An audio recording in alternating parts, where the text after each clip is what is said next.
Practical cookery. Observations respecting meat. Meat to be in perfection should be kept a number of days when the weather will admit of it. Beef and mutton should be kept at least a week in cold weather, and poultry 3 or 4 days. If the weather is hot, it will keep but a short time. It should be kept in a cool, airy place, away from the flies, and if there is any danger of its spoiling, a little salt should be rubbed over it. When meat is frozen, it should be put into lukewarm water, and not taken out till the frost is extracted. If there is any frost in it when put to the fire, it will not cook well. The best way to boil it is to put it in cold water, and boil it gently, with just water enough to cover it, as it hardens by furious boiling.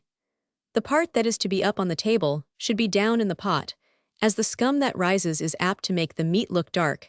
The scum should be taken off as soon as it rises. The liquor in which all kinds of fresh meat is boiled makes a good soup, when thickened and seasoned. Boiling is the cheapest way of cooking meat, provided you make a soup of the liquor. If not, it is the dearest, as most of the gelatine is extracted by the process of boiling, which is the most nourishing part, and if not used for soup, is completely lost. In roasting meat, only the juices and fat are extracted, but not lost, as the juices make good gravy, and the fat is good for various culinary purposes. When it is put down to roast, there should be a little water in the dripping pan. For broiling, the bars of the gridiron should be perfectly clean, and greased with lard or butter, otherwise the meat will retain the impression of the bars. The bars of the gridiron should be concave, and terminate in a trough, to catch the juices, or they will drop in the fire tin and smoke the meat. A good fire of hot coals is necessary to have the meat broil as quick as possible without burning. The gridiron should be put on the fire, and well heated before the meat is laid on it.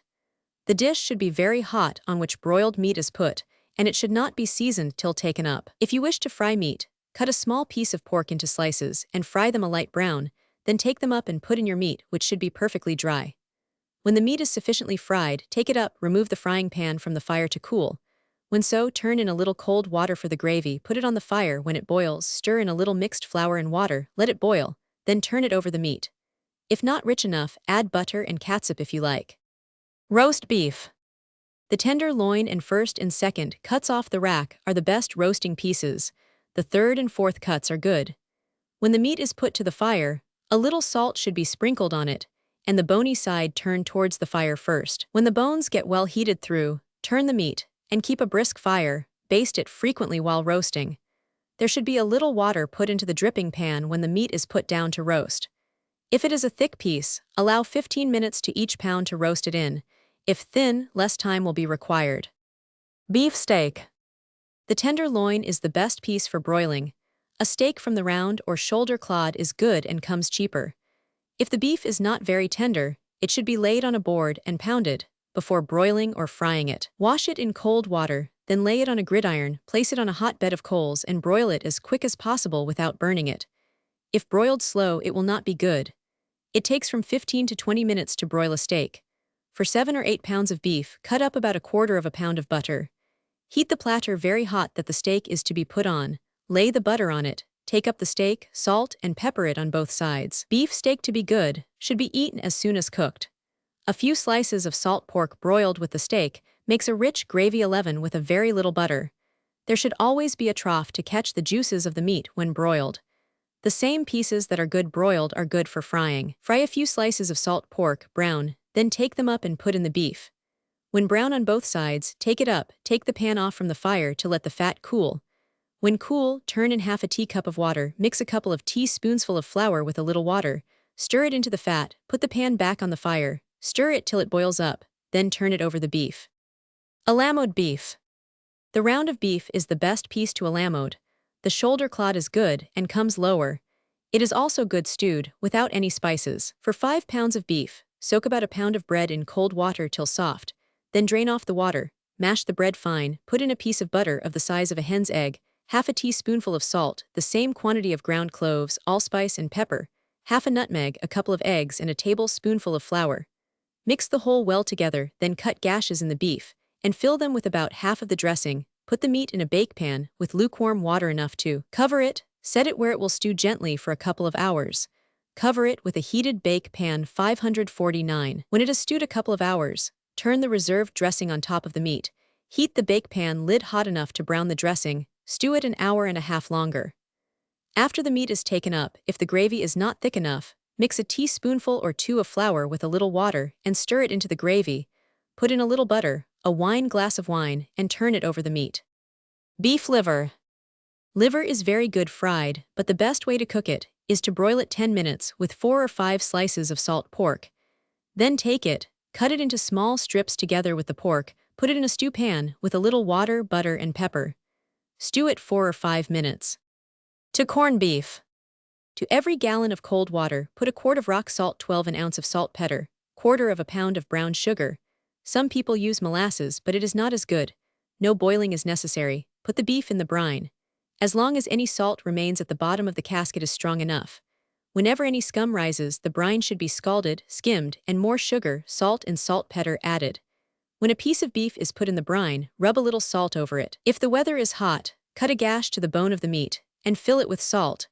Put a heavy weight on the beef in order to keep it under the brine. In very hot weather, it is difficult to corn beef in cold brine before it spoils. On this account, it is good to corn it in the pot when boiled. It is done in the following manner. To 6 or 8 pounds of beef, put a teacup of salt, sprinkle flour on the side that is to go up on the table, and put it down in the pot. Turn the water into the pot after the beef is put in.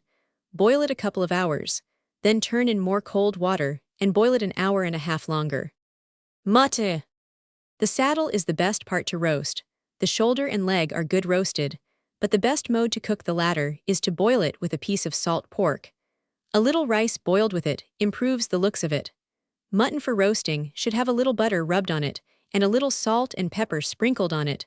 Some people like cloves and allspice. Put a small piece of butter in the dripping pan and baste it frequently. The bony side should be turned towards the fire first and roasted. For boiling or roasting mutton, allow a quarter of an hour to each pound of meat. The leg is good cut in gashes and filled with a dressing and baked. The dressing is made of soaked bread, a little butter, salt and pepper, and a couple of eggs. A pint of water with a little butter should be put in the pan. The leg is also good, cut into slices and broiled. It is good corned a few days and then boiled. The rack is good for broiling. It should be divided, each bone by itself, broiled quick and buttered, salted and peppered. The breast of mutton is nice baked. The joints of the brisket should be separated, the sharp ends of the ribs sawed off, the outside rubbed over with a little piece of butter, salt it, and put it in a bake pan with a pint of water. When done, take it 13 up and thicken the gravy with a little flour and water and put in a small piece of butter. A tablespoonful of catsup, cloves, and allspice improve it, but are not essential. The neck of mutton makes a good soup. Parsley or celery heads are a pretty garnish for mutt. Veal. The loin of veal is the best piece for roasting. The breast and rack are good roasted. The breast also is good made into a pot pie, and the rack cut into small pieces and broiled. The leg is nice for frying, and when several slices have been cut off for cutlets, the remainder is nice boiled with a small piece of salt pork. Veal for roasting should be salted, peppered, and a little butter rubbed on it, and basted frequently. Put a little water in the dripping pan, and unless the meat is quite fat, a little butter should be put in. The fillet is good baked, the bone should be cut out, and the place filled with a dressing made of bread soaked soft in cold water, a little salt, pepper, a couple of eggs, and a tablespoonful of melted butter put in. Then sew it up, put it in your bake pan. With about a pint of water, cover the top of the meat with some of the dressing. When baked sufficiently, take it up, thicken the gravy with a little flour and water well mixed, put in a small piece of butter, and a little wine and catsup if you like the gravy rich. Veal cutlets. Fry 3 or 4 slices of pork until brown, take them up. Then put in slices of veal, about an inch thick, cut from the leg. When brown on both sides, take them up, stir half a pint of water into the gravy, then mix 2 or 3 teaspoonsful of flour with a little water and stir it in. Soak a couple of slices of toasted bread in the gravy, lay them on the bottom of the platter, place the meat and pork over it, then turn on the gravy. A very nice way to cook the cutlets is to make a batter with half a pint of milk, an egg beaten to a froth, and flour enough to render it thick. When the veal is fried brown, dip it into the batter, then put it back into the fat, and fry it until brown again. If you have any batter left, it is nice dropped by the large spoonful 14 into the fat, and fried till brown, then laid over the veal. Thicken the gravy and turn it over the whole. It takes about an hour to cook this dish. If the meat is tough, it will be better to stew it half an hour before frying it. Calf's head. Boil the head 2 hours, together with the lights and feet. Put in the liver when it has boiled an hour and 20 minutes. Before the head is done, tie the brains in a bag and boil them with it. When the brains are done, take them up, season them with salt, pepper, butter, and sweet herbs, or spices if you like. Use this as a dressing for the head. Some people prefer part of the liver and feet for dressing. They are prepared like the brains. The liquor that the calf's head is boiled in makes a good soup, seasoned in a plain way like any other veal soup, or seasoned turtle fashion. The liquor should stand until the next day after the head is boiled, in order to have the fat rise and skimmed off. If you wish to have your calf's head look brown, take it up when tender, rub a little butter over it, sprinkle on salt, pepper, and allspice. Sprinkle flour over it and put before the fire with a Dutch oven over it, or in a brick oven where it will brown quick. Warm up the brains with a little water, butter, salt, and pepper. Add wine and spices if you like. Serve it up as a dressing for the head. Calf's head is also good baked.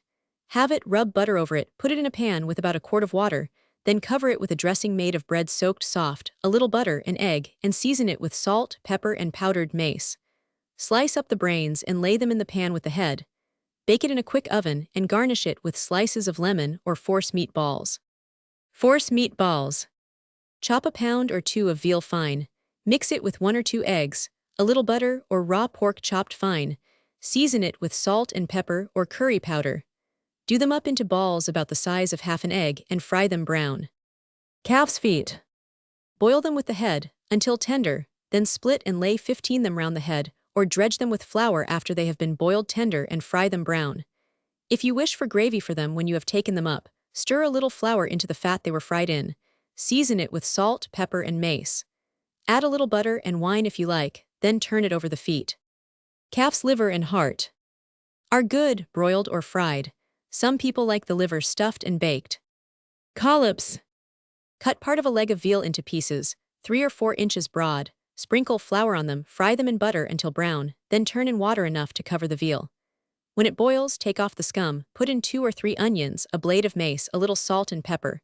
When stewed tender, take up the meat, thicken the gravy with flour and water, mix smoothly together, squeeze in the juice of half a lemon, then turn it over the collops. Garnish them with a lemon cut in thin slices. Blah. Boil a piece of lean veal till tender.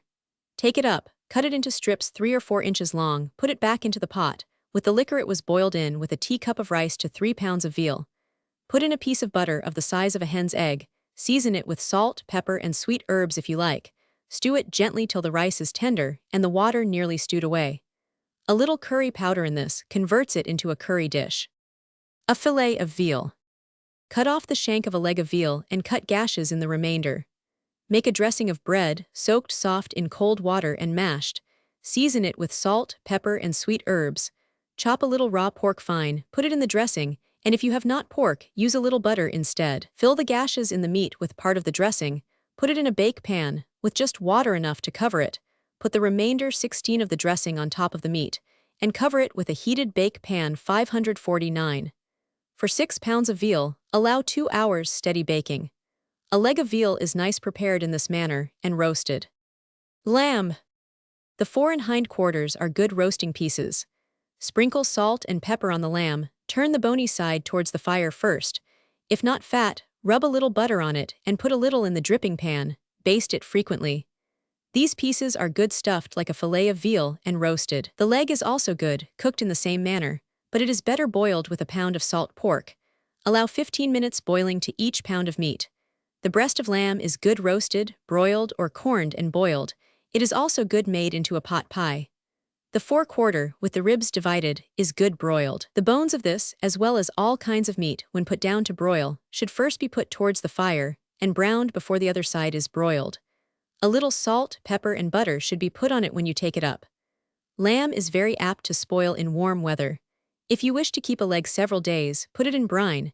It should not be put with pork, as fresh meat is apt to injure it. Lamb's head, feet, and heart are good, boiled till tender. Then cut off the flesh from the head, cut up the heart and split the feet in 2. Put the whole into a pan, with a pint of the liquor they were boiled in, together with a little butter, pepper, salt, and half a teacup of tomato catsup. Thicken the gravy with a little flour. Stew the whole for a few moments. Peppergrass or parsley are a pretty garnish for this dish. Shoulder of lamb grilled. The shoulder of lamb is good roasted plain, but is better cooked in the following manner. Score it in checkers, about an inch long, rub it over with a little butter and the yolk of an egg, Then dip it into finely pounded breadcrumbs. Sprinkle on salt, pepper, and sweet herbs. Roast it till of a light brown. This is good with plain gravy, but better with a sauce made in the following manner.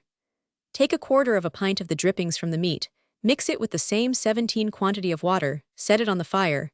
When it boils up, thicken it with a little flour and water mixed. Put in a tablespoonful of tomato catsup, the juice and grated rind of a lemon. Season it with salt and pepper. Lamb's fry. The heart and sweetbread are nice fried plainly, or dipped into a beaten egg and fine bread crumbs. They should be fried in lard.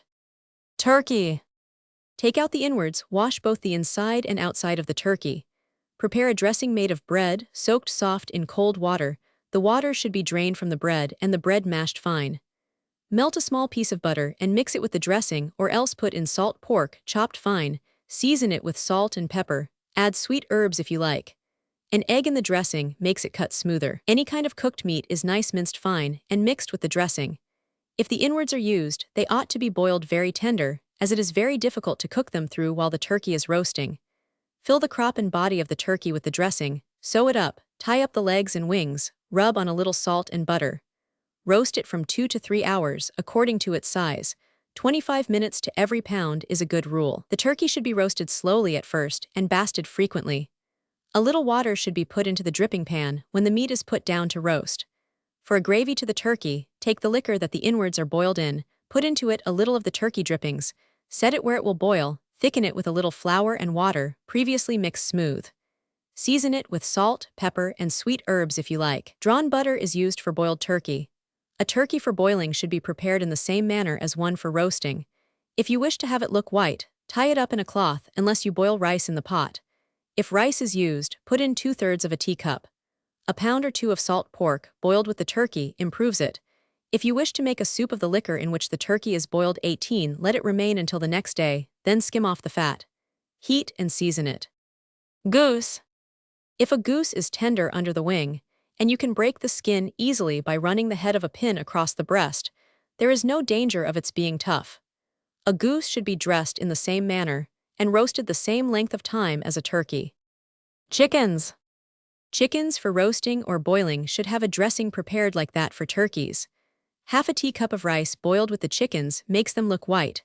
They will be less liable to break if the water is cold when they are put in. A little salt pork boiled with the chickens improves them. If you do not boil pork with them, they will need salt. Chickens for broiling should be split, the inwards taken out, and the chicken washed inside and out. Put the bony side down on the gridiron and broil it very slowly until brown, then turn it and brown it on the other side. About 40 minutes is required to broil a common-sized chicken. For roast chicken, boil the liver and gizzards by themselves and use the water for gravy to the chickens. Cut the inwards in slices and put them in the gravy. Fricassee. The chickens should be jointed, the inwards taken out and the chickens washed. Put them in a stew pan with the skin side down. On each layer sprinkle salt and pepper. Put in 3 or 4 slices of pork, just cover them with water and let them stew till tender. Then take them up, mix a little flour and water together, and thicken the liquor they were stewed in. Add a piece of butter of the size of a hen's egg.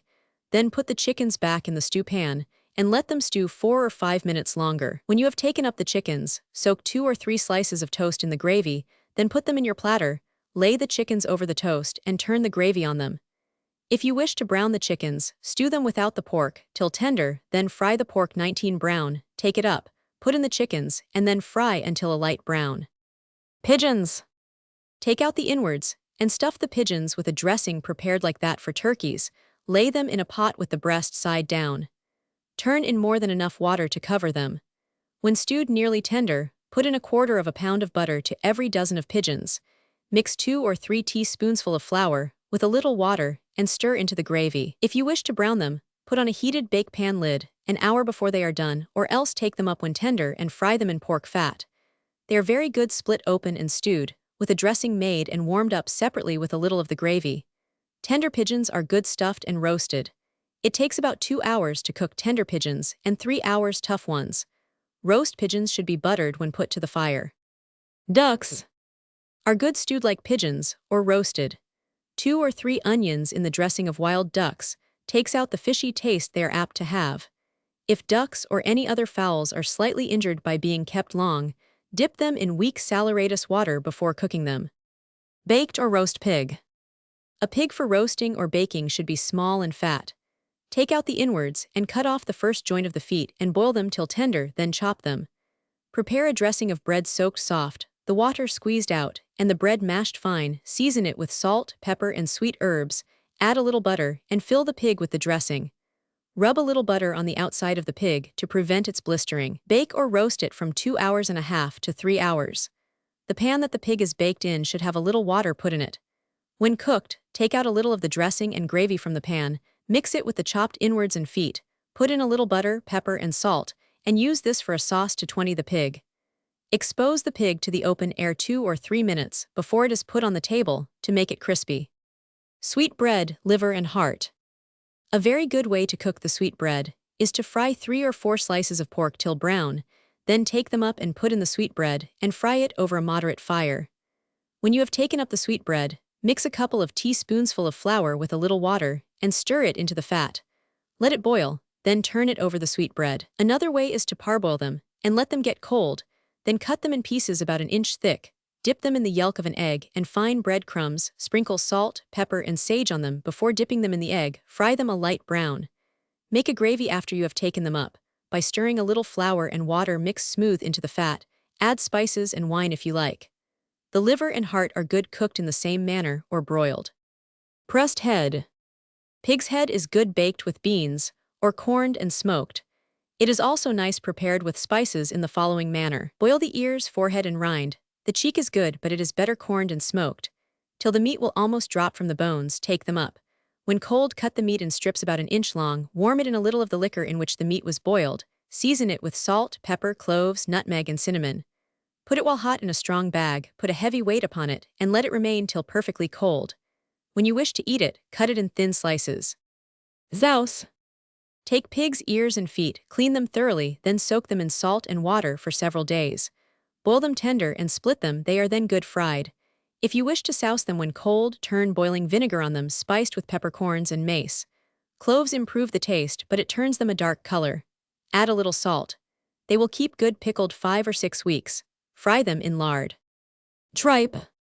After being scoured, should be soaked in salt and water 7 or 8 days, changing the water every other day, then boil it till tender, which will take 8 or 10 hours. It is then fit for broiling, frying, or pickling. It is pickled in the same manner as souse. Sausages. Chop fresh pork very fine, the lean and fat together. There should be rather more of the lean than the fat. Season it highly with salt, pepper, sage, and other sweet herbs, if you like them. A little saltpeter tends to preserve them. To tell whether they are seasoned enough, do up a little into a cake and fry it. If not seasoned enough, add more seasoning and fill your skins, which should be previously cleaned thoroughly. A little flour mixed in with the meat tends to prevent the fat from running out when cooked.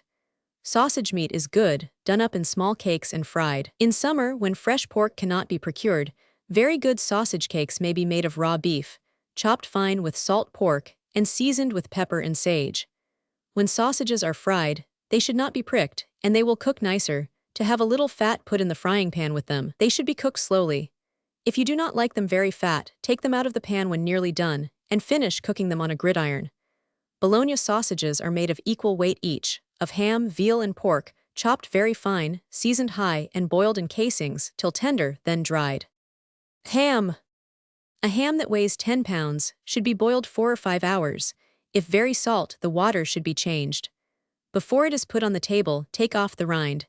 If you wish to ornament it, put whole cloves or pepper in the form of diamonds over it. The Virginia method of curing hams, which is considered very superior, is to dissolve 2 ounces of saltpeter, 2 teaspoonsful of saleratus, in a salt pickle as strong as possible.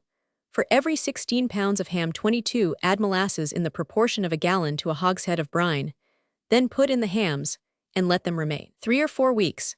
Then take them out of the brine and smoke them with the hocks downwards to preserve the juices. They will smoke tolerably well in the course of a month, but they will be much better to remain in the smokehouse 2 or 3 months. Hams cured in this manner are very fine flavored and will keep good a long time. Tongues.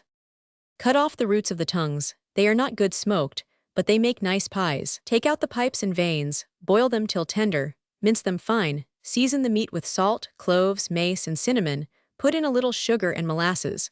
Moisten the whole with brandy, put it in a cool place, and it will keep good several months in cold weather, and is good to make pies of at any time, with the addition of apples chopped fine and a little butter melted. For the remainder of the tongues, make a brine in the following manner. To a gallon of cold water, put a quart of rock salt, an ounce of saltpeter, quarter of a pound of sugar, and a couple of tablespoonsful of blown salt. Put in the tongues, let them remain in it a week, and then smoke them 8 or 10 days. Curries. Chickens, pigeons, mutton chops, lobsters, and veal all make good curries. If the curry dish is to be made of fowls, they should be jointed.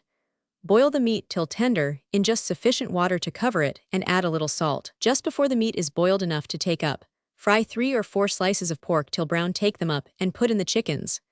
Let them brown, then add part of the liquor in which they were boiled, 1 or 2 teaspoonsful of curry powder, and the fried pork. Mix a teaspoonful of curry powder with a teacup of boiled rice, or a little flour and water mixed. Turn it on to the curry and let it stew a few minutes. Chicken pie. Joint the chickens, which should be young and tender 23, boil them in just sufficient water to cover them. When nearly tender, take them out of the liquor and lay them in a deep pudding dish, lined with pie crust. To each layer of chicken, put 3 or 4 slices of pork, add a little of the liquor in which they were boiled, and a couple of ounces of butter, cut into small pieces. Sprinkle a little flour over the whole, cover it with nice pie crust, and ornament the top with some of your pastry. Bake it in a quick oven 1 hour. Beef and mutton pie. Take tender meat, pound it out thin, and broil it 10 minutes. Then cut off the bony and gristly parts, season it highly with salt and pepper, butter it, and cut it into small pieces. Line a pudding dish with pastry, put in the meat, and to each layer add a teaspoonful of tomato catsup, together with a tablespoonful of water.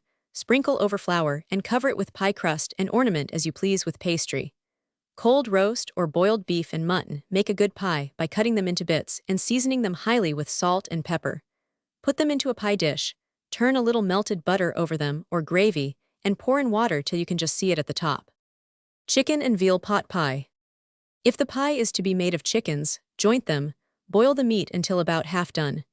Take the meat out of the liquor in which it was boiled and put it in a pot, with a layer of crust to each layer of meat, having a layer of crust on the top. The meat should be seasoned with salt and pepper. Cover the whole with the boiled meat liquor. If you wish to have the crust brown, keep the pot covered with a heated bake pan 549. Keep a tea kettle of boiling water to turn in as the water boils away. Cold water makes the crust heavy. The crust for the pie is good like that made for fruit pies, with less shortening, but raised pie crust is generally preferred to any other. It is made in the following manner. Mix together 3 pints of flour, a teacup of melted butter, a teaspoonful of salt, then turn in half a teacup of yeast. Add cold water to make it sufficiently stiff to roll out. Set it in a warm place to rise, which will take 7 or 8 hours 24 unless brewer's yeast is used. When risen, roll it out and cut it into small cakes. Potato pie crust is very nice. To make it, boil 8 or 9 small potatoes.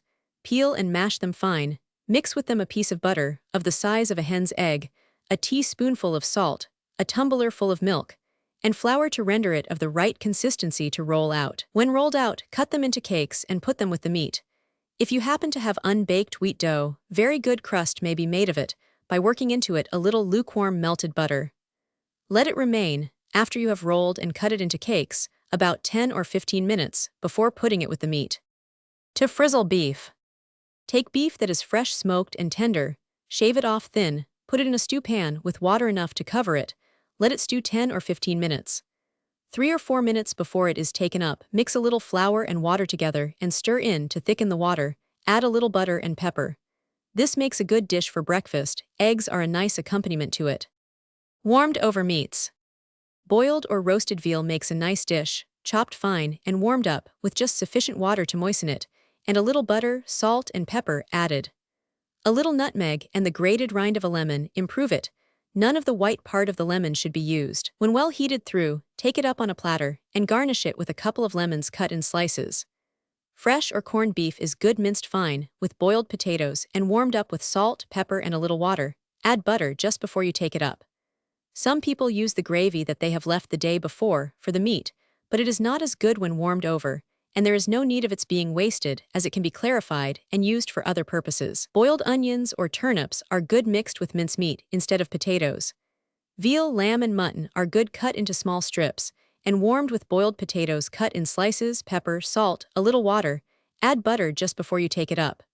Roast beef and mutton, if not 25 previously cooked too much, are nice cut in slices and just scorched on a gridiron. Meat, when warmed over, should be on the fire just long enough to get well heated through. If on the fire long, most of the juices of the meat will be extracted and render it very indigestible. Cold fowls are nice jointed and warmed with a little water, then taken up and fried in butter till brown. A little flour should be sprinkled on them before frying. Thicken the water that the fowls were warmed in, add a little salt, pepper, and butter, and turn it over the fowls. A ragout of cold veal. Cut boiled or roasted veal in nice slices. Flour and fry them in butter till a light brown, then take them up and turn a little hot water into the butter they were fried in. Mix a little flour and water together and stir it into the gravy.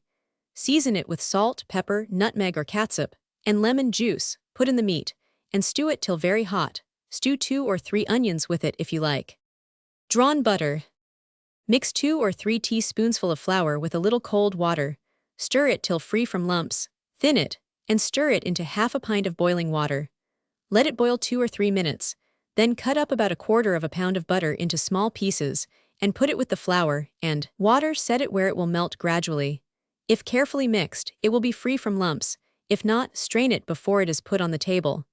If the butter is to be eaten on fish, cut up several soft-boiled eggs into it. A little curry powder sprinkled into it will convert it into curry sauce. Burnt butter.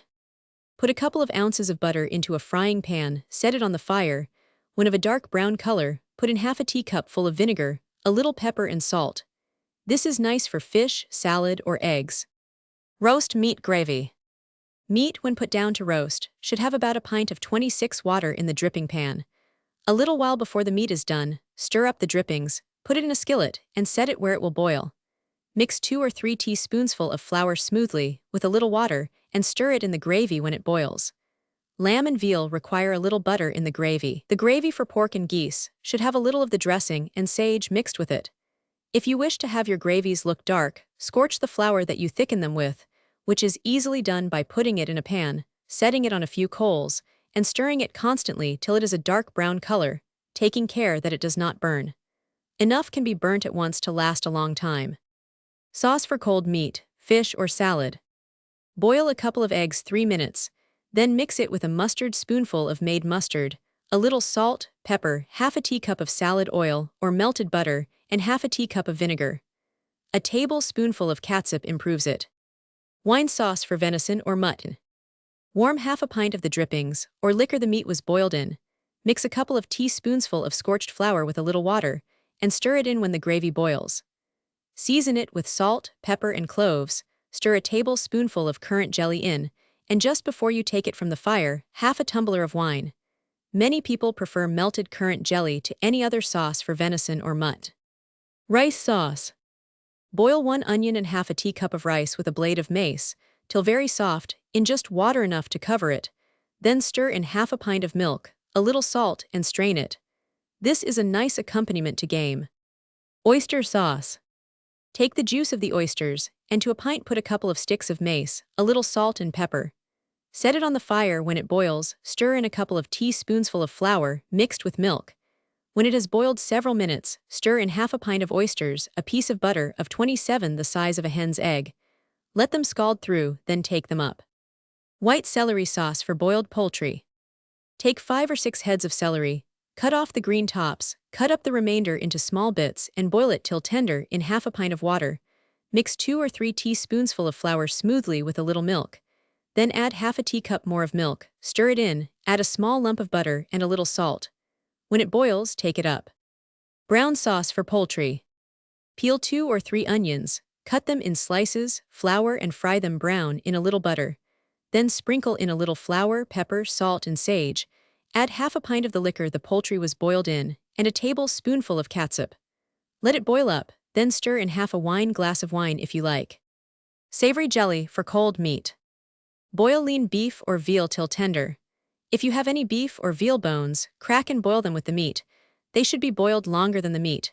together with a little salt pork, sweet herbs, and pepper and salt. When boiled sufficiently, take it off, strain it, and let it remain till the next day. Then skim off the fat, take up the jelly, and scrape off the dregs that adhere to the bottom of it. Put in the whites and shells of several eggs, several blades of mace, a little wine and lemon juice, set it on the fire, stir it well till it boils, then strain it till clear through a jelly bag. Liver sauce for fish. Boil the liver of the fish, then mash it fine, stir it into drawn butter, put in a little cayenne or black pepper, a couple of teaspoonsful of lemon juice, and a tablespoonful of catsup. Sauce for lobsters. Boil a couple of eggs 3 minutes, mix them with the spawn of the lobster, and a teaspoonful of water. When rubbed smooth, stir in a teaspoonful of mixed mustard, 28 half a teacup of salad oil, or the same quantity of butter melted, a little salt, pepper, and 5 tablespoonsful of vinegar. Chicken salad. Boil a chicken that weighs not more than 1.5 pounds. When very tender, take it up, cut it in small strips and make the following sauce and turn over it. Boil 4 eggs 3 minutes. Then take them out of the shells, mash and mix them with a couple of tablespoonsful of olive oil or melted butter, 2/3 of a tumbler of vinegar, a teaspoonful of mixed mustard, a teaspoonful of salt, a little pepper, and essence of celery if you have it. If not, it can be dispensed with.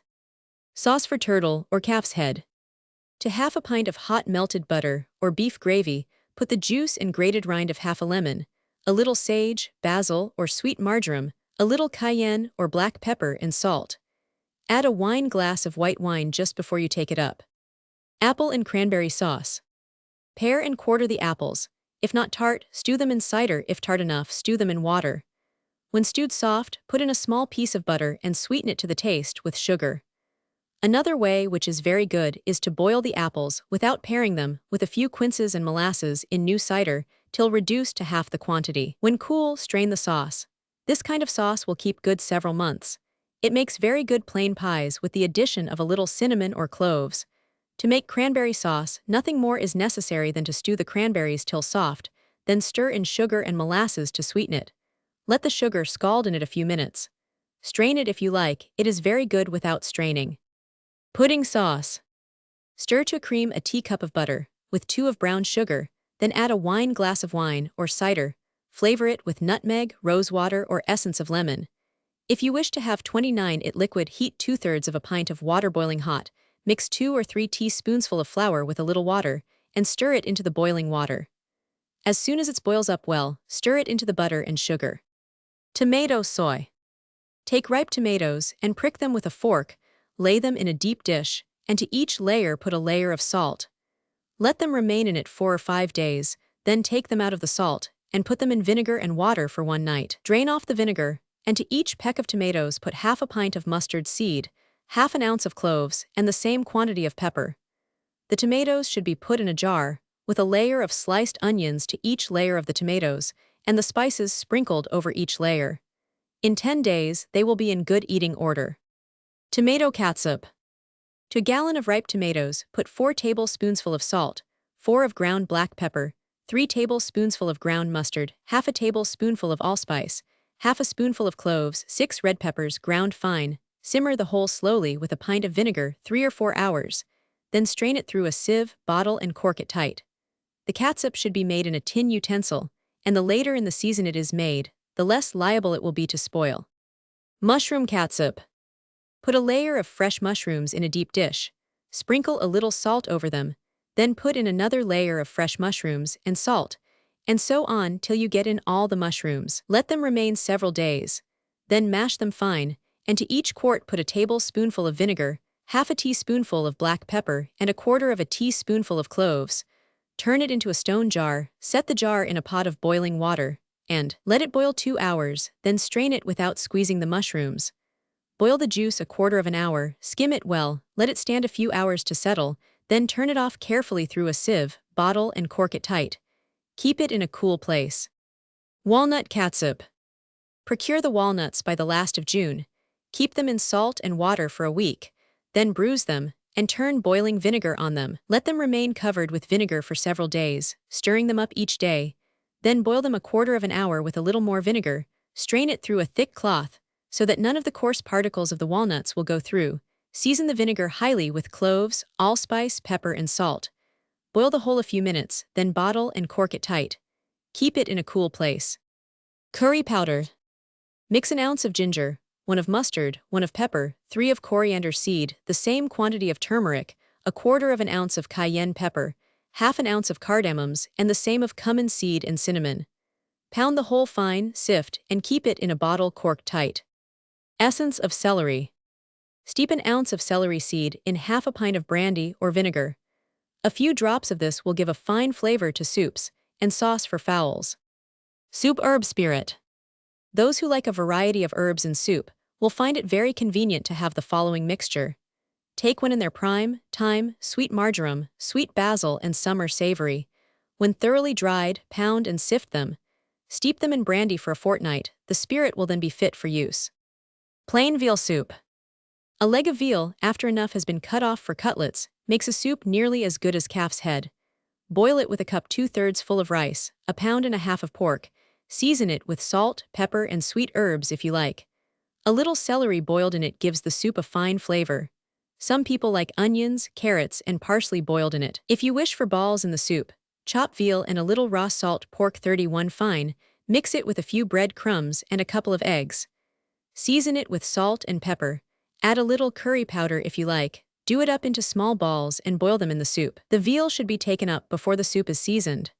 Just before the soup is taken up, put in a couple of slices of toast, cut into small pieces. If you do not like your soup fat, let the liquor remain till the day after you have boiled the meat, and skim off the fat before heating the liquor. The shoulder of veal makes a good soup. Mock turtle or calf's head soup. Boil the head until perfectly tender. Then take it out, strain the liquor, and set it away until the next day. Then skim off the fat, cut up the meat together with the lights and put it into the liquor, put it on the fire, and season it with salt, pepper, cloves, and mace. Add onions and sweet herbs if you like. Stew it gently for 1/2 an hour. Just before you take it up, add 1/2 pint of white wine. For the balls, chop lean veal fine with a little salt pork, add the brains, and season it with salt, pepper, cloves, mace, sweet herbs, or curry powder.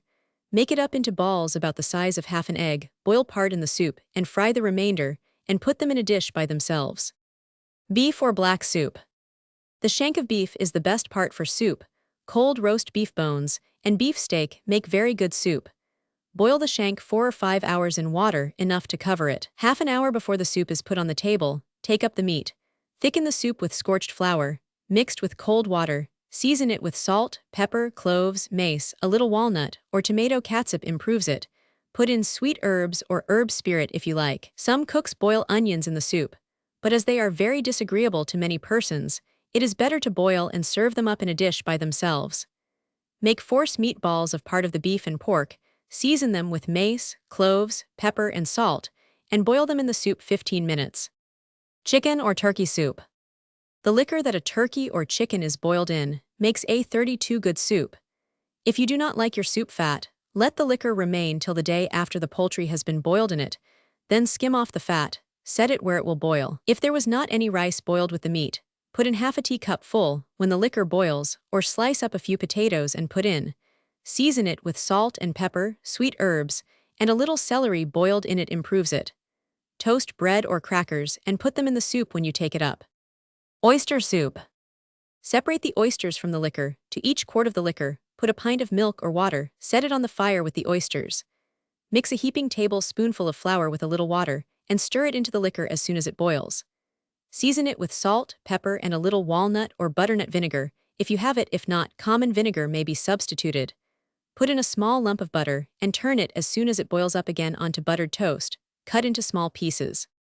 Pea soup.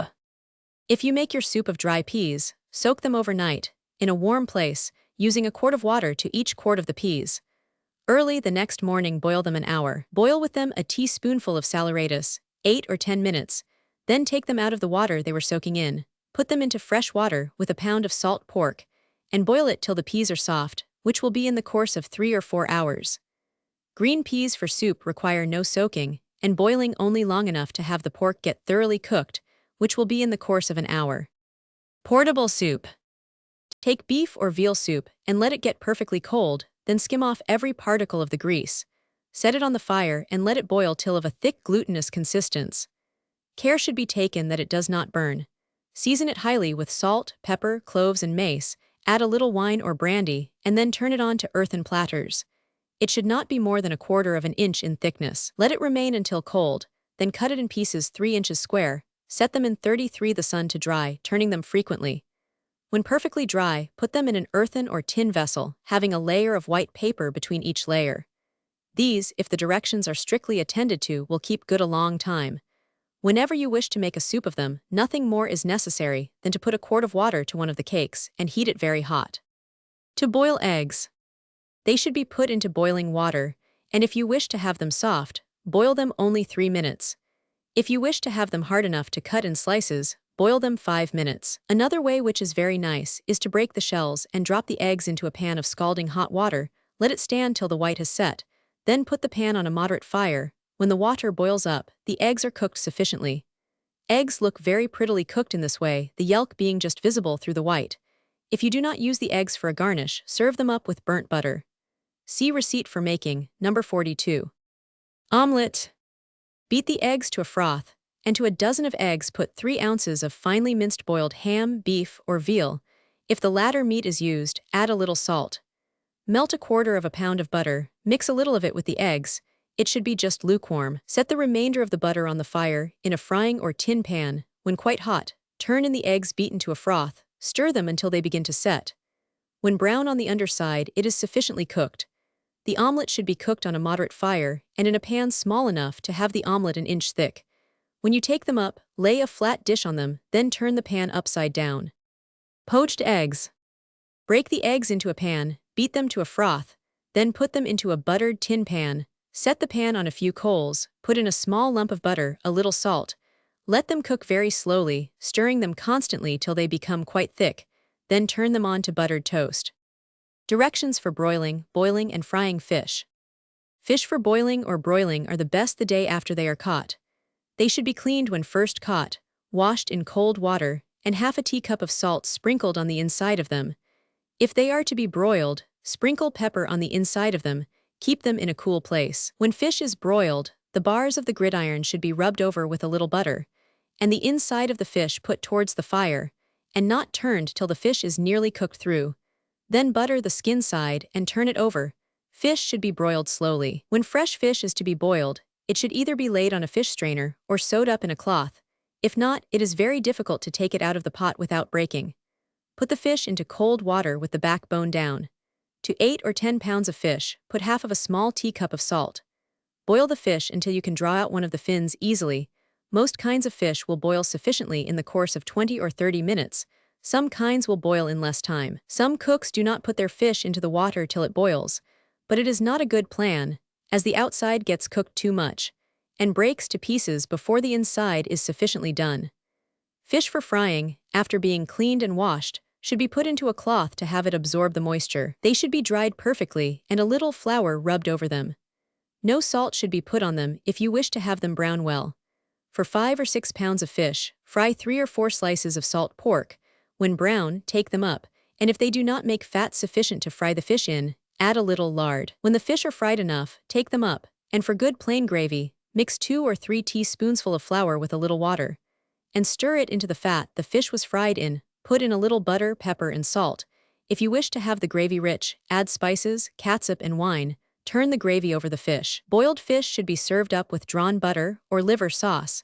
See directions for making each, Nos. 41 and 51. Fish, when put on the platter, should not be laid over each other if it can be avoided, as the steam from the under ones makes those on the top so moist that they will break to pieces when served out. Great care and punctuality is necessary in cooking fish. If not done sufficiently, or if done too much, they are not good.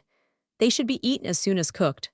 For a garnish to the fish, use parsley, a lemon, or eggs boiled hard and cut in slices. Chowder. Fry 3 or 4 slices of pork till brown. Cut each of your fish into 5 or 6 slices. Flour, and put a layer of them in your pork fat. Sprinkle on pepper and a little salt. Add cloves, mace, and sliced onions if you like. Lay on several bits of your fried pork, and crackers previously soaked soft in cold water. This process repeat till you get in all the fish. Then turn on water enough to just cover them. Put on a heated bake pan 549. When the fish have stewed about 20 minutes, take them up, and mix a couple of teaspoonsful of flour with a little water, and stir it into the gravy, also a little butter and pepper. Half a pint of white wine, spices, and catsup will improve it. Bass and cod make the best chowder. Black fish and clams make tolerably good ones. The hard part of the clams should be cut off and thrown away. Stuffed and baked fish. Soak bread in cold water till soft, drain off the water, mash the bread fine, mix it with a tablespoonful of melted butter, a little pepper and salt. A couple of raw eggs makes the dressing cut smoother, add spices if you like. Fill the fish with the dressing, sew it up, put a teacup of water in your bake pan and a small piece of butter, lay in the fish, bake it from 40 to 50 minutes. Fresh cod, bass, and shad are suitable fish for baking. Codfish. Fresh cod is good boiled, fried, or made into a chowder. It is too dry a fish to broil. Salt cod should be soaked in lukewarm water till the skin will come off easily. Then take up the fish, scrape off the skin, and put it in fresh water, and set it on a very moderate fire, where it will keep warm without boiling, as it hardens by boiling. It takes between 3 and 4 hours to cook it soft. Serve it up with drawn butter. 36 cold salt codfish is nice minced fine, and mixed with mashed potatoes, and warmed up, with just water enough to moisten it, and considerable butter. It makes a nice dish for breakfast, prepared in the following manner. Pull the fish into small pieces, soak it an hour in warm water, then drain off the water, put a little milk and butter to it, stew it a few minutes, and serve it up with soft boiled eggs. Cod sounds and tongues. Soak them 4 or 5 hours in lukewarm water, then take them out of the water, scrape off the skin, cut them once in two, and stew them in a little milk. Just before they are taken up, stir in butter and a little flour. Halibut is nice cut in slices, salted and peppered, and broiled or fried. The fins and thick part is good boiled. Striped and sea bass. Bass are good fried, boiled, broiled, or made into a chowder. Blackfish are the best boiled or fried. They will do to broil, but are not so good as cooked in any other way. Shad. Fresh shad are good baked or boiled, but better broiled. For broiling, they should have a good deal of salt and pepper sprinkled on the inside of them, and remain several hours before broiling. The spawn and liver are good boiled or fried. Salt shad and mackerel for broiling should be soaked 10 or 12 hours in cold water. Salt shad for boiling need not be soaked only long enough to get off the scales, without you like them quite fresh. If so, turn boiling water on them and let them soak in it an hour. Then put them into fresh boiling water and boil them 20 minutes. To pickle shad, mix 1 pound of sugar, a peck of rock salt, 2 quarts of blown salt, and 1/4 pound of saltpeter. Allow this quantity to every 25 shad. Put a layer of the mixture at the bottom of the keg, then a layer of cleaned shad 37 with the skin side down. Sprinkle on another layer of salt, sugar, and saltpeter, and so on till you get in all the shad. Lay a heavy weight on the shad to keep it under the brine. If the juice of the shad does not run out so as to form brine sufficient to cover them, in the course of a week, make a little brine and turn on to them. Sturgeons. Sturgeons are good boiled or baked, but better fried. Before baking it, boil it about 15 minutes to extract the strong oily taste, and when baked, to 8 or 10 pounds of it, put a quart of water into the pan and bake it till tender. See directions for baking fish, number 76. The part next to the tail is the best for baking or frying. Sturgeons are very nice, cooked in the following manner. Cut it in slices nearly an inch thick. Fry a few slices of pork. When brown, take them up and put in the sturgeon. When a good brown color, take them up and stir in a little flour and water mixed smoothly together. Season the gravy with salt, pepper, and catsup. Stir in a little butter and wine if you like. Then put back the sturgeon and let it stew a few minutes in the gravy. While the sturgeon is cooking, make force meat balls of part of the sturgeon and salt pork. Fry and use them as a garnish for the fish. Fish cakes. Cold boiled fresh fish or salt codfish is nice minced fine, with potatoes, moistened with a little water, and a little butter put in, done up into cakes of the size of common biscuit, and fried brown in pork fat or butter. Fish force meat balls. Take a little uncooked fish, chop it fine, together with a little raw salt pork, mix it with 1 or 2 raw eggs, a few bread crumbs, and season the whole with pepper and spices.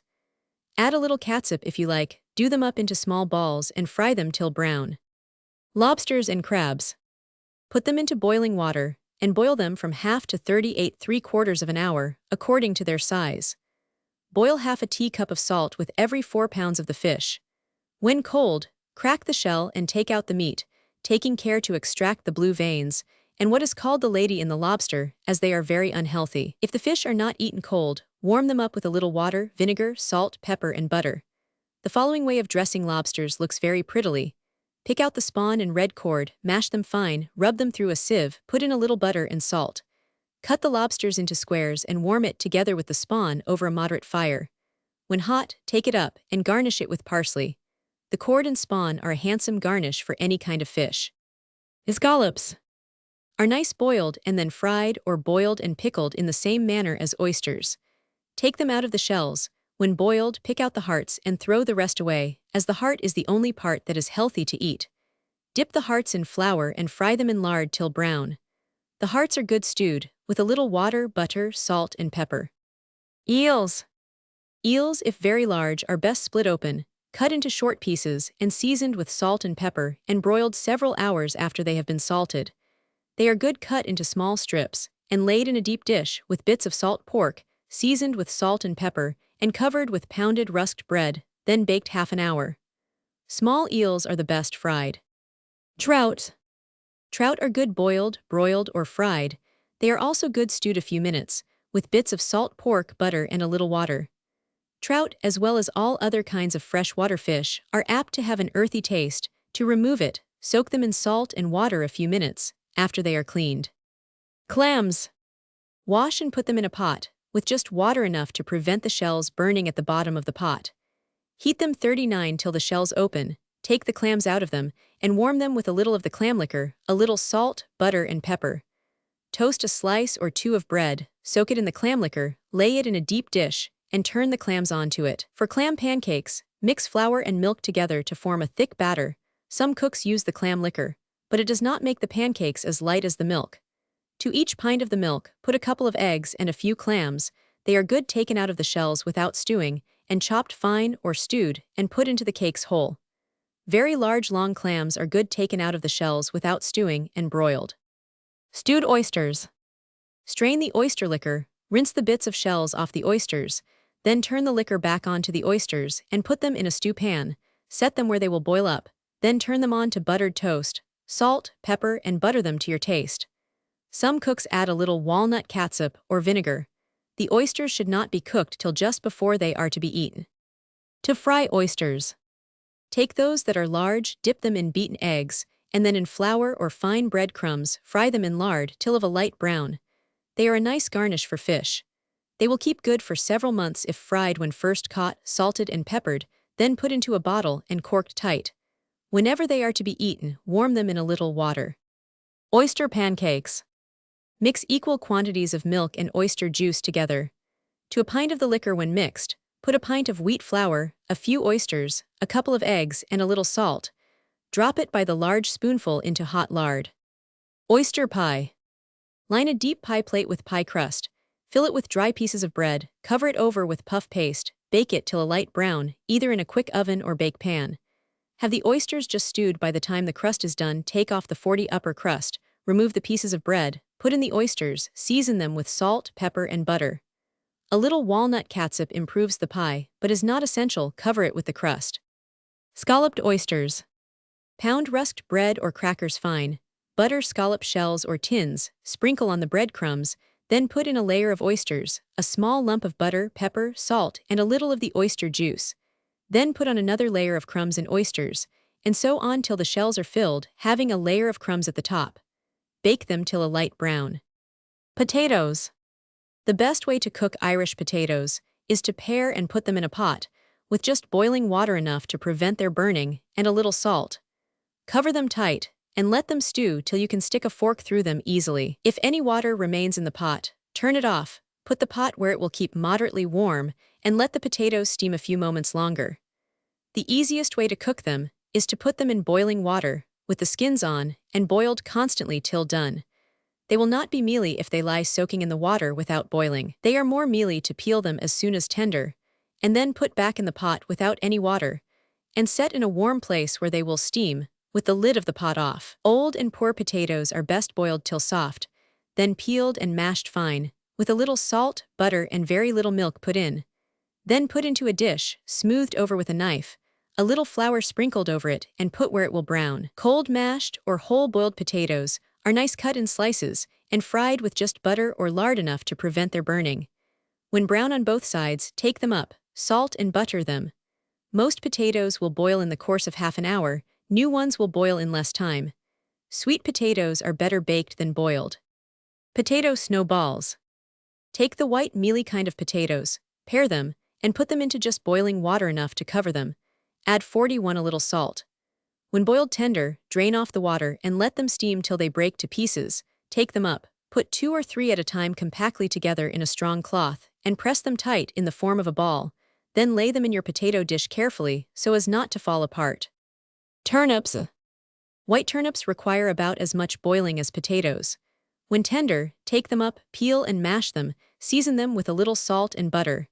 Yellow turnips require about 2 hours boiling. If very large, split them in 2. The tops of white turnips make a good salad. Beets. Beets should not be cut or scraped before they are boiled, or the juice will run out and make them insipid. In summer, they will boil in an hour. In winter, it takes 3 hours to boil them tender. The tops in summer are good boiled for greens.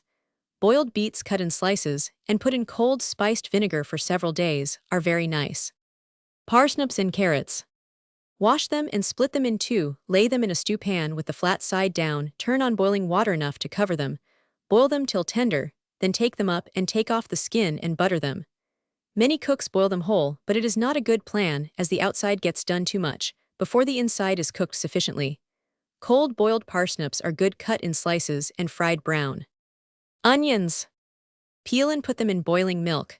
Water will do, but it is not as good. When boiled tender, take them up, salt them, and turn a little melted butter over them. Artichokes. Scrape and put them in boiling water with a tablespoonful of salt to a couple of dozen.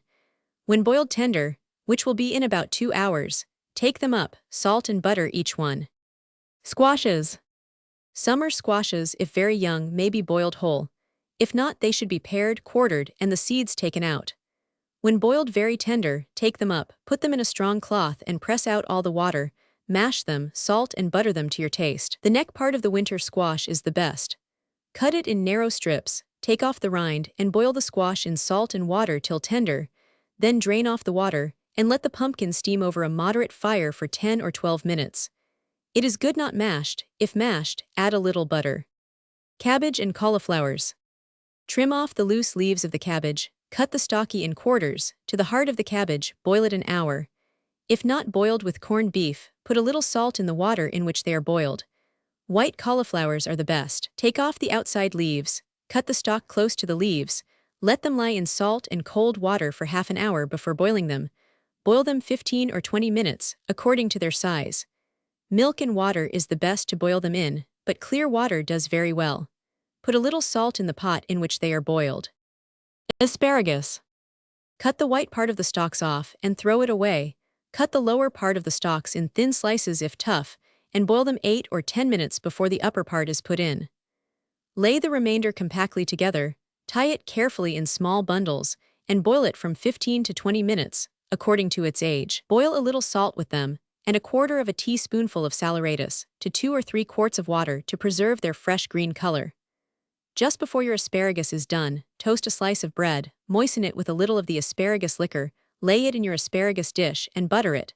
Then take up the asparagus carefully with a skimmer and lay it on the toast, take off the string, salt it, and turn a little melted butter over the whole. Peas. Peas should be put into boiling water, with salt and saleratus, in the proportion of a quarter of a teaspoonful of saleratus to half a peck of peas. Boil them from 15 to 30 minutes, according to their age and kind. When boiled tender, take them out of the water with a skimmer, salt and butter them to the taste. Peas to be good should be fresh gathered, and not shelled till just before they are cooked. Sweet corn. Corn is much sweeter to be boiled on the cob. If made into succotash, cut it from the cobs, and boil it with lima beans and a few slices of salt pork. It requires boiling from 15 to 30 minutes, according to its age. To cook various kinds of beans. French beans should have the strings taken off. If old, the edges should be cut off, and the beans cut through the middle. Boil them with a little salt, from 25 to 40 minutes, according to their age. A little saleratus boiled with them preserves their green color and makes them more healthy. Salt and butter them when taken up. Lima beans can be kept the year round by being perfectly dried when fresh gathered in the pods or being put without drying into a keg, with a layer of salt to each layer of beans, having a layer of salt at the bottom of the keg. Cover them tight and keep them in a cool place. Whenever you wish to cook them, soak them overnight in cold water, shell and boil them with a little saleratus. White beans for baking should be picked over carefully to get out the colored and bad ones. Wash and soak them overnight in a pot, set where they will keep lukewarm. There should be about 3 quarts of water to 3 pints of the beans. The next morning set them where they will boil, with a teaspoonful of saleratus. When they have boiled 4 or 5 minutes, take them up with a skimmer. Put them in a baking pot. Gash a pound of pork and put it down in the pot, so as to have the beans cover all but the upper surface. Turn in cold water till you can just see 40 for it at the top. They will bake in a hot oven in the course of 3 hours, but they are better to remain in it 5 or 6 hours. Beans are good prepared in the same manner as for baking, and stewed several hours without baking. Greens. White mustard, spinach, watercresses, dandelions, and the leaves and roots of very small beets are the best greens. Boil them with a little salt and saleratus in the water. If not fresh and plump, soak them in salt and water half an hour before cooking them. When they are boiled enough, they will sink to the bottom of the pot. Salads. To be in perfection, salads should be fresh gathered and kept in cold water for an hour before they are put on the table. The water should be drained from them, and if you have not any salad oil, melt a little butter and put it in a separate dish. If turned over the salad, it will not be crispy. Cucumbers. To be healthy, they should not be picked longer than a day before they are to be eaten. They should be kept in cold water, and 15 or 20 minutes before they are to be eaten. Pare and slice them into fresh, cold water to take out the slimy matter. Just before they are put on the table, drain off the water. Put them in a deep dish. Sprinkle on a good deal of salt and pepper. Cover them with vinegar. Cucumbers are thought by many people to be very unhealthy, but if properly prepared, they will not be found to be any more unwholesome than most other summer vegetables. To stew mushrooms. Cut off the lower part of the stem, as it is apt to have an earthy taste. Peel and put them in a saucepan, with just water enough at the bottom to prevent their burning to the pan. Put in a little salt, and shake them occasionally while stewing to prevent their burning. When they have stewed quite tender, put in a little butter and pepper, add spices and wine 45 if you like. They should stew very slowly till tender, and not be seasoned till just before they are taken up. Serve them up on buttered toast. Eggplant. Boil them a few moments to extract the bitter taste, then cut them in thick slices, sprinkle a little salt between each slice. Let them lie half an hour, then fry them till brown in lard. Celeriac. This is an excellent vegetable, but is little known. The stalks of it can hardly be distinguished from celery, and it is much easier cultivated. The roots are nice boiled tender, cut in thin slices and put in soup or meat pies, or cooked in the following manner and eaten with meat. Scrape and cut them in slices. Boil them till very tender, then drain off the water. Sprinkle a little salt over them, turn in milk enough to cover them. When they have stewed about 4 or 5 minutes, turn them into a dish and add a little butter. Salsify or vegetable oyster. The best way to cook it is to parboil it, after scraping off the outside. Then cut it in slices, dip it into a beaten egg and fine breadcrumbs and fry it in lard. It is very good boiled, then stewed a few minutes in milk with a little butter and salt. Another way which is very good is to make a batter of wheat flour, milk and eggs. Cut the salsify in thin slices. After having been boiled tender, put them into the batter with a little salt. Drop this mixture into hot fat by the large spoonful. When a light brown, they are cooked sufficiently. Tomatoes. If very ripe, will skin easily. If not, pour scalding water on them and let them remain in it 4 or 5 minutes. Peel and put them in a stew pan with a tablespoonful of water if not very juicy. If so, no water will be required. Put in a little salt and stew them for half an hour, then turn them into a deep dish with buttered toast. Another way of cooking them, which is considered very nice by epicures, is to put 46 them in a deep dish, with fine breadcrumbs, crackers pounded fine, a layer of each alternately. Put small bits of butter, a little salt and pepper on each layer. Some cooks add a little nutmeg and sugar. Have a layer of breadcrumbs on the top. Bake it 3/4 of an hour. Gumbo. Take an equal quantity of young tender okra chopped fine, and ripe tomatoes skinned, an onion cut into slices, a small lump of butter, a little salt and pepper.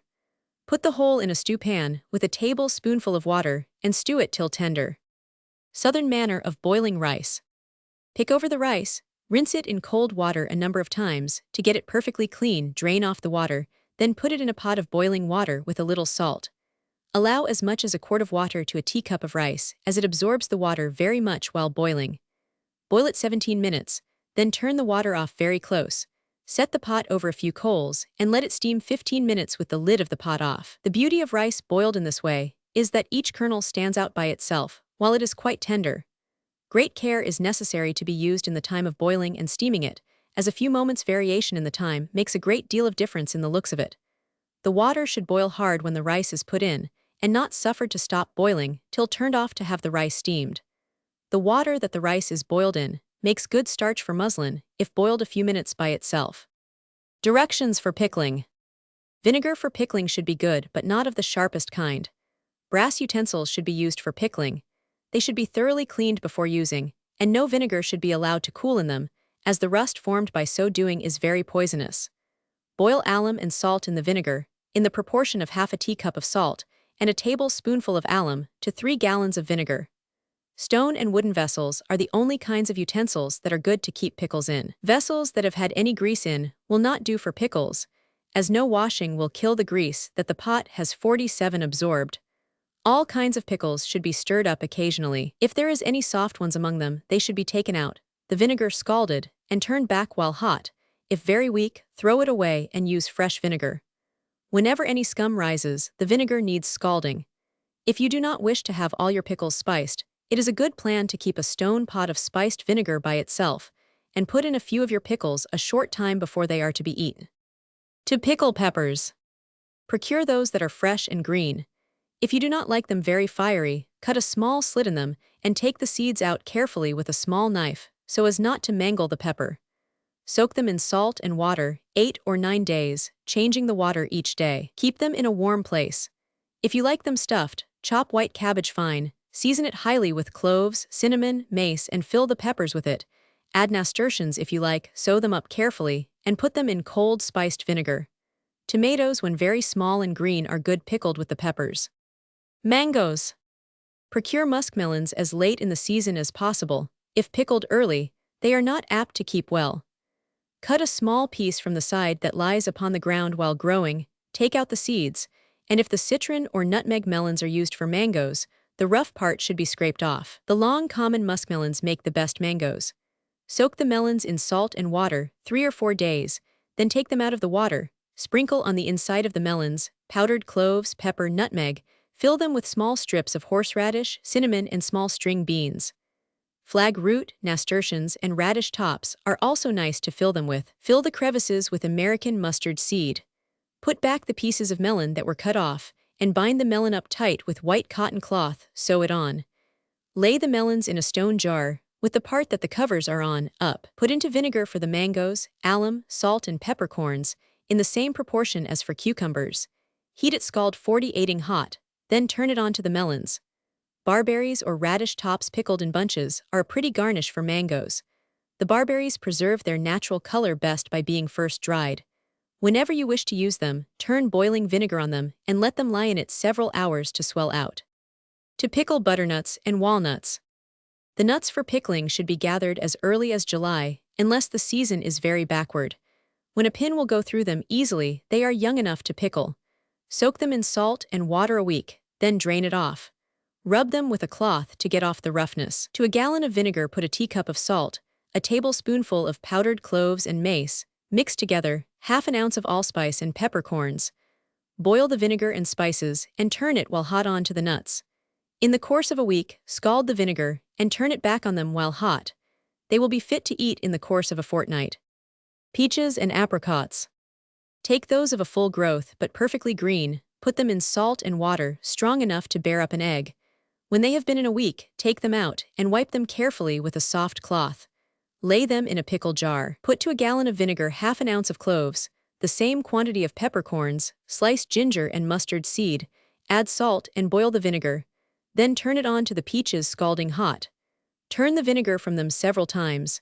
Heat it scalding hot and turn it back while hot. To pickle cabbages and cauliflowers. Purple cabbages are the best for pickling. Pull off the loose leaves, quarter the cabbages, put them in a keg, and sprinkle a great deal of salt on each one. Let them remain 5 or 6 days. To a gallon of vinegar put an ounce of mace, 1 of peppercorns and cinnamon, cloves and allspice improve the taste of the cabbages, but they turn it a dark color. Heat the vinegar scalding hot, put in a little alum, and turn it while hot onto the cabbages. The salt should remain that was sprinkled on the cabbages. Turn the vine 49 gar from the cabbages 6 or 7 times, heat it scalding hot, and turn it back while hot to make them tender. Cauliflowers are pickled in the same manner. Cauliflowers cut into bunches and pickled with beetroot sliced look very prettily. East India pickle. Chop cabbage fine, leaving out the stalks, together with 3 or 4 onions, a root of horseradish and a couple of green peppers to each cabbage. Soak the whole in salt and water 3 or 4 days. Spice some vinegar very strong with mace, cloves, allspice and cinnamon.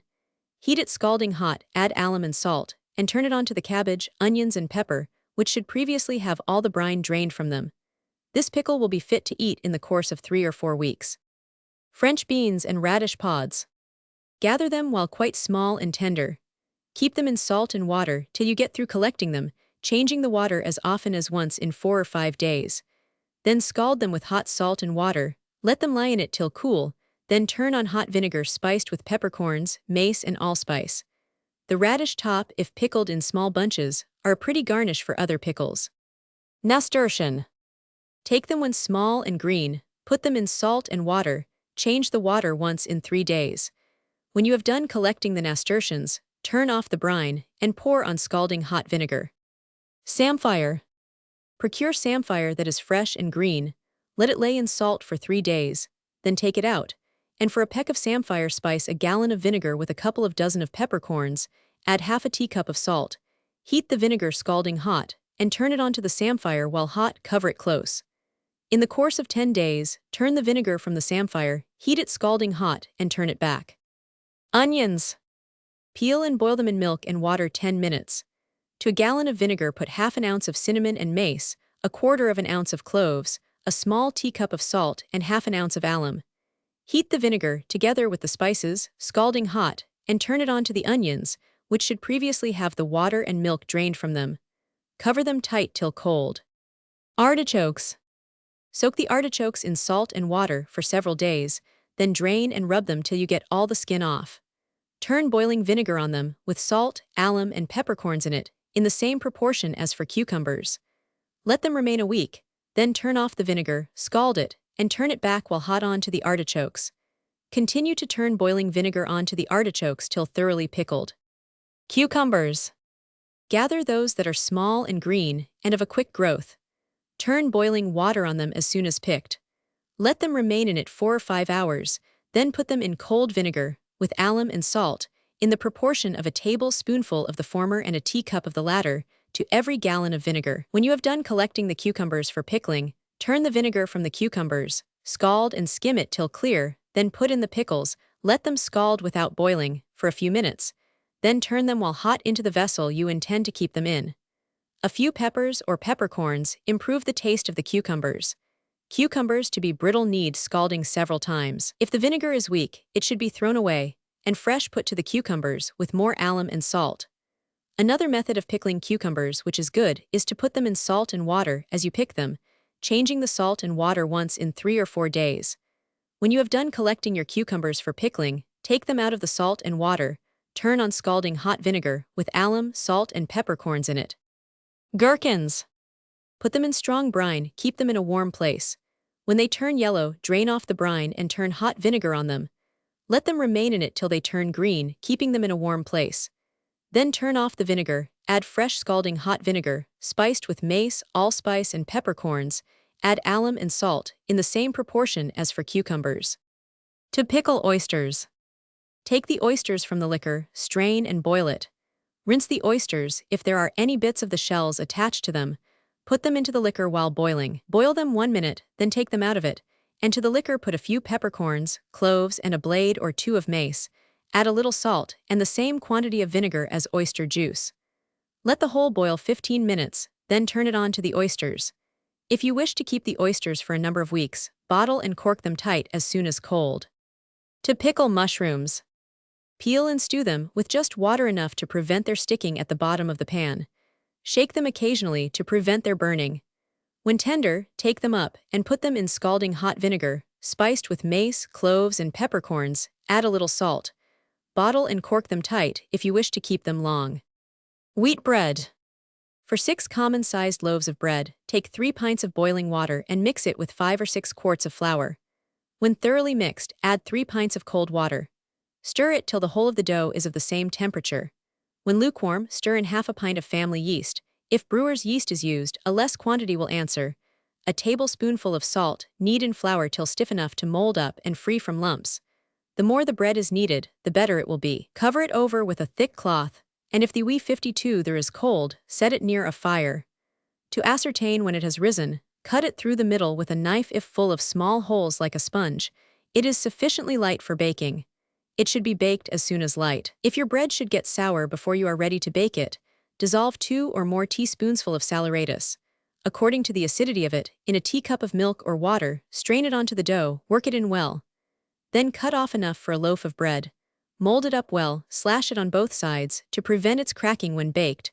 Put it in a buttered tin pan. The bread should stand 10 or 12 minutes in the pans before baking it. If you like your bread baked a good deal, let it stand in the oven an hour and a half. When the wheat is grown, it makes better bread to wet the flour entirely with boiling water. It should remain till cool before working in the yeast. Some cooks have an idea that it kills the life of the flour to scald it, but it is a mistaken idea. It is sweeter for it, and will keep good much longer. Bread made in this way is nearly as good as that which is wet with milk. Care must be taken not to put the yeast in when the dough is hot, as it will scald it, and prevents its rising. Most ovens require heating an hour and a half for bread. A brisk fire should be kept up, and the doors of the room should be kept shut if the weather is cold. Pine and ash mixed together or birchwood is the best for heating an oven. To ascertain if your oven is of the right temperature, when cleaned, throw in a little flour. If it browns in the course of a minute, it is sufficiently hot. If it turns black directly, wait several minutes before putting in the things that are to be baked. If the oven does not bake well, set in a furnace of live coals. Sponge bread. For 4 loaves of bread, take 3 quarts of wheat flour and the same quantity of boiling water. Mix them well together. Let it remain till lukewarm, then add a teacupful of family or half a teacup of distillery yeast. Set it in a warm place to rise. When light, knead in flour till stiff enough to mold up, then let it stand till risen again before molding it up. Rye bread. Wet up rye flour with lukewarm milk. Water will do to wet it with, but it will not make the bread so good. Put in the same proportion of yeast as for wheat bread. For 4 or 5 loaves of bread, put in a couple of teaspoonsful of salt. A couple of tablespoonsful of melted butter makes the crust more tender. It should not be kneaded as stiff as wheat bread, or it will be hard when baked. When light, take it out into pans, without molding it up. Let it remain in them about 20 minutes before baking. Brown bread. Brown bread is made by scalding Indian meal and stirring into it, when lukewarm, about the same quantity of rye flour as Indian meal. Add yeast and salt in the same proportion as for other kinds of bread. Bake it between 2 and 3 hours. Indian bread. Mix Indian meal with cold water, stir it into boiling water, let it boil half an hour, stir in a little salt, take it from the fire, let it remain till lukewarm, then stir in yeast and Indian meal to render it of the consistency of unbaked rye dough. When light, take it out into buttered pans, let it remain a few minutes, then bake it 2 hours and a half. Potato bread. Boil the potatoes very soft, then peel and mash them fine. Put in salt and very little butter, then rub them with the flour. Wet the flour with lukewarm water, then work in the yeast and flour till stiff to mold up. It will rise quicker than common wheat bread, and should be baked as soon as risen, as it turns sour very soon. The potatoes that the bread is made of should be mealy, and mixed with the flour in the proportion of 1/3 of potatoes to 2/3 of flour. Rice bread. Boil a pint of rice till soft, then mix it with a couple of 54 quarts of rice or wheat flour. When cool, add half a teacup of yeast, a little salt, and milk to render it of the consistency of rye bread. When light, bake it in small buttered pans. French rolls. Turn a quart of lukewarm milk on to a quart of flour. Melt a couple of ounces of butter and put to the milk and flour together with a couple of eggs and a teaspoonful of salt. When cool, stir in half a teacup of yeast and flour to make it stiff enough to mold up. Put it in a warm place. When light, do it up into small rolls. Lay the rolls on flat buttered tins. Let them remain 20 minutes before baking. Yeast. Boil a small handful of hops in a couple of quarts of water. When the strength is obtained from them, strain the liquor, put it back on the fire, take a little of the liquor and mix smoothly with 3 heaping tablespoonsful of wheat flour. Stir it into the liquor when it boils. Let it boil 5 or 6 minutes, take it from the fire. When lukewarm, stir in a teacup of yeast, keep it in a warm place till risen. When of a frothy appearance, it is sufficiently light. Add a tablespoonful of salt, turn it into a jar, and cover it tight. Some people keep yeast in bottles, but they are apt to burst. Some use jugs, but they cannot be cleaned so easily as jars. Whenever your yeast gets sour, the jar should be thoroughly cleaned before fresh is put in. If not cleaned, it will spoil the fresh yeast. Yeast made in this manner will keep good a fortnight in warm weather, in cold weather longer. If your yeast appears to be a little changed, add a little saleratus to it before you mix it with your bread. If it does not foam well when put in, it is too stale to use.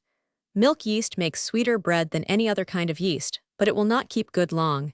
It is very nice to make biscuit of. Take half the quantity of milk you need for your biscuit, set it in a warm place with a little flour and a teaspoonful of salt. When light, mix it with the rest of the milk and use it directly for the biscuit. It takes a pint of this yeast for 5 or 6 loaves of bread. Another method of making yeast, which is very 55 good, is to take about half a pound of your bread dough, when risen, and roll it out thin and dry it. When you wish to make bread, put a quart of lukewarm milk to it, set it near the fire to rise. When light, scald the flour and let it be till lukewarm, then add the yeast and salt. This will raise the bread in the course of an hour. The dough will need a little fresh hop liquor put to it, in the course of 3 or 4 times baking. Potato yeast makes very nice bread, but the yeast does not keep good as long as when made without them. It is made in the following manner. Boil a couple of good-sized potatoes soft, peel and rub them through a sieve. Put to it a couple of tablespoonsful of wheat flour and a quart of hot hop tea. When lukewarm, stir in half a teacup of yeast. When light, put in a couple of teaspoonsful of salt, put it in your yeast jar, and cover it up tight. Yeast cakes.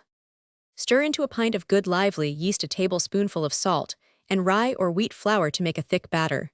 When risen, stir in Indian meal till of the right consistency to roll out. When risen again, roll them out very thin, cut them into cakes with a tumbler, and dry them in the shade in clear windy weather. Care must be taken to keep them from the sun, or they will ferment. When perfectly dry, tie them up in a bag and keep them in a cool, dry place. To raise 4 or 5 loaves of bread, take one of these cakes and put to it a little lukewarm milk or water. When dissolved, stir in a couple of tablespoonsful of flour, set it near the fire. When light, use it for your dough. Yeast cakes will keep good 5 or 6 months. They are very convenient to use in summer, as common yeast is so apt to ferment. Butter biscuit. Melt a teacup of butter, mix it with 2/3 of a pint of milk. If you have not any milk, water may be substituted, but the biscuit will not be as nice. Put in a teaspoonful of salt, half a teacup of yeast. Milk yeast is the best, see directions for making it. Stir in flour till it is stiff enough to mold up. A couple of eggs improve the biscuit, but are not essential.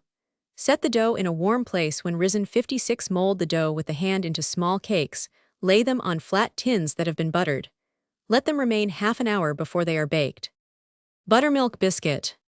Dissolve a couple of teaspoonsful of saleratus in a teacup of sour milk, mix it with a pint of buttermilk, and a couple of teaspoonsful of salt. Stir in flour until stiff enough to mold up. Mold it up into small cakes and bake them immediately. Hard biscuit. Weigh out 4 pounds of flour, and rub 3.5 pounds of it with 4 ounces of butter, 4 beaten eggs, and a couple of teaspoonsful of salt. Moisten it with milk, pound it out thin with a rolling pin, sprinkle a little of the reserved flour over it lightly, roll it up and pound it out again, sprinkle on more of the flour. This operation continue to repeat till you get in all the reserved flour. Then roll it out thin, cut it into cakes with a tumbler, lay them on flat buttered tins, cover them with a damp cloth to prevent their drying. Bake them in a quick oven. Saleratus biscuit. Put a couple of teaspoonsful of saleratus in a pint of sour milk. If you have not any sour milk, put a tablespoonful of vinegar to a pint of sweet milk, set it in a warm place. As soon as it curdles, mix it with the saleratus. Put in a couple of tablespoonfuls of melted butter and flour to make them sufficiently stiff to roll out. mold them up into small biscuit and bake them immediately. Potato biscuit. Boil mealy potatoes very soft, peel and mash them. To 4 good-sized potatoes, put a piece of butter of the size of a hen's egg, a teaspoonful of salt. When the butter has melted, put in half a pint of cold milk. If the milk cools the potatoes, put in 1/4 of a pint of yeast and flour to make them of the right consistency to mold up. Set them in a 57 warm place. When risen, mold them up with the hand. Let them remain 10 or 15 minutes before baking them. Sponge biscuit. Stir into a pint of lukewarm milk half a teacup of melted butter, a teaspoonful of salt, half a teacup of family, or a tablespoonful of brewer's yeast. The latter is the best. Add flour till it is a very stiff batter. When light, drop this mixture by the large spoonful onto flat, buttered tins, several inches apart. Let them remain a few minutes before baking. Bake them in a quick oven till they are a light brown. Crackers. Rub 6 ounces of butter with 2 pounds of flour. Dissolve a couple of teaspoonsful of saleratus in a wine glass of milk, and strain it onto the flour. Add a teaspoonful of salt, and milk enough to enable you to roll it out. Beat it with a rolling pin for half an hour, pounding it out thin. Cut it into cakes with a tumbler, bake them about 15 minutes, then take them from the oven. When the rest of your things are baked sufficiently, take them out, set in the crackers, and let them remain till baked hard and crispy. Cream cakes. Mix half a pint of thick cream with the same quantity of milk, 4 eggs, and flour to render them just stiff enough to drop on buttered tins. They should be dropped by the large spoonful several inches apart and baked in a quick oven. Crumpets. Take 3 teacups of raised dough and work into it, with the hand, half a teacup of melted butter, 3 eggs and milk to render it a thick batter. Turn it into a buttered bake pan. Let it remain 15 minutes, then put on a bake pan, heated so as to scorch flour. It will bake in half an hour. Rice cakes.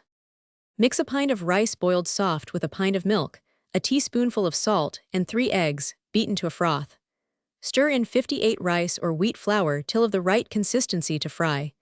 If you like them baked, add 2 more eggs and enough more flour to make them stiff enough to roll out, and cut them into cakes. Rice ruffs. To a pint of rice flour put boiling water or milk sufficient to make a thick batter. Beat 4 eggs, when it is cool, and put in, together with a teaspoonful of salt. Drop this mixture by the large spoonful into hot fat. Buckwheat cakes. Mix a quart of buckwheat flour with a pint of lukewarm milk.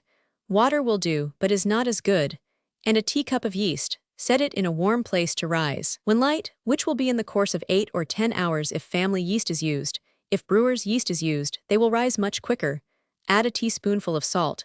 If sour, the same quantity of saleratus, dissolved in a little milk and strained. If they are too thick, thin them with cold milk or water. Fry them in just fat enough to prevent their sticking to the frying pan. Economy cakes. Rusked bread or that which is old and sour can be made into nice cakes. The bread should be cut into small pieces and soaked in cold water till very soft. Then drain off the water, mash the bread fine. To 3 pints of the bread pulp put a couple of beaten eggs, 3 or 4 tablespoonsful of flour and a little salt. Dissolve a teaspoonful of saleratus to a teacup of milk. Strain it, then stir it into the bread. Add more milk till it is of the right consistency to fry. The batter should be rather thicker than that of buckwheat cakes, and cooked in the same manner. Another way of making them, which is very good, is to mix half a pint of wheat flour with enough cold milk or water to render it a thick batter, and a couple of tablespoonsful of yeast. When light, mix the batter with the bread, which should be previously soaked soft and mashed fine. Add salt and a teaspoonful of saleratus, dissolved in a little milk. Fry them in just fat enough to prevent their sticking to the frying pan. Green corn cake. Mix a pint of grated green corn with 3 tablespoonsful of milk, a teacup of flour, half a teacup of melted butter, 1 egg, a teaspoonful of salt, and half a teaspoonful of pepper. Drop this mixture into hot butter by the spoonful. Let the cakes fry 8 or 10 minutes. These cakes are nice served up with meat for dinner. Indian corn cake. Stir into a quart of sour or buttermilk a couple of teaspoonsful of saleratus, a little salt, and sifted Indian meal to render it a thick batter. A little cream improves the cake. Bake it in deep cake pans about an hour. When sour milk cannot be procured, boil sweet milk and turn it on to the Indian meal. When cool, put in 3 beaten eggs to a quart of the meal. Add salt to the taste. Indian slapjacks. Scald a quart of Indian meal. When lukewarm, turn, stir in half a pint of flour, half a teacup of yeast, and a little salt. When light, fry them in just fat enough to prevent their sticking to the frying pan. Another method of making them, which is very nice, is to turn boiling milk or water onto the Indian meal, in the proportion of a quart of the former to a pint of the latter. Stir in 3 tablespoonsful of flour, 3 eggs well beaten, and a couple of teaspoonsful of salt. Journey or Johnny cakes. Scald a quart of sifted Indian meal with sufficient water to make it a very thick batter. Stir in 2 or 3 teaspoonsful of salt, mold it with the hand into small cakes. In order to mold them up, it will be necessary to rub a good deal of flour on the hands to prevent their sticking. Fry them in nearly fat enough to cover them. When brown on the underside, they should be turned. It takes about 20 minutes to cook them. When cooked, split and butter them. Another way of making them, which is nice, is to scald the Indian meal and put in saleratus, dissolved in milk and salt, in the proportion of a teaspoonful of each to a quart of 60 meal. Add 2 or 3 tablespoonsful of wheat flour and drop the batter by the large spoonful into a frying pan. The batter should be of a very thick consistency, and there should be just fat enough in the frying pan to prevent the cake sticking to it. Hoe cakes. Scald a quart of Indian meal with just water enough to make a thick batter. Stir in a couple of teaspoonsful of salt and 2 tablespoonful of butter. Turn it into a buttered bake pan and bake it half an hour. Muffins. Mix a quart of wheat flour smoothly with a pint and a half of lukewarm milk, half a teacup of yeast, a couple of beaten eggs, a heaping teaspoonsful of salt, and a couple of tablespoonsful of lukewarm melted butter. Set the batter in a warm place to rise. When light, butter your muffin cups, turn in the mixture, and bake the muffins till a light brown. Raised flour waffles. Stir into a quart of flour sufficient lukewarm milk to make a thick batter. The milk should be stirred in gradually so as to have it free from lumps. Put in a tablespoonful of melted butter, a couple of beaten eggs, a teaspoonful of salt, and half a teacup of yeast. When risen, fill your waffle irons with the batter, bake them on a hot bed of coals. When they have been on the fire between 2 and 3 minutes, turn the waffle irons over. When brown on both sides, they are sufficiently baked. The waffle irons should be well greased with lard and very hot before each one is put in. The waffles should be buttered as soon as cooked. Serve them up with powdered white sugar and cinnamon. Quick waffles. Mix flour and cold milk together to make a thick batter. To a quart of the flour put 6 beaten eggs, a tablespoonful of melted butter, and a teaspoonful of salt. Some cooks add a quarter of a pound of sugar and half a nutmeg. Bake them immediately. Rice waffles. Take a teacup and a half of boiled rice. Warm it with a pint of milk, mix it smooth, then take it from the fire, stir in a pint of cold milk and a teaspoonful of salt. Beat 4 eggs and stir them in, together with sufficient flour to make a thick batter. Rice wafers. Melt a quarter of a pound of butter, and mix it with a pound of rice flour, a teaspoonful of salt, and a wine glass of wine. Beat 4 eggs and stir in, together with just cold milk enough to enable you to roll them out easily. They should be rolled out as thin as possible, cut with a wine glass into cakes, and baked in a moderate oven on buttered flat tins. Rules to be observed in making nice cake. Cake to be good must be made of nice materials. The butter, eggs, and flour should not be stale, and the sugar should be of a light color and dry. Brown sugar answers very well for most kinds of cake, if rolled free from lumps and stirred to a cream with the butter. The flour should be sifted, and if damp, dried perfectly, otherwise it will make the cake heavy. The eggs should be beaten to a froth, and the cake will be more delicate if the yolks and whites are beaten separately. Saleratus and soda should be perfectly dissolved and strained before they are stirred into the cake. Raisins for cake should have the seeds taken out. Xanthi currants should be rinsed in several waters to cleanse them, rubbed in a dry cloth to get out the sticks, and then spread on platters and dried perfectly before they are put into the cake. Almonds should be blanched, which is done by turning boiling water on them and letting them remain in it till the skins will rub off easily.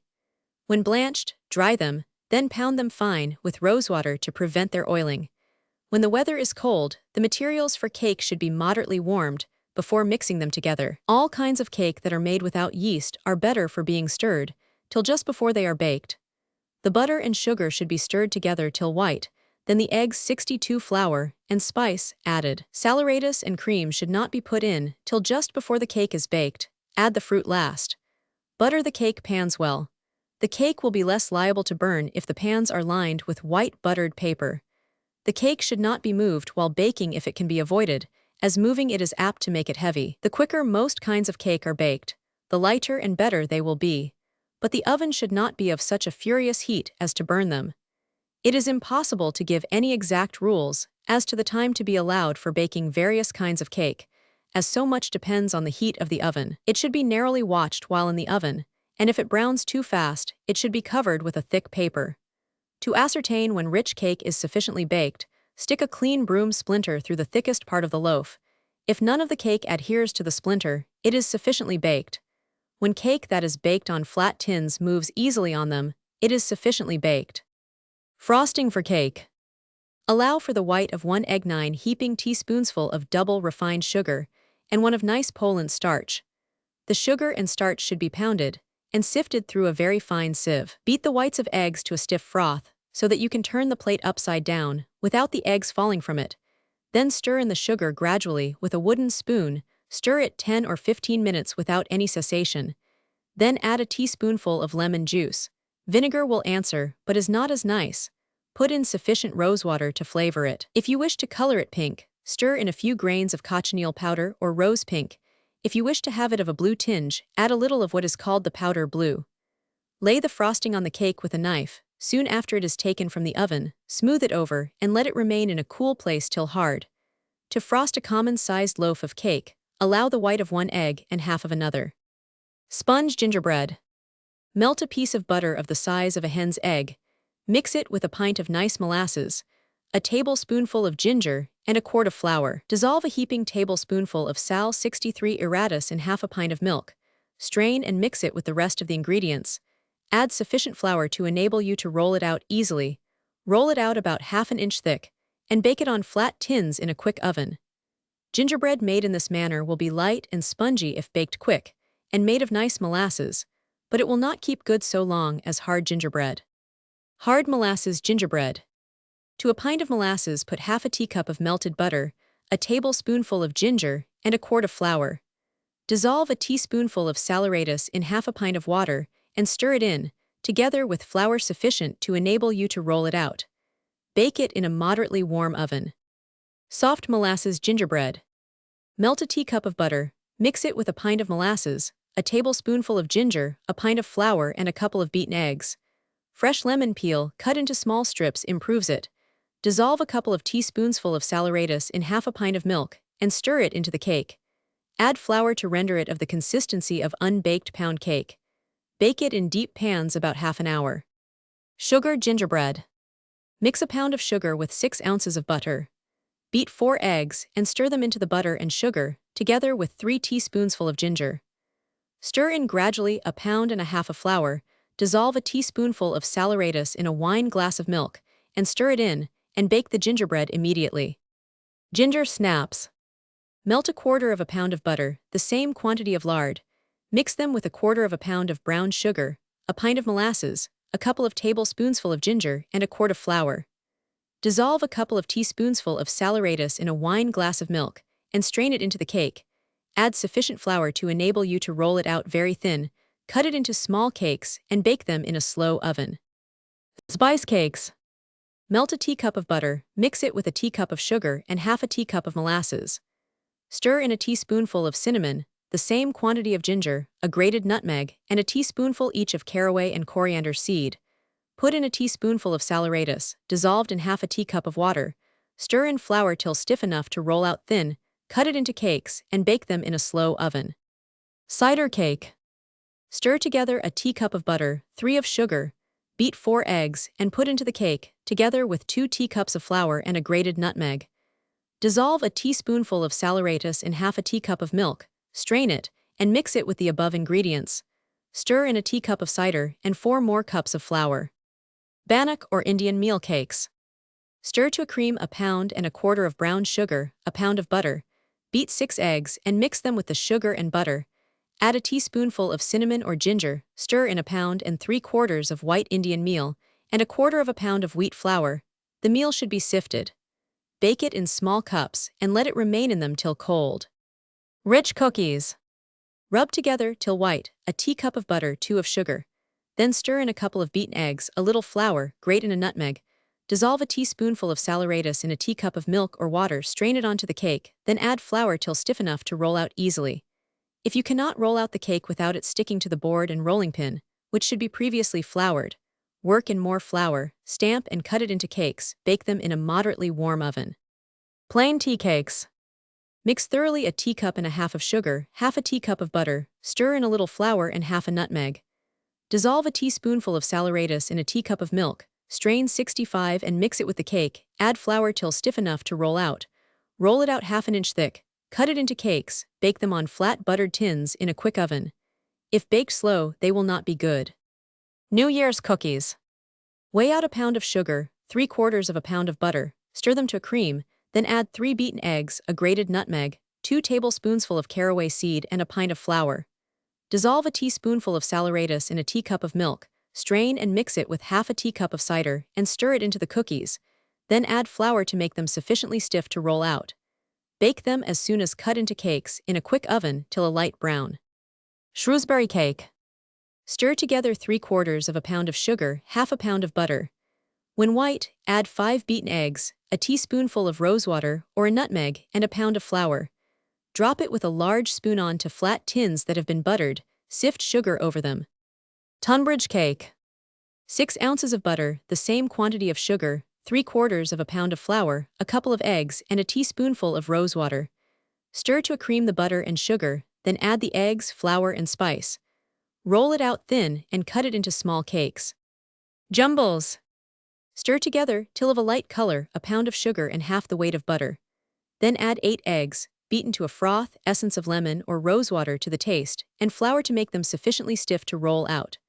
Roll them out in powdered sugar about half an inch thick, cut it into strips about half an inch wide and 4 inches long, join the ends together so as to form rings.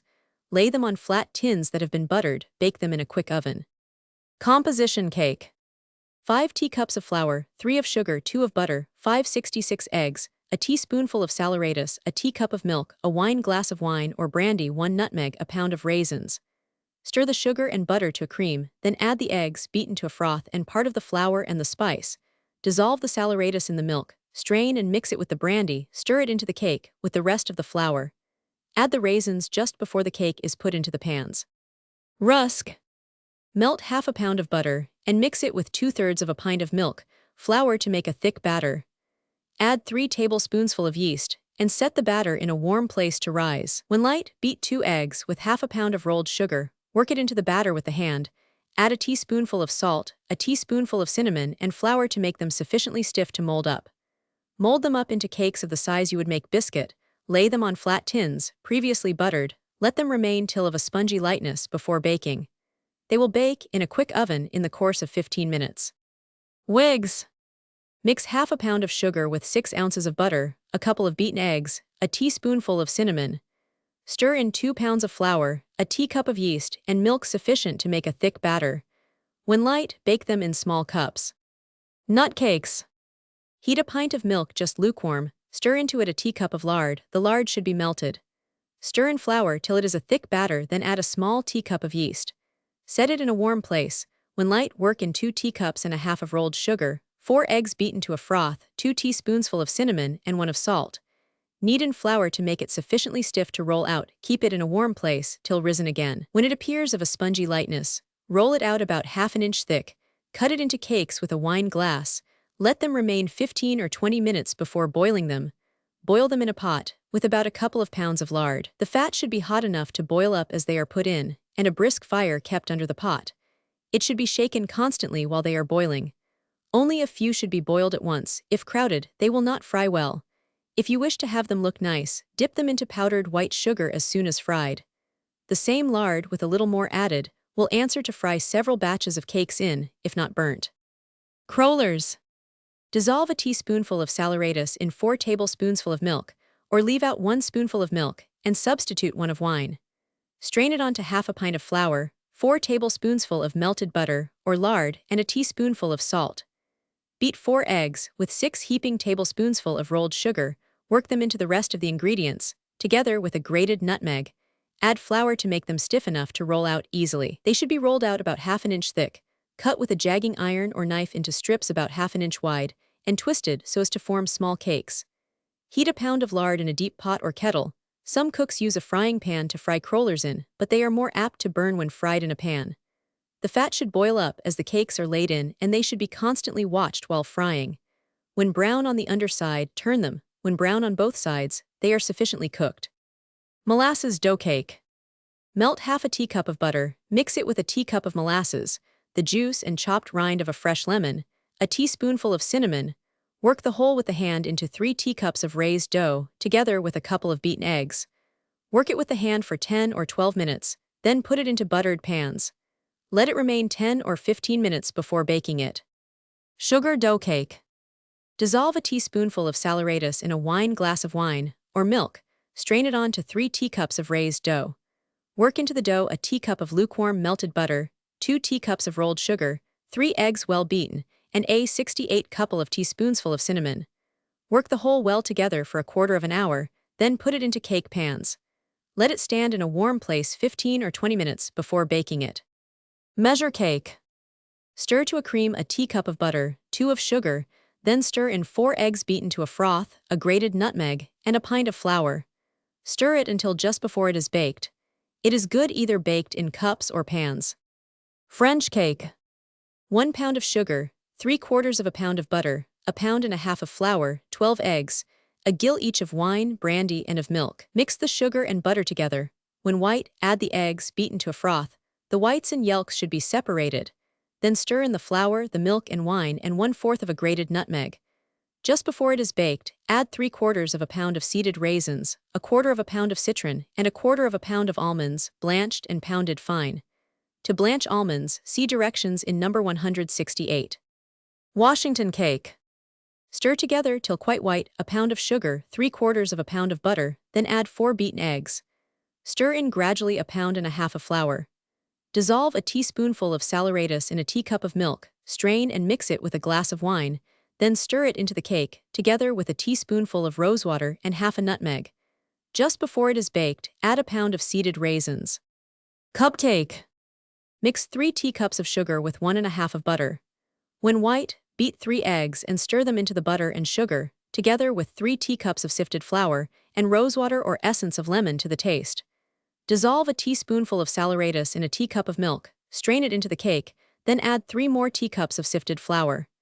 Bake the cake immediately, either in cups or pans. Plain cream cake.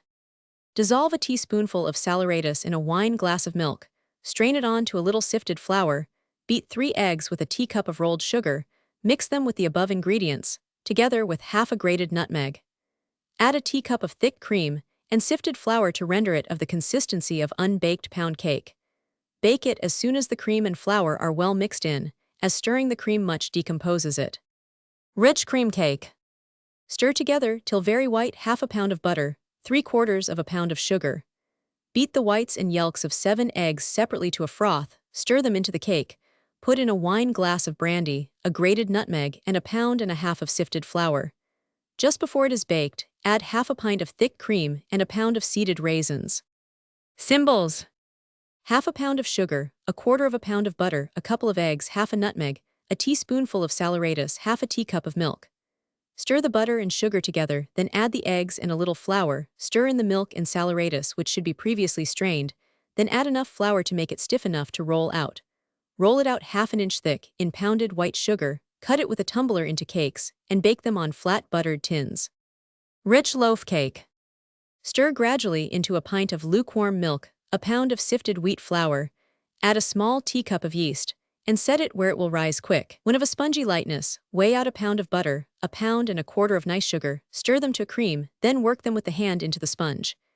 Beat 4 eggs to a froth, the whites and yolks separately, mix the eggs with the cake, together with a wine glass of wine, 1 of brandy, 1/4 ounce of mace or 1 nutmeg. Cinnamon is good spice for loaf cake, but it turns it a dark color. Add another pound of flour, and work it with the hand for 15 or 20 minutes.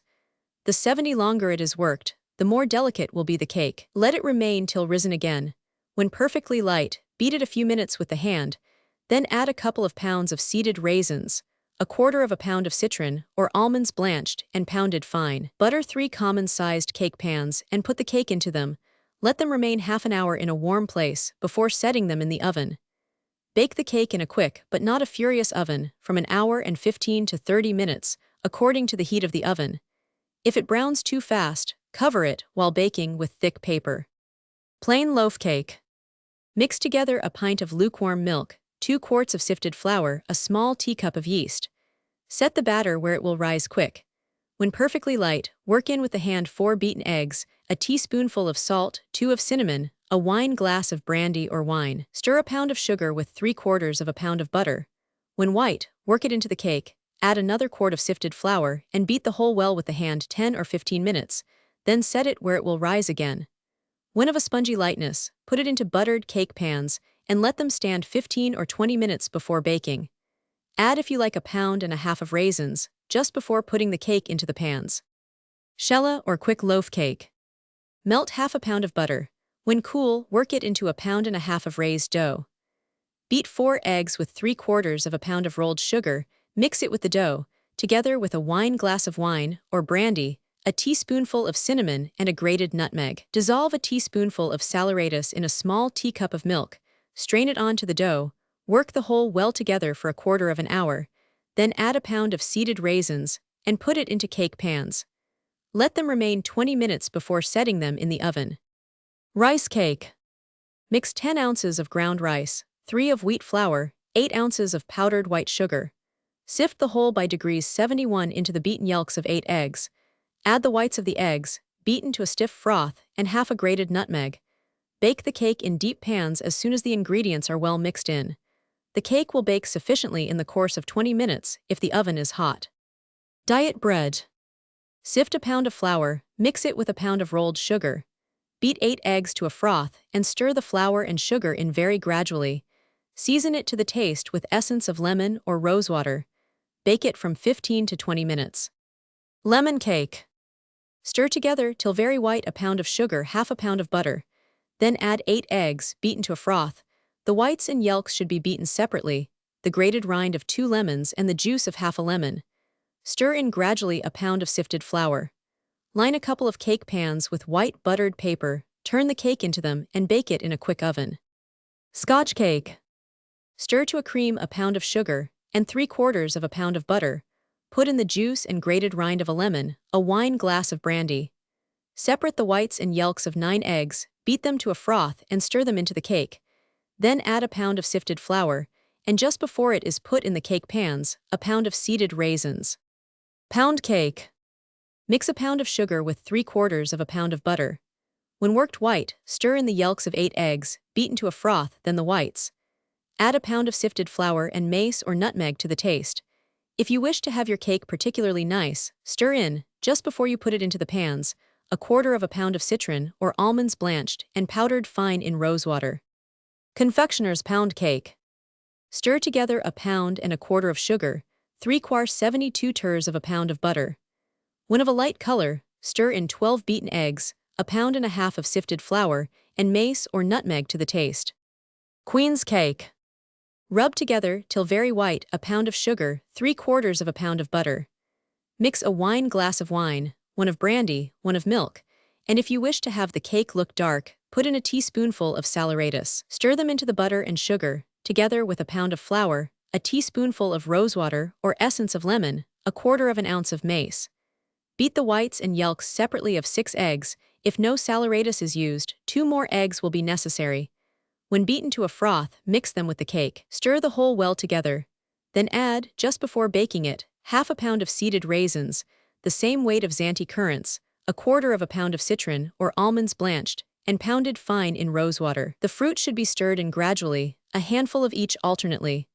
Line a couple of 3-pint tin pans with buttered white paper, put in the cake, and bake it directly. If it browns too fast, cover it with paper. It takes from 1.25 to 1.5 hours to bake it, according to the heat of the oven. Delicate cake. Stir to a cream a pound of powdered white sugar, 7 ounces of butter. Then add the whites of 16 eggs, beaten to a stiff froth, 1/2 a nutmeg or a teaspoonful of rosewater. Stir in gradually a pound of sifted flour and bake the cake immediately. The yolks of the eggs can be used for custards. Jelly cake. Rub together till white 1/2 pound of sugar, 6 ounces of butter. Beat 8 eggs to a froth and stir into the butter and sugar, together with a pound of sifted flour. Add the juice and grated rind of a fresh lemon, and turn this mixture on to scalloped tin plates that have been well buttered. The cake should not be more than 1/4 of an inch thick on each of the plates. Bake them directly, in a quick 73 oven, till a light brown. Pile them on a plate with a layer of jelly or marmalade between each of the cakes, and a layer on the top. Strawberry cake. Mix a quart of flour with a teaspoonful of salt, 4 beaten eggs, and a teacup of thick cream or melted butter. Add sufficient milk to enable you to roll it out. Roll it out thin, line a shallow cake pan with part of it, then put in a thick layer of nice ripe strawberries. Strew on sufficient white sugar to sweeten the strawberries. Cover them with a thin layer of the crust, then add another layer of strawberries and sugar. Cover the whole with another layer of crust, and bake it in a quick oven about 25 minutes. Superior sponge cake. Take the weight of 10 eggs in powdered loaf sugar, beat it to a froth with the yolks of 12 eggs, put in the grated rind of a fresh lemon, leaving out the white part, add half the juice. Beat the whites of 12 eggs to a stiff froth and mix them with the sugar and butter. Stir the whole without any cessation for 15 minutes, then stir in gradually the weight of 6 eggs in sifted flour. As soon as the flour is well mixed in, turn the cake into pans lined with buttered paper. Bake it immediately in a quick but not a furiously hot oven. It will bake in the course of 20 minutes. If it bakes too fast, cover it with thick paper. Good sponge cake. Beat together the yolks of 10 eggs with a pound of powdered white sugar. Beat to a stiff froth the whites of the eggs and stir them into the yolks and sugar. Beat the whole 10 or 15 minutes, then stir in gradually 3/4 of a pound of sifted flour. Flavor it with a nutmeg or the grated rind of a lemon. Bake it as soon as the flour and spices are well mixed in. Almond cake. Beat the yolks of 12 eggs to a froth with a pound of powdered white sugar. Beat the whites of 9 eggs to a stiff froth and stir them into the yolks and sugar. When 74 the whole has been stirred together for 10 minutes, add gradually a pound of sifted flour and half a pound of almonds, blanched and pounded fine, then stir in 3 tablespoonsful of thick cream. As soon as the ingredients are well mixed in, turn the cake into buttered pans and bake it immediately. Frost the cake with the reserved whites of the eggs as soon as it is baked. Fruit cake. 1 pound of flour, 1 of sugar, 3/4 of a pound of butter, 2 pounds of seeded raisins, 2 of currants, 1 of citron, 1/4 of a pound of almonds, half an ounce of mace, a teaspoonful of rosewater, a wine glass of brandy, 1 of wine, and 10 eggs. Stir the sugar and butter to a cream, then add the whites and yolks of the eggs, beaten separately to a froth. Stir in the flour gradually, then the wine, brandy, and spice. Add the fruit just before it is put into the pans. It takes over 2 hours to bake it if the loaves are thick. If the loaves are thin, it will bake in less time. This kind of cake is the best after it has been made 3 or 4 weeks, and it will keep good 5 or 6 months. Black cake. 1 pound of flour, 1 of sugar, 14 ounces of butter, 10 eggs, 3 pounds of seeded raisins, 3 pounds of Zante currants and 1 pound of citron, a wine glass of wine, 1 of brandy and 1 of milk, a teaspoonful of saleratus, a tablespoonful of molasses, a tablespoonful of cinnamon, a teaspoonful of cloves, 1/4 of an ounce of mace or 1 nutmeg. The sugar should be the brown kind and stirred a few minutes with the butter, then the eggs beaten to a froth and stirred in. Brown the flour in a pan over a few coals. Stir it constantly to prevent its burning. It should be done before you commence making the cake, so as to have it get cold. Stir it into the butter and sugar gradually, then add the molasses and spice. Dissolve the saleratus in the milk, then strain it, and mix it with the brandy and wine to curdle them. Stir the whole into the cake. Just before you put it into the cake pans, stir in the fruit gradually, a handful of each alternately. When well mixed in, put it into cake pans 75 and bake it immediately. If baked in thick loaves, it takes from 2 hours and a half to 3 hours to bake it sufficiently. The oven should not be of a furious heat. Black cake cuts the best when 3 or 4 weeks old. Macaroons. Soak half a pound of sweet almonds in boiling hot water, till the skins will rub off easily. Wipe them dry. When you have rubbed off the skins, pound them fine with rosewater.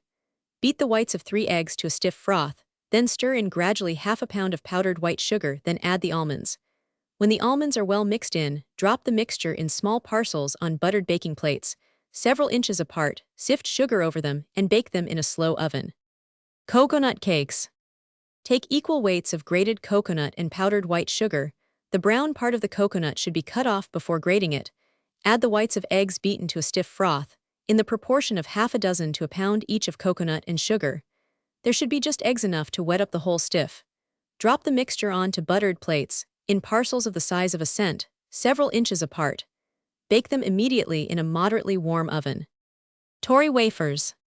Melt a teacup of butter, half a one of lard, and mix them with a quart of flour, a couple of beaten eggs, a teaspoonful of salt, a wine glass of wine. Add milk till of the right consistency to roll out. Roll it out about the third of an inch in thickness, cut it into cakes with a wine glass, lay them on buttered baking plates and bake them a few minutes. Frost them as soon as baked and sprinkle comfits or sugar sand on the top. Sugar drops. Stir to a cream 3 ounces of butter, 6 of powdered white sugar. Then add 3 beaten eggs, half a pound of sifted flour, half of a nutmeg. Drop this mixture by the large 76 spoonful onto buttered plates, several inches apart, sprinkle small sugar plums on the top, and bake them directly. Savoy cakes. Beat 8 eggs to a froth. The whites and yolks should be beaten separately, then mixed together, and a pound of powdered white sugar stirred in gradually. Beat the whole well together for 8 or 10 minutes, then add the grated rind of a fresh lemon, and half the juice, a pound of sifted flour, a couple of tablespoonsful of coriander seed. Drop this mixture by the large spoonful onto buttered baking plates, several inches apart, sift white sugar over them, and bake them immediately in a quick, but not a furiously hot oven. Almond cheesecakes. Boil a pint of new milk, beat 3 eggs, and stir into the milk while boiling. When it boils up, take it from the fire, put in half a wine glass of wine, separate the curd from the whey, and put to the curd 3 eggs, 6 ounces of powdered white sugar, previously beaten together. Add a teaspoonful of rosewater, half a pound of sweet almonds that have been blanched and pounded fine, a quarter of a pound of melted butter. Mix the whole well together, then pour it into small pans that are lined with pastry. Ornament the top with Zante currants, and almonds cut in thin slips, bake them directly. Flummery. Lay sponge or Savoy cakes in a deep dish, pour on white wine sufficient to make them quite moist. Make a rich boiled custard, using only the yolks of the eggs, turn it over the cakes when cool, beat the whites of the eggs to a froth, and turn them over the whole. Floating island. Mix a pint and a half of sweet thick cream with a gill of wine, the juice of half a lemon, and a teaspoonful of essence of lemon or rosewater. Sweeten the whole with powdered loaf sugar, turn it into a deep dish. Beat the whites of 4 eggs to a froth, and stir in half a pound of any dark-colored 77 preserved small fruit you may happen to have. Beat the whole to a strong froth, then turn it into the center of the cream. Whip syllabub. Take good sweet cream. To each pint put 6 ounces of double refined, powdered white sugar, half a tumbler of white wine, the juice and grated rind of a lemon. Beat the whole well together, put jelly in glasses, and cover them with the froth as fast as it rises. Ornamental froth for blancmange or creams. Beat the whites of 4 eggs to a froth, then stir in half a pound of preserved raspberries, cranberries, or strawberries. Beat the whole well together, then turn it over the top of your creams or blancmange. Ice currants. Take large bunches of ripe currants, wash and drain them dry, then dip them into the whites of eggs, previously beaten to a stiff froth. Lay them on a sieve, at such a distance from each other as not to touch, sift double refined sugar over them thick, and set them in a warm place to dry. Apple snow. Put a dozen good tart apples into cold water, set them over a slow fire. When soft, drain off the water, pull the skins from the apples, take out the cores, and lay the apples in a deep dish. Beat the whites of 12 eggs to a strong froth, put half a pound of powdered white sugar on the apples, beat them to a strong froth, then add the beaten eggs. Beat the whole to a stiff snow, then turn it into a dessert dish, and ornament it with myrtle or box. Comfits. Mix a pound of white sugar with just sufficient water to make a thick syrup. When the sugar has dissolved, drop in a pound of coriander seed, then drain off the syrup, and put the seeds in a sieve with 2 or 3 ounces of flour, shake them well in it, then set them where they will dry. When 78 dry, put them in the syrup again, repeat the above process till they are of the size you wish. Isinglass blancmange. Pull an ounce of mild white isinglass into small pieces, rinse them, and put to them a quart of milk if the weather is hot, and 3 pints if it is cold weather. Set it on a few coals, stir it constantly till the isinglass dissolves, then sweeten it to the taste with double refined loaf sugar, put in a small stick of cinnamon, a vanilla bean or blade of mace. Set it where it will boil 5 or 6 minutes, stirring it constantly. Strain it and fill the molds with it, let it remain in them till cold. The same bean will do to use several times. Calf's feet blanc mange. Boil 4 feet in 5 quarts of water without any salt. When the liquor is reduced to 1 quart, strain and mix it with 1 quart of milk, several sticks of cinnamon or a vanilla bean. Boil the whole 10 minutes, sweeten it to the taste with white sugar, strain it, and fill your molds with it. Rice flour blanc mange. Mix 4 tablespoonsful of ground rice, smoothly, with half a pint of cold milk, then stir it into a quart of boiling milk. Put in the grated rind of a lemon and half the juice, a blade of mace, sweeten to the taste with white sugar. Boil the whole 7 or 8 minutes, stirring it frequently. Take it from the fire. When cool, put in the beaten whites of 3 eggs, put it back on the fire, stir it constantly till nearly boiling hot, then turn it into molds or deep cups and let it remain till cold. This is nice food for invalids. Rice blanc mange. Boil a teacup of rice in a pint of water with a blade of mace and a teaspoonful of salt. When it swells out and becomes dry, add sufficient milk to prevent its burning. Let it boil till quite soft, stirring it constantly to keep it from burning. Sweeten it with white sugar. Dip your molds in cold water, then turn in the rice without drying the molds. Let the rice remain in the molds till it becomes quite cold. 79. Turn it into dessert dishes. Ornament it with marmalade cut in slices, and box and serve it up with cream or preserved strawberries. It should be made the day before it is to be eaten, in order to have it become firm. Snow cream. Beat the whites of 4 eggs to a stiff froth, then stir in 2 tablespoonsful of powdered white sugar, a tablespoonful of sweet wine, a teaspoonful of rosewater. Beat the whole together, then add a pint of thick cream. This is a nice accompaniment to a dessert of sweetmeats. Orange cream.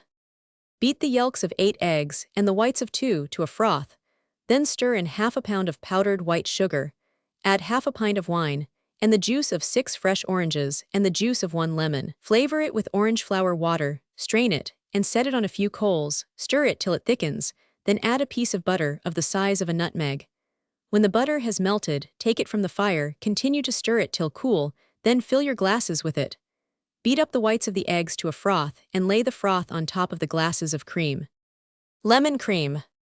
Pare 4 fresh lemons very thin so as to get none of the white part. Soak the rinds 12 hours in half a pint of cold water, then add the juice of the lemons and half a pint more of cold water. Beat to a froth the whites of 8 eggs and the yolks of 3, strain the lemon juice in water, mix it with the eggs, set the whole on a few coals, sweeten it with double refined sugar, stir it till it grows thick, then take it from the fire, stir it till cold, serve it up in glasses. Ice creams. Sweeten thick rich cream with powdered white sugar. It should be made very sweet, as the process of freezing extracts a great deal of the saccharine matter. Essence of lemon, the juice of strawberries or pineapples, are nice to flavor the cream with. The juice should be sweetened before being mixed with the cream. Where cream cannot be procured, a custard made in the following manner may be substituted. To a quart of milk put the beaten yolks of 4 eggs, the rind of a lemon or a vanilla bean.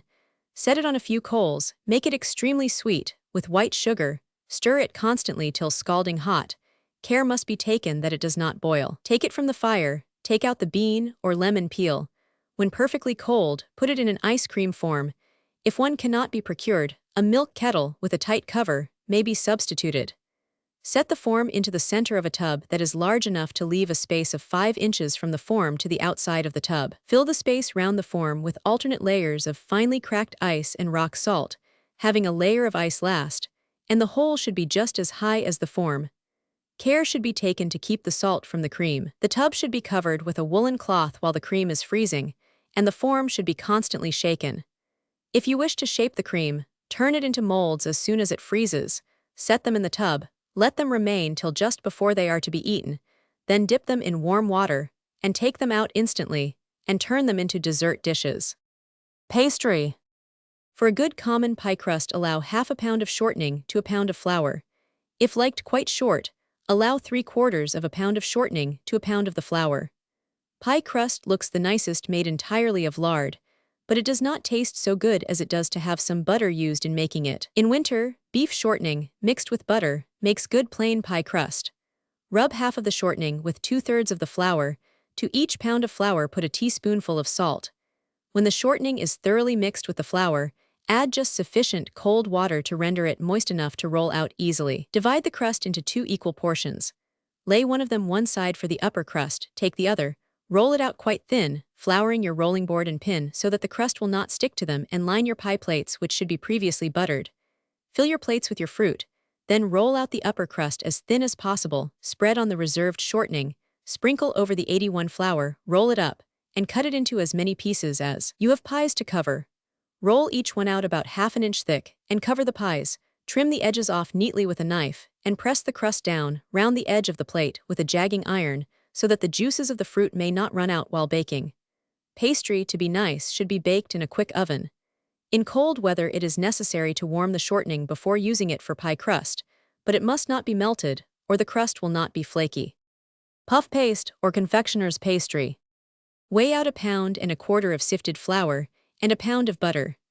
Rub about 1/3 of the butter with 2/3 of the flour, a teaspoonful of salt. When the butter is thoroughly mixed with the flour, add 1 beaten egg, and cold water to moisten it sufficiently to roll out. Sprinkle part of the reserved flour on a board, cut the butter into small pieces, and roll them out as thin as possible. In order to do so, it will be necessary to rub a great deal of the flour on the molding board and rolling pin. Lay the butter, as fast as rolled out, onto a floured plate, each piece by itself. Roll out the pastry as thin as it can be rolled, cover it with the rolled butter, sprinkle on part of the reserved flour, and roll the crust up. Continue to roll out the crust, and put on the reserved butter and flour till the whole is used. Roll it out lightly, about half an inch thick, for the upper crust or rim to your pies. Plain pie crust should be used for the under crust to the pies. Puff pastry, to be nice, should be baked in a quick oven till of a light brown color. If it browns before the fruit in the pie is sufficiently baked, cover it with thick paper. Apple pie.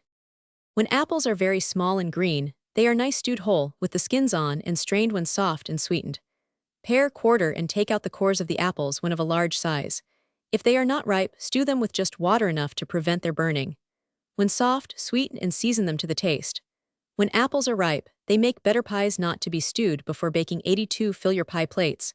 Cover them with a thick crust and bake them from half to 3/4 of an hour. When baked sufficiently, cut the upper crust through the center, remove it carefully with a broad knife, put a piece of butter, of the size of a walnut, into a pie, sweeten it to your taste, and if the apples are not tart enough, squeeze in the juice of part of a lemon. Flavor the pie with either nutmeg, rosewater, or grated lemon peel. Apples cut into quarters without paring and stewed soft in new cider and molasses make good plain pies. The apples should be strained after stewing and seasoned with cinnamon or nutmeg. If made quite sweet, it will keep good several months. Dried apples should have boiling water turned on to cover them and stewed till very soft.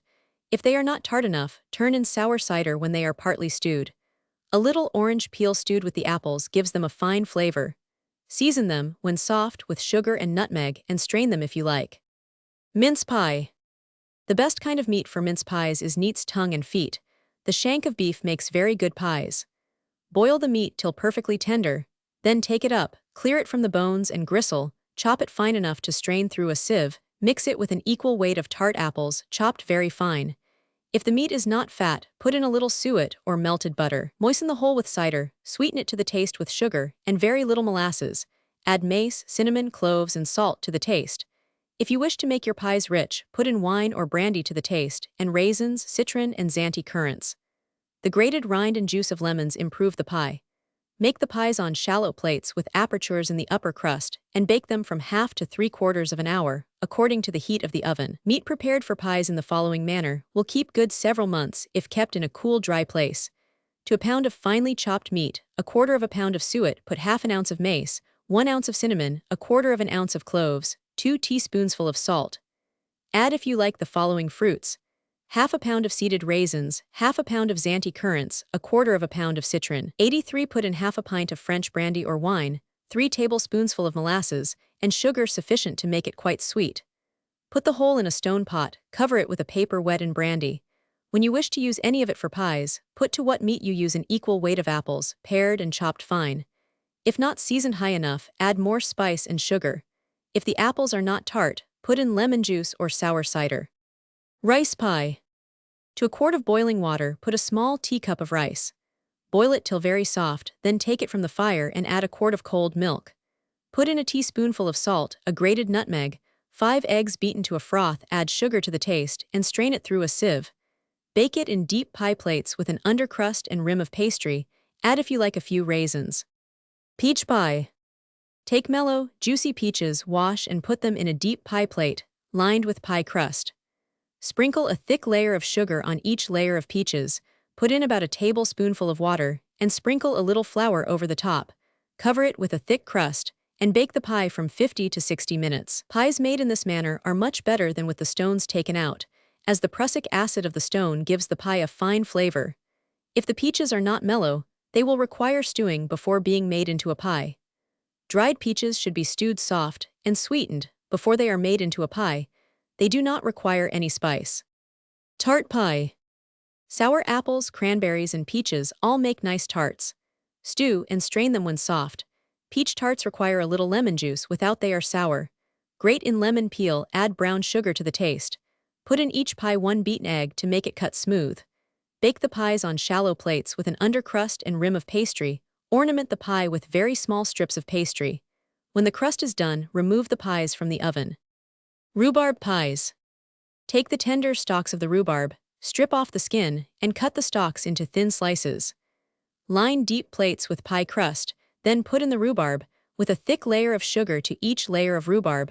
A little grated lemon peel improves the pie. Cover the pies with a thick crust.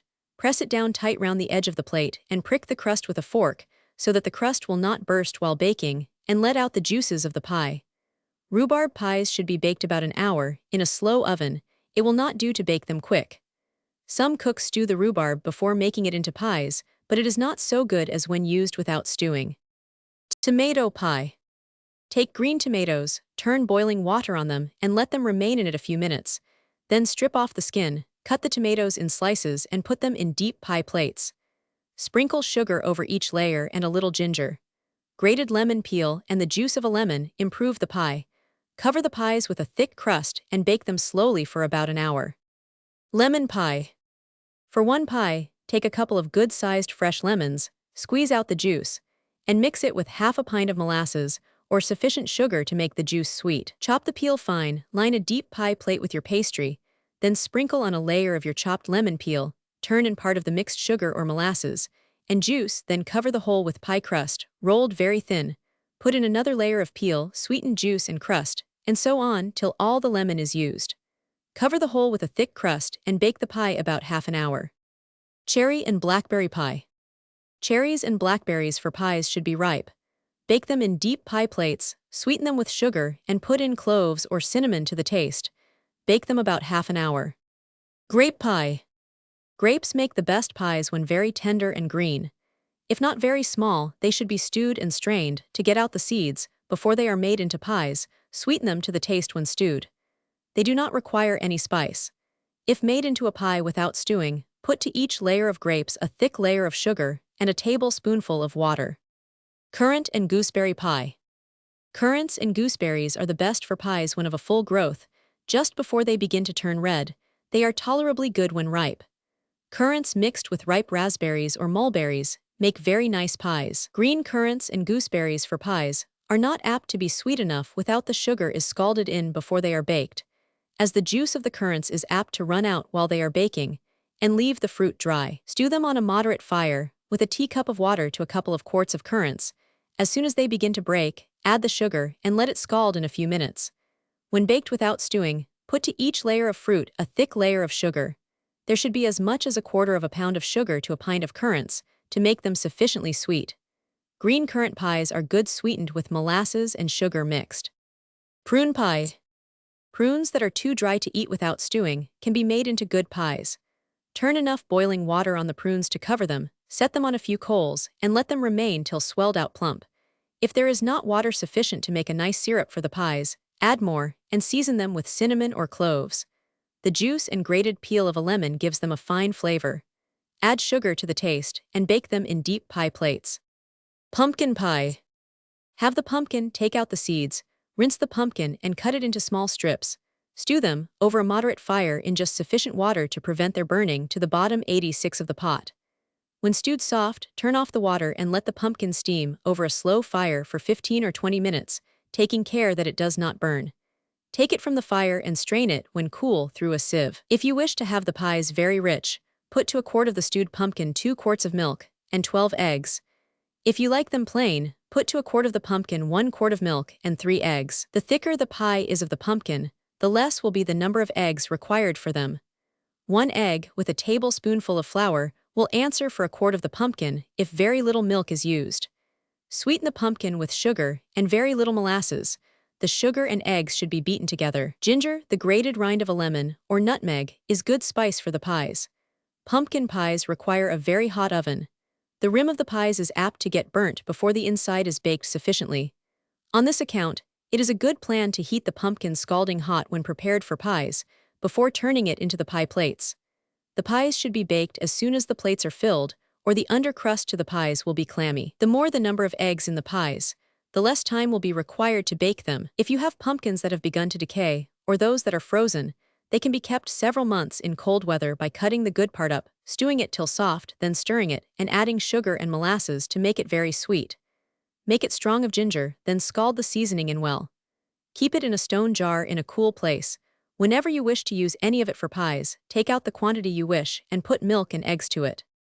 Carrot pie. Scrape the skin off from the carrots, boil them soft, and strain them through a sieve. To a pint of the strained pulp put 3 pints of milk, 6 beaten eggs, 2 tablespoonfuls of melted butter, the juice of half a lemon, and the grated rind of a whole one. Sweeten it to your taste, and bake it in deep pie plates without an upper crust. Potato pie. Boil Carolina or mealy Irish potatoes till very soft. When 87 peeled, mash and strain them. To a quarter of a pound of potatoes, put a quart of milk, 3 tablespoonfuls of melted butter, 4 beaten eggs, a wine glass of wine. Add sugar and nutmeg to the taste. Sweet Marlborough pie. Procure sweet mellow apples, pare and grate them. To a pint of the grated pulp put a pint of milk, a couple of eggs, 2 tablespoonfuls of melted butter, the grated peel of a lemon, and half a wine glass of brandy. Sweeten it to the taste with nice brown sugar. The eggs should be beaten to a froth, then the sugar stirred into them and mixed with the rest of the ingredients. A little stewed pumpkin mixed with the apples improves the pie. Bake the pie in deep plates without an upper crust. Marlborough tarts. Take tart juicy apples, quarter them, and stew them till soft enough to rub through a sieve. To 12 tablespoonfuls of the strained apple, put 12 of sugar, the same quantity of wine, 6 tablespoonfuls of melted butter, 4 beaten eggs, the juice and grated rind of a lemon, half a nutmeg, and half a pint of milk. Turn this, when the ingredients are well mixed together, into deep pie plates that are lined with pastry and a rim of puff paste round the edge. Bake the tarts about half an hour. Coconut pie. Cut off the brown part of the coconut, grate the white part, and mix it with milk and set it on the fire and let it boil slowly 8 or 10 minutes. To a pound of the grated coconut allow a quart of milk, 8 eggs, 4 tablespoonfuls of sifted white sugar, a glass of wine, a small cracker pounded fine, 2 tablespoonfuls of melted butter, and half a nutmeg. The eggs and sugar should be beaten together to a froth, then the wine stirred in. Put them into the milk and coconut, which should be first allowed to get quite cool, add the cracker and nutmeg, turn the whole into deep pie plates with a lining and rim of puff paste. Bake them as soon as turned into the plates. Small puffs. To make a dozen puffs, take a pound and a quarter of flour, a pound of butter, and 1 egg. Put them together according to the directions for puff pastry, number 238. Divide it when made into 3 equal portions. Roll one of them out half an inch thick. Cut it into cakes with a tumbler, roll out the rest of the pastry, cut it into strips with a jagging iron, and lay the strips round those that are cut with a tumbler so as to form a rim. Lay the puffs on buttered flat tins, bake them in a quick oven till a light brown, then fill them with any small preserved fruit you may happen to have. A plain custard pie. Boil a quart of milk with half a dozen peach leaves or the rind of a lemon. When they have flavored the milk, strain it and set it where it will boil.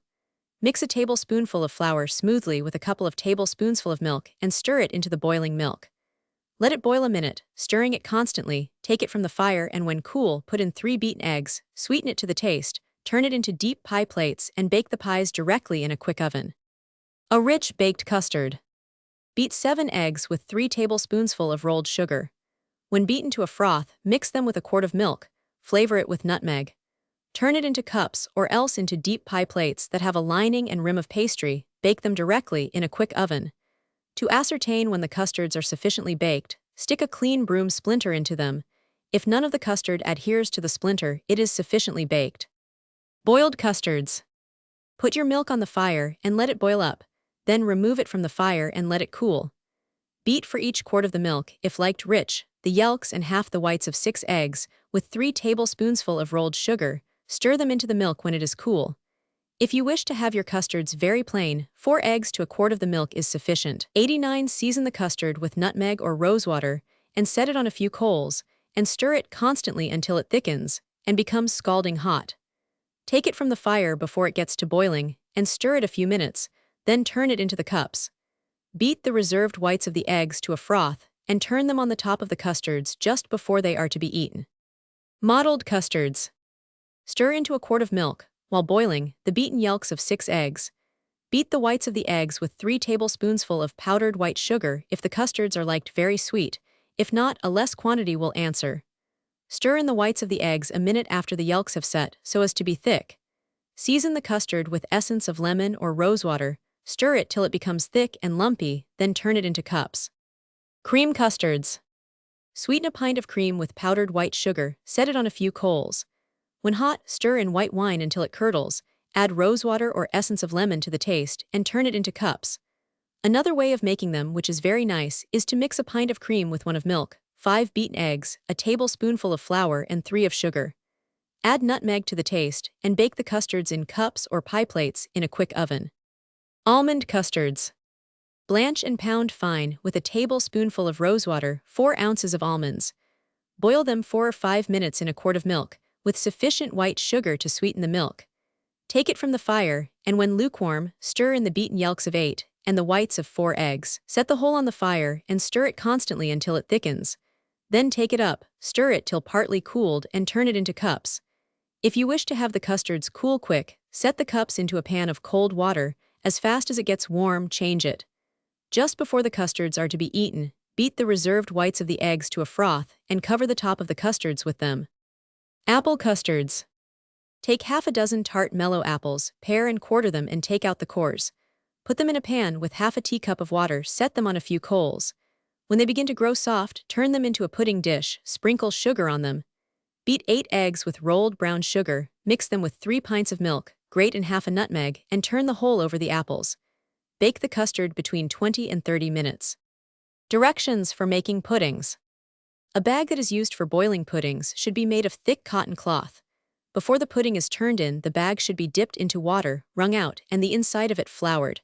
When the pudding is turned in, tie the bag tight, leaving plenty of room for the pudding to swell out in. Indian and flour puddings require a great deal of room. Put them in a pot of boiling water, with an old plate at the bottom of the pot, to keep the pudding bag from sticking to it. When the pudding has been in a few minutes, turn the bag over, or the pudding will settle and be heavy. There should be water enough in the pot to cover the pudding, and it should not be allowed to stop boiling a minute. If so, the pudding will not be nice. A tea kettle of boiling water should be kept on the fire, to turn in as the water boils away. When the pudding is done, dip the bag into cold water for a minute. The pudding will then come out easily. When puddings are baked, the fruit should not be put in till the pudding has begun to thicken, otherwise they will sink to the bottom of the pudding. Hasty pudding.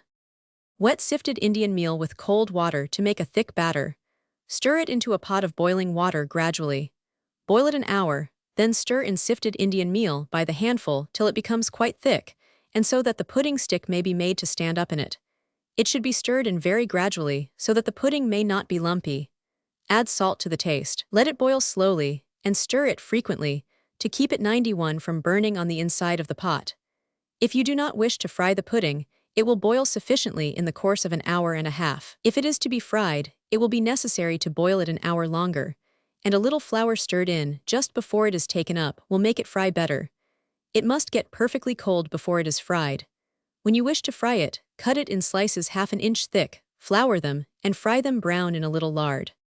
Corn puddings. Grate sweet green corn to 3 teacups of it. When grated, put 2 quarts of milk, 8 eggs, a couple of teaspoonsful of salt, half a teacup of melted butter, and a grated nutmeg. Bake the pudding an hour, serve it up with sauce. Cracker pudding. Mix 10 ounces of finely pounded crackers with a wine glass of wine, a little salt, and half a nutmeg, 3 or 4 tablespoonfuls of sugar, 2 of melted butter. Beat 8 eggs to a froth, mix them with 3 pints of milk, and turn them on to the rest of the ingredients. Let it remain till the crackers begin to soften, then bake it. Boiled Indian pudding. Stir enough sifted Indian meal into a quart of boiling milk or water to make a very stiff batter. Then stir in a couple of tablespoonsful of flour, 3 of sugar or molasses, half a spoonful of ginger or a couple of teaspoonsful of cinnamon, and a couple of teaspoonsful of salt. 2 or 3 eggs improve the pudding, but are not essential. Some people like a little chopped suet in them. The pudding will boil so as to be very good in the course of 3 hours, but it is better for being boiled 5 or 6 hours. Some cooks boil them 8 or 9 hours. When boiled so long, it is necessary to boil them several hours the day before they are to be eaten. Baked Indian pudding. Boil a quart of milk and turn it on to a pint of sifted Indian meal. Stir it in well so as to scald the meal, then mix 3 tablespoonsful of wheat flour with a pint of milk. 92. The milk should be stirred gradually into the flour so as to have it mix free from lumps. Turn it on to the Indian meal, mix the whole well together. When the whole is just lukewarm, beat 3 eggs with 3 tablespoonsful of sugar. Stir them into the pudding, together with 2 teaspoonsful of salt, 2 of cinnamon or a grated nutmeg, and a couple of tablespoonsful of melted butter or suet chopped fine. Add, if you wish to have the pudding very rich, half a pound of raisins. They should not be put in till the pudding has baked 5 or 6 minutes. If raisins are put in, an additional half pint of milk will be required, as they absorb a great deal of milk.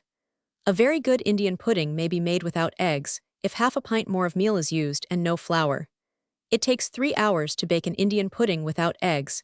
If it has eggs in, it will bake in much less time. Minute pudding. Put a pint and a half of milk on the fire. Mix 5 large tablespoonsful of either wheat or rye flour smoothly with half a pint of milk, a teaspoonful of salt, and half of a grated nutmeg. When the milk boils, stir in the mixed flour and milk. Let the whole boil for 1 minute, stirring it constantly. Take it from the fire, let it get lukewarm, then add 3 beaten eggs. Set it back on the fire and stir it constantly until it thickens. Take it from the fire as soon as it boils. Boiled bread pudding. Take about 3/4 of a pound of bread, cut it into small pieces, and soak them soft in cold water. Then drain off the water, mash the bread fine, and mix with it 2 tablespoonsful of flour, 3 eggs, a teaspoonful of salt, a tablespoonful of melted butter, and cold milk sufficient to make it a thick batter. Mix the whole well together, then turn it into a floured pudding bag, tie it up, so as to leave room for the pudding to swell. Boil it an hour and a half without any intermission. Serve up the pudding with rich sauce. A plain baked bread pudding. Pound rusked bread fine to 5 heaping tablespoonsful 93 of it, put a quart of milk, 3 beaten eggs, 3 tablespoonsful of rolled sugar, a teaspoonful of salt, half a nutmeg, and 3 tablespoonsful of melted butter. Bake it about an hour. It does not need any sauce. Rich bread pudding. Cut a pound loaf of baker's bread into thin slices, spread butter on them as for eating, lay them in a pudding dish, sprinkle between each layer of bread seeded raisins and citron cut in small strips. Beat 8 eggs with 4 tablespoonsful of rolled sugar, mix them with 3 pints of milk, half of a grated nutmeg. Turn the whole on to the bread and let it remain until the bread has absorbed full half of the milk, then bake it about 3/4 of an hour. Flour pudding. Into a pint and a half of sifted flour, stir gradually, so that it may not be lumpy, a quart of milk. Beat 7 eggs and put in, together with a couple of tablespoonsful of melted butter and a couple of teaspoonsful of salt. Grate in half of a nutmeg. Add, if you want the pudding very rich, half a pound of raisins. They should not be put into a baked pudding till it has been cooking long enough to thicken, so that the raisins will not sink to the bottom of it. A pudding made in this manner is good either baked or boiled. It takes 2 hours to boil and an hour and a quarter to bake it. When boiled, the bag should not be more than 2/3 full, as flour puddings swell very much. It should be put into boiling water and kept boiling constantly. If the water boils away, so as to leave any part of the bag uncovered, more boiling water should be added. When the pudding has boiled 8 or 9 minutes, the bag should be turned over, otherwise the pudding will be heavy. Flour puddings should be eaten as soon as cooked, as they fall directly. Serve them up with rich sauce. Boiled rice pudding. Put 2 teacups of rice into a quart of boiling water, add a couple of teaspoonsful of salt, and let the rice boil till soft. Then take it from the fire, stir in a quart of cold milk, 94 1/2 a pound of raisins, or omit the raisins and substitute any other fruit that you may like. Beat a couple of eggs and put in, together with half of a grated nutmeg. Set the whole on the fire and let it boil till the fruit is soft. Serve it up with butter and sugar. A baked rice pudding without eggs. Pick over and wash 2 small teacups of rice and put it into 2 quarts of milk. Melt a small teacup of butter and put in, together with 2 of sugar, a grated nutmeg, and a couple of teaspoonsful of salt, and bake the pudding about 2 hours. This pudding does not need any sauce and is good either hot or cold. If you wish to have the pudding very rich, add, when it has been baking 5 or 6 minutes, half a pound of raisins. Rice pudding with eggs. Boil a quarter of a pound of unground rice in a quart of milk till soft, then stir in a quarter of a pound of butter, take it from the fire, put in a pint of cold milk, a couple of teaspoonsful of salt and a grated nutmeg. When it is lukewarm, beat 4 eggs with a quarter of a pound of sugar and stir it into the pudding. Add half a pound of raisins and turn the whole into a buttered pudding dish and bake it 3/4 of an hour. Ground rice pudding. Mix a pint and a half of ground rice smooth with a quart of milk, stir in a glass of wine, a quarter of a pound of melted butter, a teaspoonful of salt and spice to the taste. Beat 8 eggs and stir them in, turn the whole into a buttered pudding dish, and when it has baked a few minutes, add half a pound of raisins or Zante currants. Rice snowballs. Pare small, tart apples and take out the cores with a small knife. Fill the cavity with a stick of cinnamon or mace. Put each one in a small floured bag and fill the bags about half full of unground rice. Tie up the bags so as to leave a great deal of room for the rice to swell. Put them in a pot of water with a tablespoonful of salt to a couple of quarts of 95 water. The bags of rice should be boiled in a large proportion of water, as the rice absorbs it very much. Boil them about an hour and 20 minutes, then turn them out of the bags carefully into a dessert dish and garnish them with marmalade cut in slices. Serve them up with butter and sugar. Cream pudding. Beat 6 eggs to a froth, then mix with them 3 tablespoonsful of powdered white sugar, the grated rind of a lemon. Mix a pint of milk with a pint of flour, 2 teaspoonsful of salt, then add the eggs and sugar. Just before it is baked, stir in a pint of thick cream. Bake it either in buttered cups or a pudding dish. Custard pudding. Stir a quart of milk very gradually into half a pint of flour, mix it free from lumps, and put to it 7 eggs, beaten with 3 tablespoonsful of sugar, a teaspoonful of salt, and half of a grated nutmeg. Bake it 3/4 of an hour. Rennet pudding. Put cleaned calf's rennet into white wine, in the proportion of a piece 3 inches square to a pint of wine. It will be fit for use in the course of 7 or 8 hours. Whenever you wish to make a pudding, put 3 tablespoonsful of the wine to a quart of sweet milk and 4 tablespoonsful of powdered white sugar. Flavor it with rosewater or essence of lemon. Stir it 20 minutes, then dish it out, and grate nutmeg over it. It should be eaten in the course of an hour after it is made, as it soon curdles. Fruit pudding. Make good common pie crust, roll it out half an inch thick, and strew over it any one of the following kinds of fruit: cherries, currants, gooseberries, strawberries, raspberries, blackberries, or cranberries. A thick layer of marmalade spread on is also very nice. Sprinkle over the fruit a little cinnamon or cloves and sugar.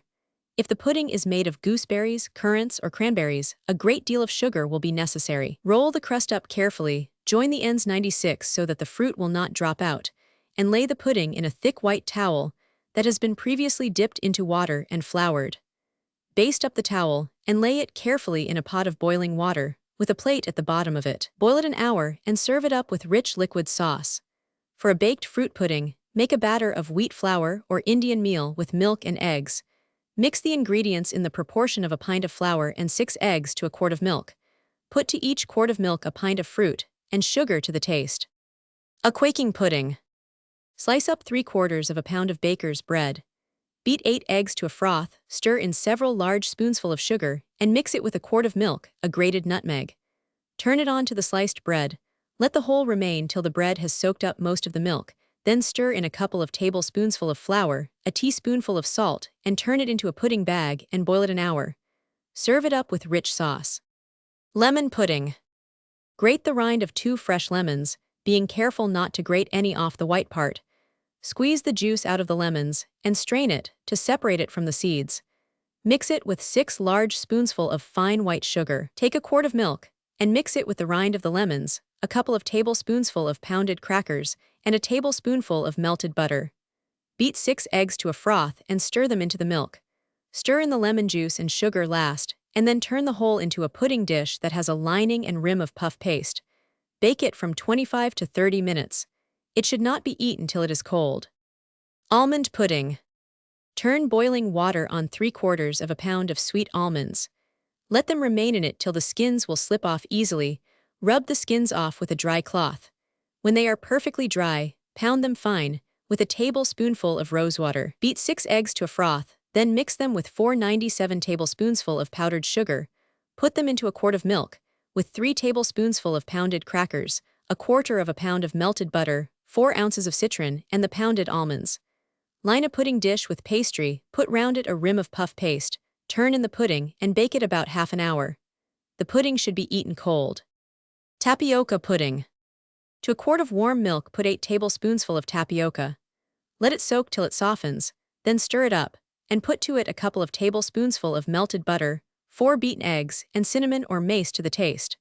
Mix 4 tablespoonsful of white powdered sugar with a wine glass of wine, and stir it into the rest of the ingredients. Turn the whole into a pudding dish that has a lining of pastry, and bake it immediately. Sago pudding. Rinse half a pound of sago in hot water till it is thoroughly cleansed, then drain off the water and boil the sago in a quart of milk, with a stick of cinnamon or mace. Stir it constantly or it will burn. When soft, take it from the fire, take out the stick of cinnamon, and put in 1/4 of a pound of butter. Mix a wine glass of wine with 4 large spoonsful of fine white sugar, and stir it into the sago. Add, when cold, 5 beaten eggs, and bake the pudding in a deep dish, with a lining and rim of pastry. Strew over the pudding 1/4 of a pound of Zante currants, and bake it directly in a quick oven. It is the best when cold. Orange pudding. Stir to a cream 6 ounces of white powdered sugar, with 4 of butter. Then add a wine glass of wine, the juice and chopped peel of a couple of large fresh oranges. Beat 8 eggs to a froth, the whites and yolks separately. Mix them with a quart of milk, a couple of ounces citron, cut in small strips, and a couple of ounces of pounded crackers. Mix all the ingredients well together. Line a pudding dish with pastry, put a rim of puff paste round the edge of the dish, and 98 then turn in the pudding, and bake it in a quick oven about half an hour. Bird's nest, or transparent pudding. Pare and halve tart mellow apples, scoop out the cores. Put a little flour and water in the hollow of each apple, so as to form a thick paste, then stick 3 or 4 Zante currants in each one. Butter and line a pudding dish with pastry, put on a rim of puff paste, and lay in the apples with the hollow side up. Have just enough apples to cover the bottom of the dish, and stick citron, cut in very long narrow strips, round the apples. Stir to a cream half a pound each of butter and fine white sugar. Beat the yolks and whites separately of 8 eggs to a froth and mix them with the butter and sugar. Flavor it with nutmeg and set it on a few coals. Stir it constantly till quite hot. Take it from the fire, stir it till nearly cold, then turn it over the apples and bake it directly. English plum pudding. Soak 3/4 of a pound of crackers in 2 quarts of milk. They should be broken in small pieces. When they have soaked soft, put in 1/4 of a pound of melted butter, the same weight of rolled sugar, half a pint of wheat flour, a wine glass of wine, and a grated nutmeg. Beat 10 eggs to a froth and stir them into the milk. Add half a pound of seeded raisins, the same weight of Zante currants, and 1/4 of a pound of citron, cut in small strips. Bake or boil it a couple of hours. Plain fritters. Stir a quart of milk gradually into a quart of flour, put in a teaspoonful of salt, and 7 beaten eggs. Drop them by the large spoonful into hot lard, and fry them till a very light brown color. They are the lightest fried in a great deal of fat, but less greasy if fried in just fat enough to keep them from sticking to the frying pan. Serve them up with liquid pudding sauce. Apple fritters. Take 4 or 5 tart, mellow apples, pare and cut them 99 in slices, and soak them in sweetened lemon juice. Make a batter of a quart of milk, a quart of flour, 8 eggs, grate in the rind of 2 lemons and the juice and apples. Drop the batter by the spoonful into hot lard, taking care to have a slice of apple in each fritter. Cream fritters. Mix 1.5 pints of wheat flour with a pint of milk. Beat 6 eggs to a froth and stir them into the flour, grate in half a nutmeg, then add a pint of cream, a couple of teaspoonsful of salt. Stir the whole just long enough to have the cream get well mixed in, then fry the mixture in small cakes. Oxford dumplings. Take 8 ounces of biscuit that is pounded fine, and soak it in just sufficient milk to cover it. When soft, stir in 3 beaten eggs, a tablespoonful of flour, and 1/4 of a pound of Zante currants. Grate in half a nutmeg, and do up the mixture into balls of the size of an egg. Fry them till a light brown. Apple dumplings. Pare tart, mellow apples. Take out the cores with a small knife and fill the holes with sugar. Make good pie crust. Roll it out about 2/3 of an inch thick. Cut it into pieces just large enough to enclose one apple. Lay the apples on them and close the crust tight over them. Tie them up in small pieces of thick cloth that has been well floured. Put the dumplings in a pot of boiling water and boil them an hour without any intermission. If allowed to stop boiling, they will be heavy. Serve them up with pudding sauce or butter and sugar. Lemon syrup. Pare thin the rind of fresh lemons, squeeze out the juice, and to a pint of it when strained, put 1.75 pounds of sugar and the rind of the lemons. Dissolve the sugar by a gentle heat, skim it clear, then let it simmer gently 8 or 10 minutes. Strain it through a flannel bag. When 100 cool, bottle, cork and seal it tight and keep it in a cool place. Orange syrup. Squeeze out the juice of fresh oranges and strain it. To a pint of the juice, put 1.5 pounds of sugar, set it on a moderate fire. When the sugar has dissolved, put in the peel of the oranges and set the syrup where it will boil slowly for 6 or 8 minutes, then strain it till clear through a flannel bag. The bag should not be squeezed while the syrup is passing through it, or it will not be clear. Bottle, cork, and seal it tight. This syrup is very nice to flavor puddings and pies. Blackberry syrup. Procure nice, high vine blackberries that are perfectly ripe.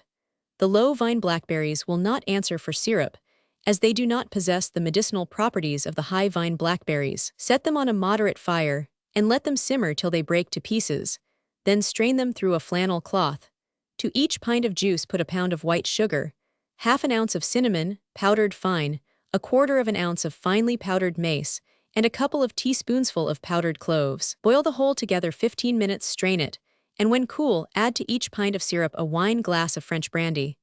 Bottle, cork, and seal it. Keep it in a cool place. This, mixed with cold water, in the proportion of a wine glass of syrup to 2/3 of a tumbler of water, is an excellent remedy for the dysentery and similar complaints.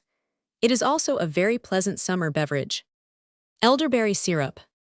Wash and strain the berries, which should be perfectly ripe. To a pint of juice, put a pint of molasses.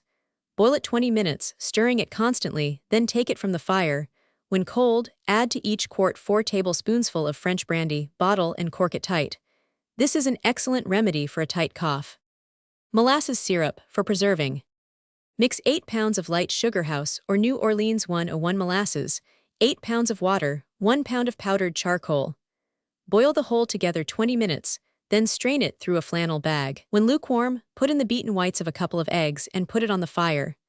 As soon as it boils, take it from the fire and skim it till clear, then put it on the fire and let it boil till it becomes a thick syrup. Strain it for use.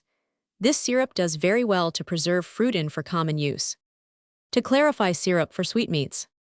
Put your sugar into the preserving kettle, turn in the quantity of cold water that you think will be sufficient to cover the fruit that is to be preserved in it.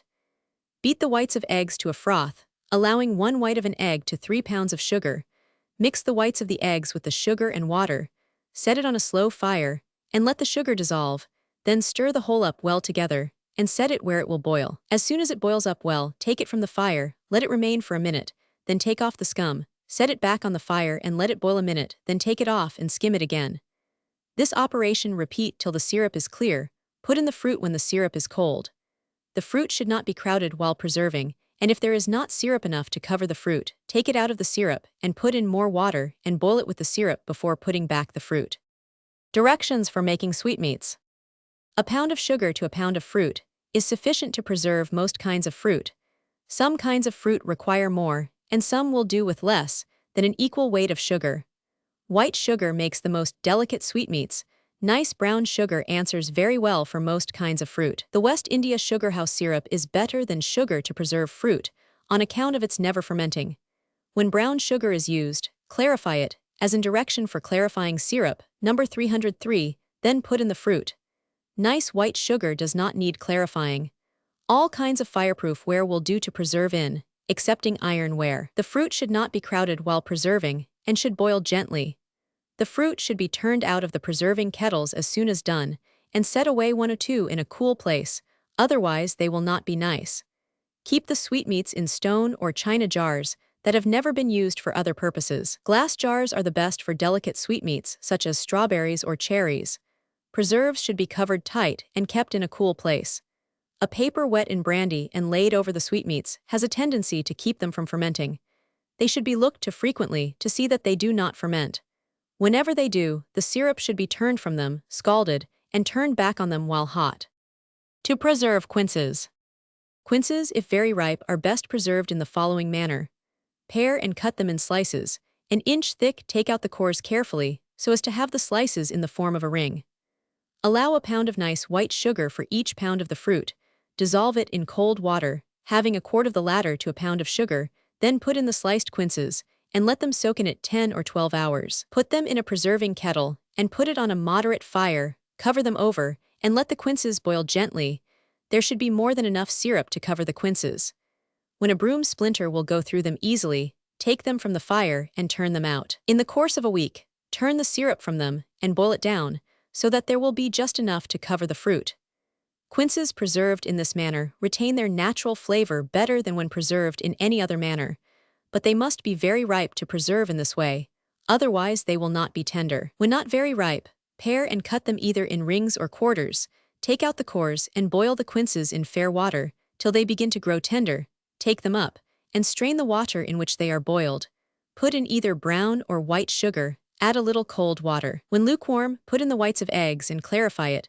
Let it cool, then put in the quinces and boil them slowly for half an hour. Keep them covered over while boiling if you wish to have them of a light color. Turn them out into pots as soon as preserved and set them away in a cool place. Look at them in the course of a week to see if they have fermented. If so, turn the syrup from them 103, boil it, and turn it back while hot. The parings and cores of the quinces can be used for marmalade, with a few whole ones. Some people preserve the quinces with the cores in, but the syrup will not look clear. The following is a cheap method of preserving quinces, and answers very well for common use. Pare, halve, and take out the cores of the quinces, and boil the parings in new cider till soft. Strain the cider, and for 5 pounds of quinces put in a pound of brown sugar, a quart of molasses, the beaten white of an egg, clarify it, then put in the quinces. There should be rather more than enough cider to cover the quinces, as it wastes a good deal while the quinces are boiling. The peel of an orange, cut in small pieces and boiled with them, gives the quinces a fine flavor. Quince marmalade. Wash and quarter the quinces without paring them, put them on the fire with just water enough to stew them in. When soft, rub them through a sieve and put to each pound of the strained quinces a pound of brown sugar. Set it on a few coals and let it stew slowly, stirring it constantly. When it has stewed an hour, take a little of it out, let it get cold. If it then cuts smooth, it is sufficiently stewed. Pears. Make a syrup, allowing 3/4 of a pound of sugar to each pound of the pears. If brown sugar is used for the syrup, clarify it, then put in the pears and boil them till soft. A few slips of ginger or powdered ginger, tied up in bags and boiled with the pears, gives them a fine flavor. Choke and vergouleuse are the best pears for preserving. Pear marmalade. Boil the pears with the skins on. When soft, rub them through a sieve, and put to each pound of pulp 3/4 of a pound of brown sugar. Stew it over a slow fire till it becomes a thick jelly. It should be stirred constantly. Peaches. Take juicy peaches, pare them, allow for each pound of 104 them, a pound of nice white sugar. Put just cold water enough to the sugar to saturate it. When dissolved, stir it up well and put in the peaches, without crowding them, and boil them slowly about 20 minutes. A few peach meats, blanched and preserved with the peaches, are nice, and are quite ornamental to the peaches. These, as well as all other kinds of sweetmeats, should be turned out of the preserving kettle as soon as taken from the fire, and set away in a cool place. If allowed to remain near the fire, the syrup will not look clear. Cover them up tight, let them remain 3 or 4 days, then turn the syrup from them, scald it, and turn it back, while hot, onto the peaches. Peach jam. Inferior peaches, and those that are not fully ripe, are best preserved in the following manner. Pare and halve them and take out the stones. Lay the peaches in a deep dish, and to each layer of peaches put a layer of brown sugar. 3/4 of a pound of sugar to a pound of the peaches is sufficient. Let the peaches remain until the next day, then put them on a moderate fire without any water, and let them stew slowly about 20 minutes. Peaches preserved in this way are very nice for puffs. To preserve peaches in brandy. Procure peaches that are mellow but not dead ripe. Draw a pin round the seam of the peaches, so as to pierce the skin, cover them with French brandy and let them remain a week. Then make a syrup, allowing 3/4 of a pound of brown sugar to a pound of the peaches.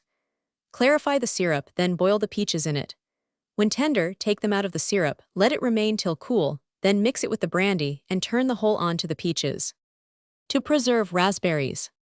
Strain equal quantities of ripe currants and raspberries to make a syrup to preserve the raspberries in. Dissolve white sugar in the syrup by a gentle heat, using a pound of sugar to each pound of syrup and raspberries. When the sugar has dissolved, set the syrup where it will boil about 10-105 utes, then put in the raspberries and let them boil 5 minutes. In the course of 4 or 5 days, turn the syrup from the raspberries, boil it away so that there will be just enough of it to cover the berries, turn it on them while hot. Keep them in wide-mouthed bottles, corked and sealed up tight. Preserved raspberries are very nice to flavor ice creams and blanc mange. Cherries. Procure cherries that are not quite dead ripe. Allow for each pound of cherries a pound of white sugar. Make a rich syrup of the sugar. When it boils, put in the cherries with the stems on. Let them boil till transparent. Keep them in glass jars or wide-mouthed bottles, cork and seal them tight.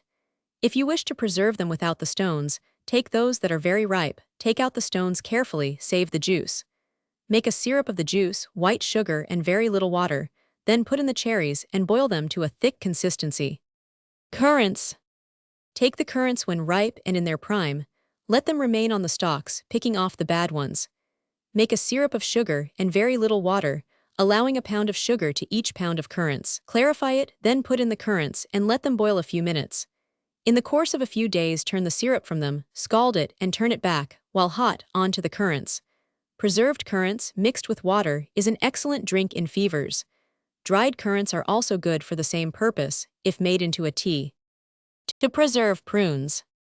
Pour boiling water on the prunes, and set them where they will keep hot, with a lemon, cut in small pieces. When swelled out to nearly the original size, put to each pound of the prunes half a pound of brown sugar, a stick of cinnamon, or a teaspoonful of powdered cloves, and if there is not sufficient water remaining to cover the prunes, add more, and stew them in the syrup a quarter of an hour. Add, when taken from the fire, a wine glass of wine to every 3 pounds of the prunes. Cranberries. For each peck of cranberries, allow 2.5 pounds of brown sugar and half a pint of molasses.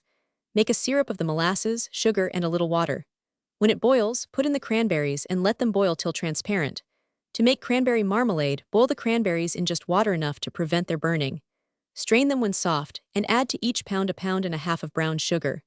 Stew it over a slow fire, stirring it constantly till it becomes very thick jelly. Crab apples. Make a syrup, allowing the same weight of sugar as apples. Let it get cool, then put in the apples, a few at once, so that they will not crowd and break to pieces.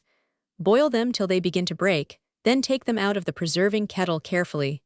Boil the syrup in the course of 3 or 4 days, and turn it while hot on to the apples. This continue to do at intervals of 2 or 3 days, till the apples appear to be thoroughly preserved. If you wish to make a marmalade of the apples, boil them in just water enough to keep them from burning, strain them when soft, and put to them an equal weight of brown sugar. Stew them over a slow fire, stirring them constantly. When of a thick consistency, take a little of it out and set it where it will get cold. If it then cuts smooth and clear, take the whole from the fire and turn it into deep dishes. Barberries. Take them when fully ripe, let them remain on the stems. Make a rich syrup, allowing the same weight of sugar as barberries. When clarified, set it where it will get lukewarm, then put in the barberries. Boil them till the syrup appears to have entered them. Barberries preserved with molasses and a little orange peel and sugar are very good for common use. Allow for each pound of barberries a quarter of a pound of sugar, half a pint of molasses, and the rind of half an orange. Make them into a syrup with a little water. Boil it a quarter of an hour before putting in the bar 107 berries. Preserved barberries, mixed with cold water, make a very refreshing drink in fevers. Tomatoes. Take them when quite small and green. Put them in cold clarified syrup with an orange, cut in slices, to every 2 pounds of the tomatoes. Simmer them gently on a slow fire 2 or 3 hours. There should be equal weights of sugar and tomatoes, and more than sufficient water to cover the tomatoes used for the syrup. Another method of preserving them, which is very nice, is to allow a couple of fresh lemons to 3 pounds of the tomatoes. Pare thin the rind of the lemons, so as to get none of the white part, squeeze out the juice. Mix them with cold water sufficient to cover the tomatoes, and put in a few peach leaves and powdered ginger tied up in bags. Boil the whole together gently for 3/4 of an hour.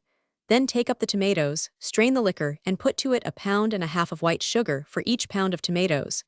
Put in the tomatoes and boil them gently till the syrup appears to have entered them. In the course of a week, turn the syrup from them, heat it scalding hot, and turn it on to the tomatoes. Tomatoes preserved in this manner appear like West Indian sweetmeats. To preserve apples. Apples for preserving should be tart and mellow. Pare them, and take out the cores with a small knife. Allow for each pound 3/4 pound of sugar, a teaspoonful of powdered ginger, tied in a bag, and sufficient water to cover the apples. Make the syrup, then take it from the fire and put in the apples when it is just lukewarm. Boil them till transparent, take them up. When partly cooled, put in a little essence of lemon. Turn the syrup from them in the course of a week, boil it, and turn it back on the apples while hot.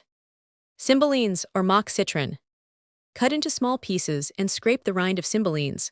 Put them into strong salt and water. Let them remain in it 3 days. Then in fair water a day, changing the water 108 times.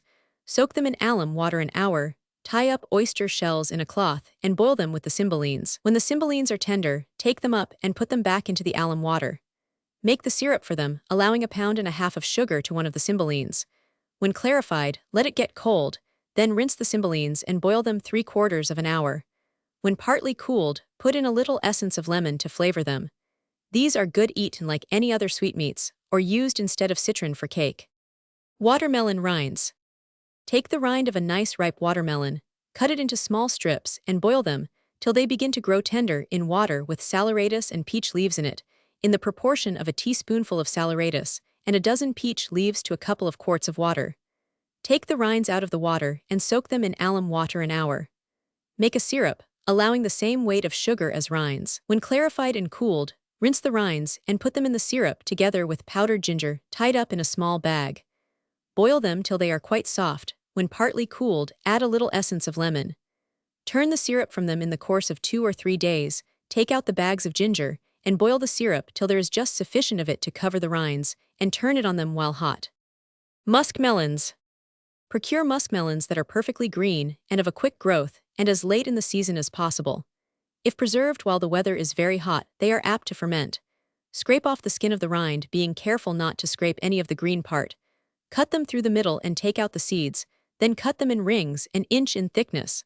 Soak them in salt and water a day, then in fair water 3 or 4 hours, changing the water several times. Soak them in alum water an hour. Rinse and put them in fair water, with a handful of peach leaves to 4 or 5 pounds of the melon, and a tablespoonful of ginger, tied up in small pieces of cloth. The peach leaves turn the melon a fine green 109 color. Boil the melons till they begin to grow tender, then put them in alum water together with the ginger. Make a syrup of white sugar and put in the melons and ginger, which should be previously rinsed. Boil them in the syrup as long as you can without their breaking to pieces. In the course of a week, turn the syrup from them, scald it, and turn it on to the melons. Add sufficient essence of lemon to flavor it, just before turning it on to the melons. Keep them covered tight in a cool place with a paper wet in brandy on them. Pineapples. Take those that are ripe and perfectly fresh, pare off the rind, and cut the apples in slices an inch thick. Powder the same weight of white sugar as you have pineapples, lay the pineapples in a deep dish, and sprinkle part of the powdered sugar between each layer of apples. Reserve about half of the sugar. Let the apples remain till the succeeding day. Then turn the syrup from them, and mix it with the reserved sugar, and half a pint of water, for 3 or 4 pounds of pineapple. Boil the syrup, take it from the fire, and when cool, put in the apples, simmer them gently till tender, let them remain in a deep dish for several days. They should be covered up tight and kept in a cool place. Whenever there is any appearance of fermentation, turn the syrup from them, scald it, and turn it back hot on to the pineapples. Keep them in glass or china jars, covered tight and in a cool place. Pumpkin chips. Take what quantity you choose of a good sweet pumpkin. The butter pumpkin makes the nicest sweetmeats. Have the pumpkin, take out the seeds, and cut it into chips of the size of $1. For each pound of the pumpkin to be preserved, allow a pound of fine white sugar and a gill of lemon juice. Put the chips in a deep dish, and sprinkle on each layer a layer of the sugar. Turn the lemon juice over the whole. Let it remain a day, then boil the whole together with half a pint of water to 3 pounds of the pumpkin, a tablespoonful of powdered ginger, tied up in bags, and the peel of the lemons cut into small pieces. When the pump 110 kin becomes tender, turn the whole into a preserve pot. In the course of a week, turn the syrup from the pumpkin, boil it to a rich syrup, and turn it back hot. Gauges. Allow equal weights of sugar and gauges. Make a syrup of white sugar and just water enough to cover the plums. Boil the plums slowly in the syrup 10 minutes, turn them into a dish, and let them remain 4 or 5 days, then boil them again till the syrup appears to have entered the plums. Put them in a china jar, and in the course of a week turn the syrup from them, scald it, and turn it over them hot. Strawberries. Procure chili or field strawberries and hull them. Take equal quantities of berries and powdered white sugar, put a layer of each in a preserving pan, having a layer of strawberries at the bottom. Let them remain an hour, then put in a gill of cold water to prevent their burning to the bottom of the pan. Set them on a very moderate fire. When the juice runs freely, increase the fire until they boil briskly. Let them boil half an hour, then turn them into a dish. When lukewarm, put them in wide-mouthed bottles or small glass jars, cork and seal them tight, and keep them in dry sand. Raspberry and blackberry jam. For each pound of berries, allow a pound of sugar. Put a layer of each alternately in a preserving dish. Let them remain half an hour, then boil them slowly, stirring them frequently to keep them from burning. When they have boiled half an hour, take a little up in a cup and set it in a dish of cold water. If it appears of the consistency of thick jelly, take the whole from the fire. If not, boil it till it becomes so. Strawberry, raspberry, and blackberry jelly. Jellies of these fruits are all made in the following manner. Take the berries when ripe, and in their prime, mash them, and let them drain through a flannel bag without squeezing it. To each pint of juice, put a pound of white sugar, and the beaten white of an egg to 3 pounds of the sugar. Set 111 it on the fire. When it boils up well, take it from the fire and skim it clear. Set it back on the fire. If any more scum rises, take it from the fire and skim it off. Boil it till it becomes a jelly, which is ascertained by taking a little of it up into a tumbler of cold water. If it falls to the bottom in a solid mass, it is sufficiently boiled. Cranberry, grape, and currant jelly. They are all made in the same manner. Take the fruit in its prime, wash and drain it till nearly dry, then put it in an earthen jar or pot and set the pot in a kettle of hot water. Set the kettle where the water will boil, taking care that none of it gets into the jar. When the fruit breaks, turn it into a flannel bag and let it drain slowly through into a deep dish without squeezing. When the juice has all passed through the bag, put to each pint of it a pound and a half of white sugar. Put to each quart of the syrup the beaten white of an egg. Set the syrup where it will boil gently. As fast as any scum rises, take the syrup from the fire and skim it clear. When the jelly has boiled 15 or 20 minutes, try a little of it in a tumbler of cold water. If it sinks to the bottom of the tumbler in a solid lump, it is sufficiently boiled. Jellies are improved by being put in the sun for several days. Care must be taken that the dew does not fall on them. Quince jelly. Have the quinces and take out the cores. Boil the quinces till very soft in clear water, mash them, and let them drain through a flannel bag without squeezing them. Put to the quince liquor, when drained through the bag, white sugar, in the proportion of a pound to a pint of the liquor. Add the whites of eggs and clarify it. When clear, boil it on a moderate fire till it becomes a thick jelly. Fill glasses with the jelly and cover them tight. The quince pulp that remains in the jelly bag can be made into marmalade. Apple jelly. Have tart apples and take out the cores. Boil them till very soft, in a large proportion of water, then let it pass 112 through a jelly bag without squeezing them. Weigh the liquor and to each pint of it put a pound of white sugar, then boil it slowly till it becomes a thick jelly which is ascertained in the same manner as currant jelly.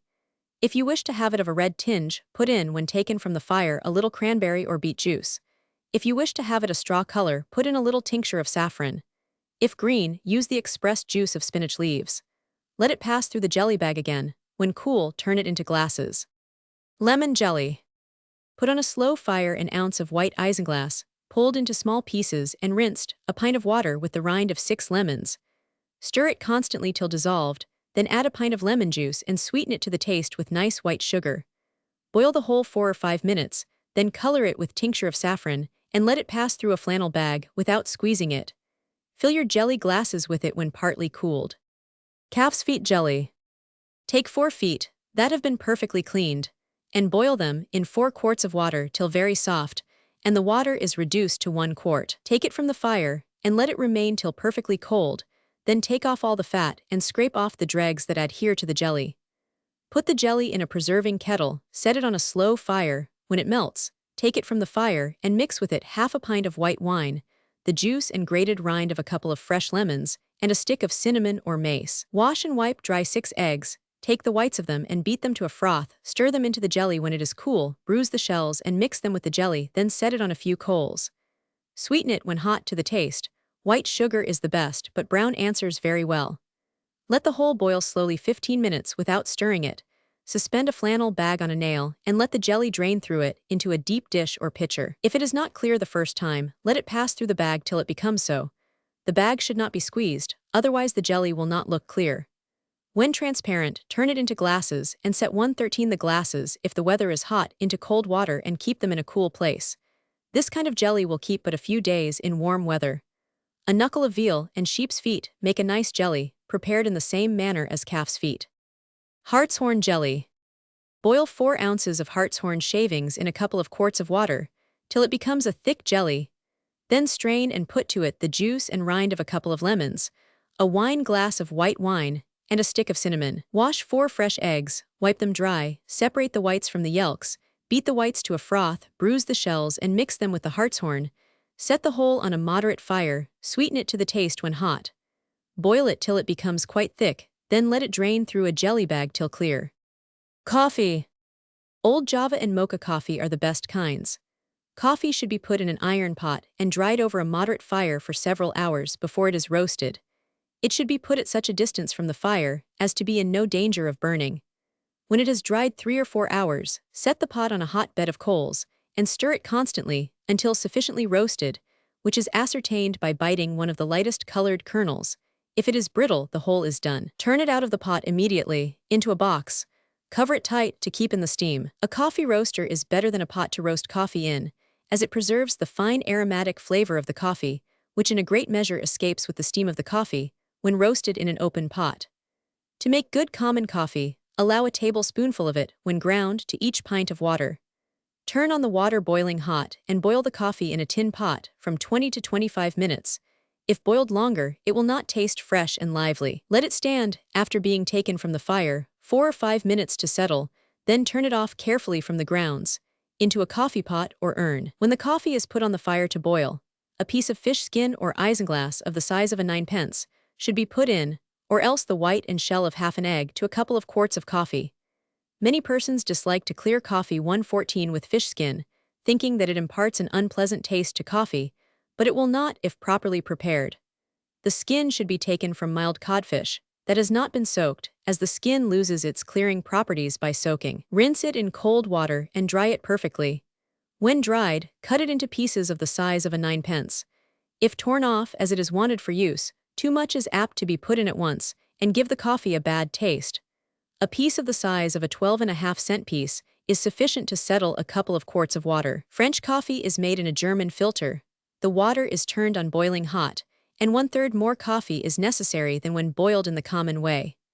Where cream cannot be procured for coffee, the coffee will be much richer to boil it with a less proportion of water than the above rule, and weaken it with boiling hot milk, when served out in cups.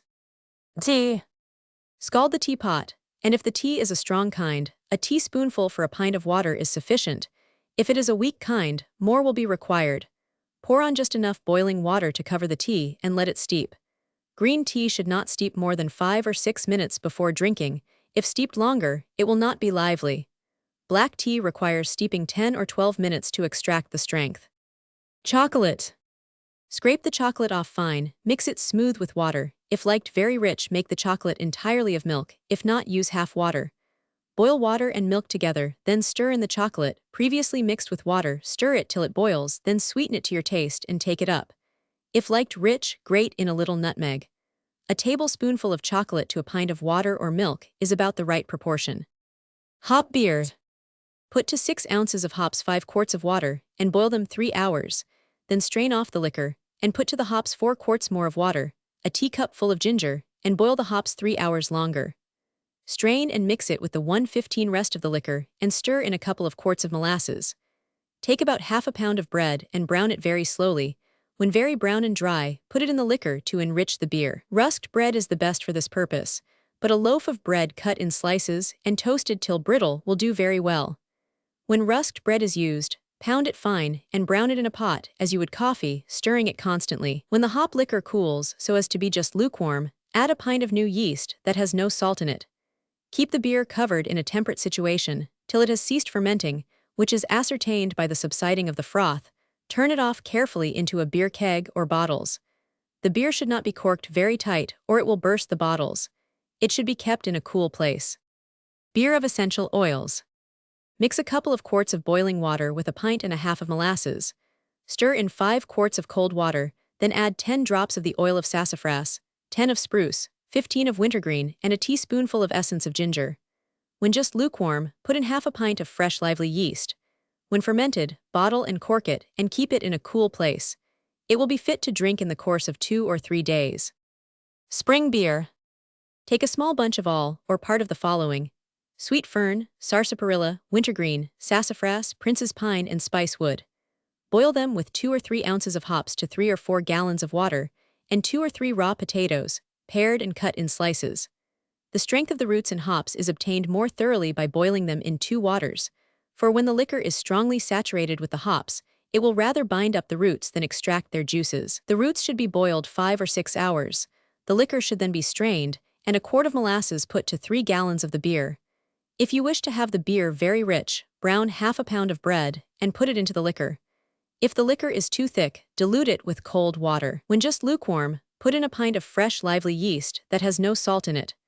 The salt has a tendency to keep it from fermenting. Keep it in 1/16 a temperate situation, covered over but not so tight as to exclude the air entirely, or it will not work. When fermented, keep it in a tight keg or bottle and cork it up. Ginger beer. Boil gently in a gallon of water, 3 tablespoonsful of cream of tartar, 3 of ginger, and a lemon cut in slices. When it has boiled half an hour, take it from the fire, strain and sweeten it to your taste. White sugar is the best, but brown sugar or molasses answers very well. Put to it, when lukewarm, half a pint of fresh yeast. Turn it off carefully. When fermented, bottle it and keep it in a cool place. It will be fit to drink in the course of 7 or 8 days. Instantaneous beer. Put to a pint and a half of water 4 teaspoonsful of ginger, a tablespoonful of lemon juice. Sweeten it to the taste with syrup or white sugar, and turn it into a junk bottle. Have ready a cork to fit the bottle, a string of wire to tie it down, and a mallet to drive in the cork. Then put into the bottle a heaping teaspoonful of the supercarbonate of soda, cork it immediately, tie it down, then shake the whole up well, cut the string, and the cork will fly out. Turn it out and drink immediately. Mixed wine. Take equal parts of ripe currants, grapes, raspberries, and English cherries. Bruise them, then mix cold water with them, in the proportion of 4 pounds of fruit to a gallon of water. Let the whole remain half a day. Stir the whole up well, then strain it. To each gallon of it put 3 pounds of sugar. Keep it in a temperate situation where it will ferment slowly, 3 or 4 days. Stir it up frequently. When fermented, add a 1/9 part of brandy to it and stop it up tight. When it becomes clear, bottle it. In the course of a year, it will be fit to drink. Currant wine. Strain the currants, which should be perfectly ripe. To each quart of juice put a couple of quarts of water and 3 1/17 pounds of sugar. Stir the whole well together and let it stand 24 hours without stirring, then skim and set it in a cool place where it will ferment slowly. Let it remain 3 or 4 days. If, at the end of that time, it has ceased fermenting, add 1 quart of French brandy to every 15 gallons of the liquor and close up the barrel tight. When it becomes clear, it is fit to bottle. This will be good in the course of 6 months, but it is much improved by being kept several years. Grape wine. Bruise the grapes, which should be perfectly ripe. To each gallon of grapes put a gallon of water and let the whole remain a week without being stirred. At the end of that time, draw off the liquor carefully and put to each gallon 3 pounds of lump sugar. Let it ferment in a temperate situation. When fermented, stop it up tight. In the course of 6 months, it will be fit to bottle. To mull wine. To a pint of water put a teaspoonful of powdered cloves and cinnamon. Set it where it will boil, then separate the whites and yelks of 3 eggs and beat the yelks with a large spoonful of powdered white sugar. As soon as the water boils, turn it on to the yelks and sugar, add a pint of wine, and turn the beaten whites of the eggs over the whole. Quince cordial. Take ripe nice quinces, wipe off the fur and grate them. Express the juices of the quince pulp through a strong cloth, and to each quart of it put 2/3 of a quart of French brandy, a pound and a half of white sugar, 100 bitter almonds or peach meats, a dozen cloves. Put it in a stone pot, cover it tight, and keep it a week in a warm place, then skim and bottle it, and let it remain a year before using it. Peach cordial. Take ripe juicy peaches, wash and wipe them, to get off the down gash them to the stone. Put to each peck of peaches a gallon of French brandy, and cover them up tight. 118 Let the whole remain a couple of months. Then drain the brandy free from the peaches. Add sufficient cold water to render it of the strength of good white wine, and to every 3 gallons of it put 4 pounds of sugar. Stir it up well, let it remain a couple of days, stirring it up well each day, then turn it into a wine cask and close it tight. Smallage cordial. Take young sprouts of smallage, wash and drain them till perfectly dry. Cut them in small pieces, put them in a bottle with seeded raisins having an alternate layer of each. When the bottle is 2/3 full of the smallage, turn in French brandy till the bottle is full. Let it remain 3 or 4 days to have the smallage absorb the brandy, then put in as much more brandy as the bottle will hold. It will be fit for use in the course of 8 or 10 days. This is an excellent family medicine. Currant shrub. To a pint of strained currant juice, put a pound of sugar. Boil the sugar and juice gently together, 8 or 10 minutes, then set it where it will cool. Add, when lukewarm, a wine glass of French brandy to every pint of syrup bottle and cork it tight. Keep it in a cool place. Raspberry shrub. To 3 quarts of fresh, ripe raspberries, put 1 of good vinegar. Let it remain a day, then strain it, and put to each pint a pound of white sugar. Boil the whole together for half an hour, skim it clear. When cool, add a wine glass of French brandy to each pint of the shrub. A couple of tablespoonfuls of this, mixed with a tumbler 2/3 full of water, is a wholesome and refreshing drink in fevers. Lemon shrub. Procure nice fresh lemons, pare the rind off thin, then squeeze out the juice of the lemons and strain it. To a pint of the juice put a pound of white sugar, broken into small pieces. Measure out for each pint of the syrup 3 tablespoonfuls of French brandy, and soak the rind of the lemons 119 in it. Let the whole remain a day, stirring up the lemon juice and sugar frequently. The next day turn off the syrup, and mix it with the brandy and lemon rinds. Put the whole in clean bottles, cork and seal them tight, and keep them in dry sand, in a cool place. Sherbet. Boil in 3 pints of water 6 or 8 green stalks of rhubarb, 1/4 of a pound of figs or raisins. When the whole has boiled between 25 and 30 minutes, strain it, and mix it with a teaspoonful of rosewater, and lemon or orange syrup to the taste. Let it get cold before drinking it. Noyo. To 3 pints of French brandy, put 4 ounces of bitter almonds or peach meats, and a couple of ounces of sweet almonds. They should be bruised before they are mixed with the brandy. Add half an ounce each of powdered cinnamon and mace, 1/4 of an ounce of cloves. Let the whole remain a fortnight, shaking it up well each day, then drain off the brandy into another bottle and put to the almonds a quart of water. Let it stand 3 days, then turn back the brandy and put in 1.5 pounds of white sugar. Let the whole remain a week, stirring it up frequently, then strain the liquor off, free from the dregs, into bottles for use. Mead. Put to a pound of honey 3 pints of warm water, stir it up well, and let it remain till the honey is held in complete solution. Then turn it into a cask, leaving the bung out. Let it ferment in a temperate situation, bottle it as soon as fermented, cork it up very tight. Essence of lemon. Turn gradually on to a dram of the best oil of lemons, a couple of ounces of strong rectified spirit. The best method of obtaining the essence of the lemon peel is to rub all the yellow part of the peel off, with lumps of white sugar, and scrape off the surface of the sugar into a preserving pot, as 120 fast as it becomes saturated with the oil of the lemon. The sugar should be pressed down tight and covered very close. A little of this sugar gives a fine flavor to puddings, cakes, and pies. This mode of preserving the essence of the lemon is superior to the one in which spirit is used, as the fine aromatic flavor of the peel is procured without any alloy. Essence of ginger. Take 3 ounces of fresh ginger, grate and put it into a quart of French brandy, together with the rind of a fresh lemon. None of the white part of the peel should be put in. Shake the whole up well every day for 8 or 10 days. At the end of that time, it will be fit for use. A little of this, mixed with water or put on a lump of sugar, answers all the purposes of ginger tea and is much more palatable. It is also nice to flavor many kinds of sweetmeats. Spice brandy. Put into a jar French brandy and rose or peach leaves in the proportion of 1/4 of the former to half a pint of the latter. Let them steep together till the strength is obtained from the leaves. Then turn off the brandy, squeeze the leaves dry, throw them away, and put fresh leaves to the brandy. Continue to go through the above process until the brandy is strongly impregnated with the leaves. Then turn the brandy off clear and bottle it. Keep it corked tight. Lemon or orange peel and peach meats steeped in a bottle of brandy give it a fine flavor. It takes the rind of 3 or 4 lemons or a quarter of a pound of peach meats to flavor a pint of brandy. When all the brandy is used, put in more with a few fresh rinds. Spice brandy is very nice to season cakes, puddings, and mince pies. Rosewater. Gather fragrant, full-blown roses on a dry day, pick off the leaves, and to each peck of them put a quart of water. Put the whole in a cold still and set the still on a moderate fire. The slower they are distilled, the better will be the rosewater. Bottle the water as soon as distilled. To extract the essential oil of flowers. Procure a quantity of fresh, fragrant leaves. Both the stalk and the flower leaves will answer. Cord very thin layers of cotton and dip them into fine Florence oil. Put alternate layers of the cotton and leaves in a glass jar or large tumbler. Sprinkle a very small quantity of fine salt on each layer of the flowers, cover the jar up tight, and place it in a south window, exposed to the heat of the sun. In the course of a fortnight, a fragrant oil may be squeezed out of the cotton.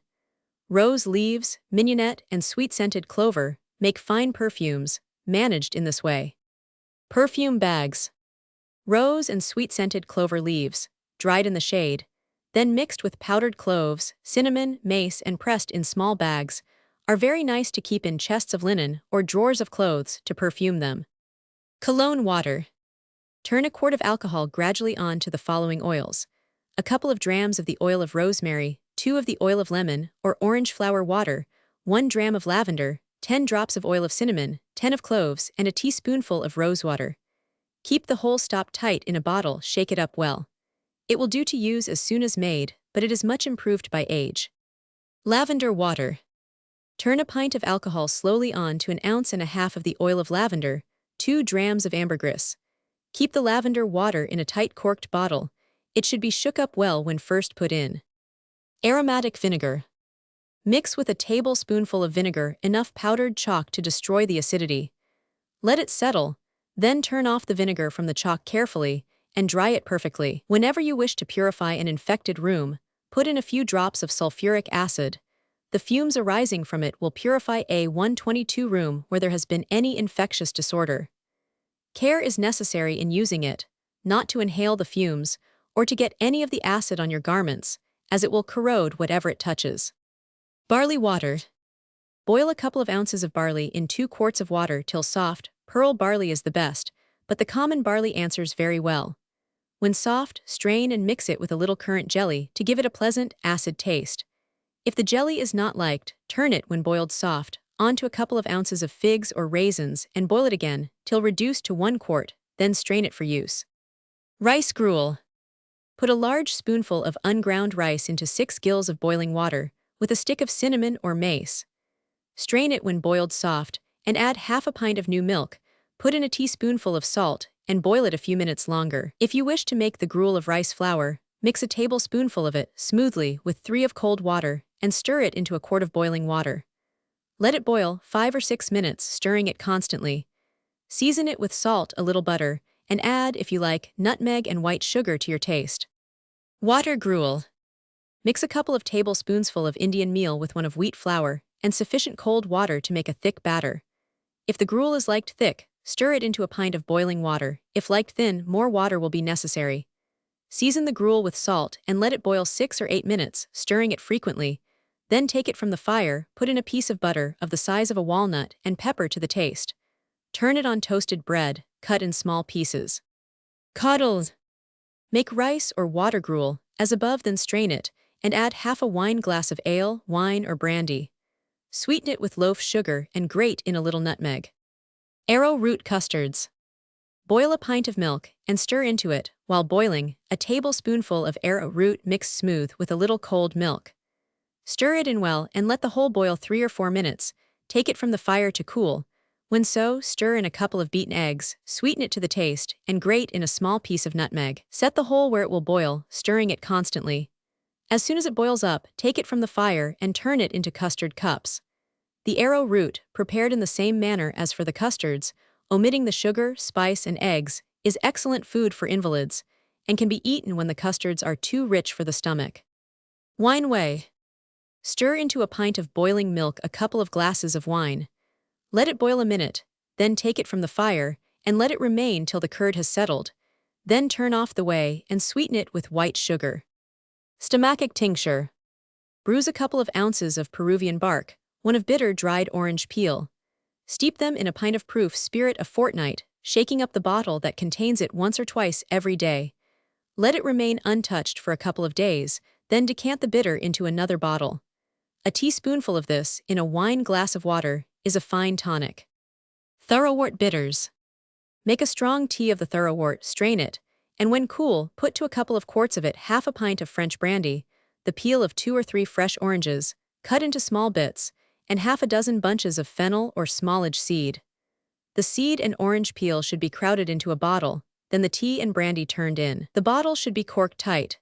The bitters will keep good almost any length of time and is an excellent remedy for bilious complaints and can often be taken when the thoroughwort tea will not sit on the stomach. A wine glass of these bitters to a tumbler of water is about the right proportion. It should have a little sugar added to it before drinking it. Cough tea. Make a strong tea of everlasting strain and put to a quart of it 2 ounces of figs or raisins, 2 of licorice, cut in bits. Boil them in the tea for 20 minutes, then take the tea from the fire and add to it the juice of a lemon. This is an excellent remedy for a tight cough. It should be drank freely, being perfectly innocent. It is the most effectual when hot. Beef tea. Broil a pound of fresh lean beef 10 minutes. Then cut it into small bits, turn a pint of boiling water on it, and let it steep in a warm place half an hour. Then strain it, and season the tea with salt and pepper to the taste. This is a quick way of making the tea, but it is not so good, when the stomach will bear but a little liquid on it, as the following method. Cut the beef into small bits, which should be perfectly free from fat. Fill a junk bottle with them, cork it up tight, and immerse it in a kettle of lukewarm water, and boil it 4 or 5 hours. This way is superior to the first, on account of obtaining the juices of the meat, unalloyed with water, a tablespoonful of it being as nourishing as a teacup full of the other. Moss jelly. Steep Carragua or Irish moss in cold water a few minutes to extract the bitter taste, then drain off the water, and to half an ounce of moss put a quart of fresh water and a stick of cinnamon. Boil it till it becomes a thick jelly, then strain it, and season it to the taste with white wine and white sugar. This is very nourishing and recommended highly for consumptive complaints. Sago jelly. Rinse 4 ounces of sago thoroughly, then soak it in cold water half an hour, turn off the water and put to it a pint and a half of fresh cold water. Let it soak in it half an hour, then set it where it will boil slowly, stirring it constantly. Boil with it a stick of cinnamon. When of a thick consist 125 insai, add a glass of wine and white sugar to the taste. Let it boil 5 minutes, then turn it into cups. Tapioca jelly. Take 4 tablespoonsful of tapioca, rinse it thoroughly, then soak it 5 hours in cold water enough to cover it. Set a pint of cold water on the fire. When it boils, mash and stir up the tapioca that is in water and mix it with the boiling water. Let the whole simmer gently with a stick of cinnamon or mace. When thick and clear, mix a couple of tablespoonsful of white sugar with half a tablespoonful of lemon juice and half a glass of white wine. Stir it into the jelly. If not sweet enough, add more sugar and turn the jelly into cups. Miscellaneous receipts relative to housewifery. To renew old bread and cake. Fill a bread steamer about half full of water, and lay the dry bread on it, and set it on the fire, where it will steam the bread from half to 3/4 of an hour, then wrap the bread in a towel and let it remain till dry. In this way, bread that is old and dry may be made moist and good. Where a steamer cannot be procured, soak the bread in cold water till it has absorbed sufficient water to be moist inside. Then put it in a bake pan, without any cover, and heat it very hot. If broken pieces of bread are put in the oven 5 or 6 hours after baking, and rusked, they will keep good a long time. Sour heavy bread, treated in this manner, will make very decent cakes and puddings, provided there is enough saleratus used in making them to correct the acidity of the bread. Rich cake that has wine or brandy in it will remain good in cold weather several months, if it is kept in a cool, dry place. The day in which it is to be eaten, put it in a cake pan, and set it in a bake pan that has half a pint of water in it. Set on the bake pan cover, and let the cake bake till it is heated very hot. Let it get cold before cutting it. To preserve cheese from insects. Cover the cheese, while whole, with a paste made of wheat flour, then wrap a cloth round it and cover it with the paste. Keep the cheese in a cool, dry place. Cheese that has skippers in it, if kept till cold weather, will be freed from them. To pot cheese. Cheese that has begun to mold can be kept from becoming any more so by being treated in the following manner. Cut off the moldy part, and if the cheese is dry, grate it. If not, pound it fine in a mortar together with the crust. To each pound of it when fine, put a tablespoonful of brandy, mix it in well with the cheese, then press it down tight in a clean stone pot and lay a paper wet in brandy on the top of it. Cover the pot up tight and keep it in a cool, dry place. This is also a good way to treat dry pieces of cheese. Potted cheese is best when a year old. It will keep several years without any danger of its breeding insects. To pot butter for winter use. Mix a large spoonful of salt, a tablespoonful of powdered white sugar, and one of saltpeter. Work this quantity into 6 pounds of fresh-made butter. Put the butter into a stone pot that is thoroughly cleansed.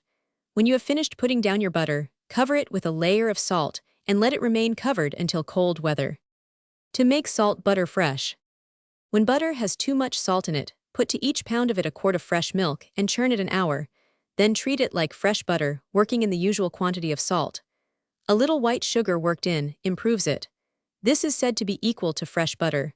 Salt may be taken out of a small quantity of fresh butter by working it over in clear fresh water, changing the water a number of times.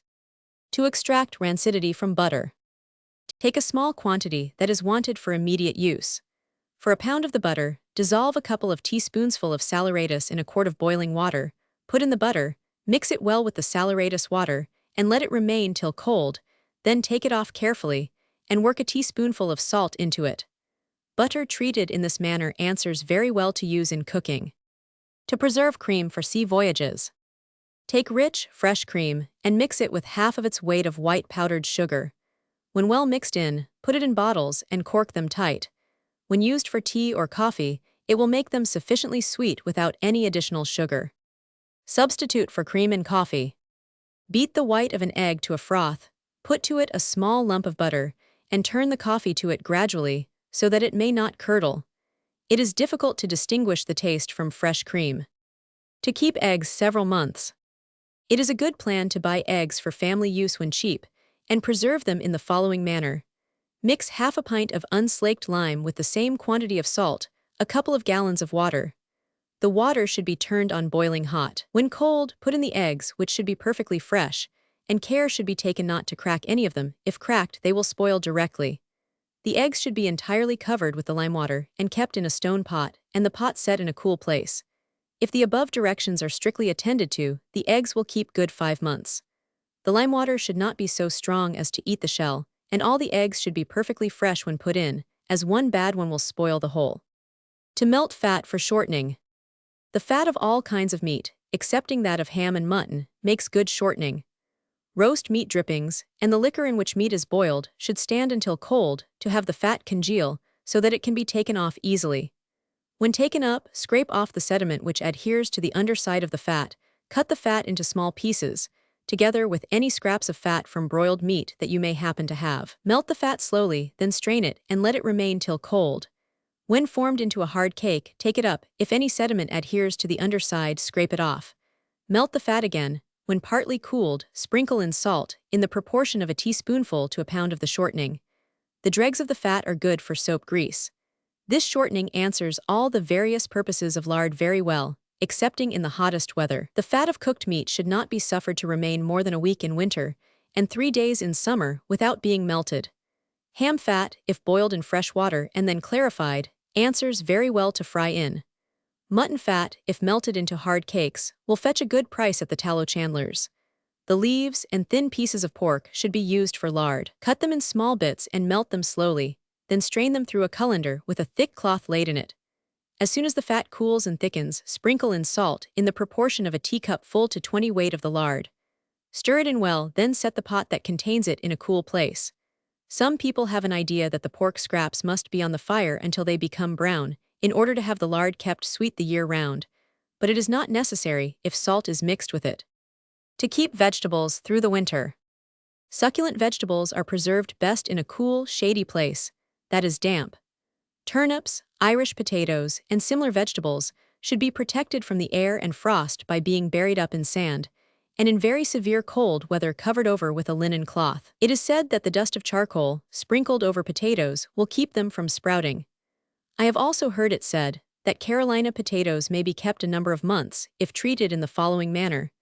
Take those that are large and perfectly free from decay, pack them in boxes of dry sand, and set the boxes in a place exposed to the influence of smoke and inaccessible to frost. To preserve herbs. All kinds of herbs should be gathered on a dry day, just before or while in blossom. Tie them in bundles and suspend them in a dry, airy place with the blossoms downwards. When perfectly dry, wrap the medicinal ones in paper and keep them from the air. Pick off the leaves of those which are to be used in cooking, pound and sift them fine, and keep the powder in bottles, corked up tight. To preserve various kinds of fruit through the winter. Apples can be kept till June by taking only those that are hard and sound, wiping them dry, then packing them in tight barrels, with a layer of bran to each layer of apples. Envelope the barrel in a linen cloth to protect it from frost, and keep it in a cool place, but not so cold as to freeze the apples. It is said that mortar, laid over the top of a barrel of apples, is a good thing to preserve them, as it draws the air from them, which is the principal 127 pal cause of their decaying. Care should be taken not to have it come in contact with the apples. To preserve oranges and lemons several months, take those that are perfectly fresh and wrap each one in soft paper.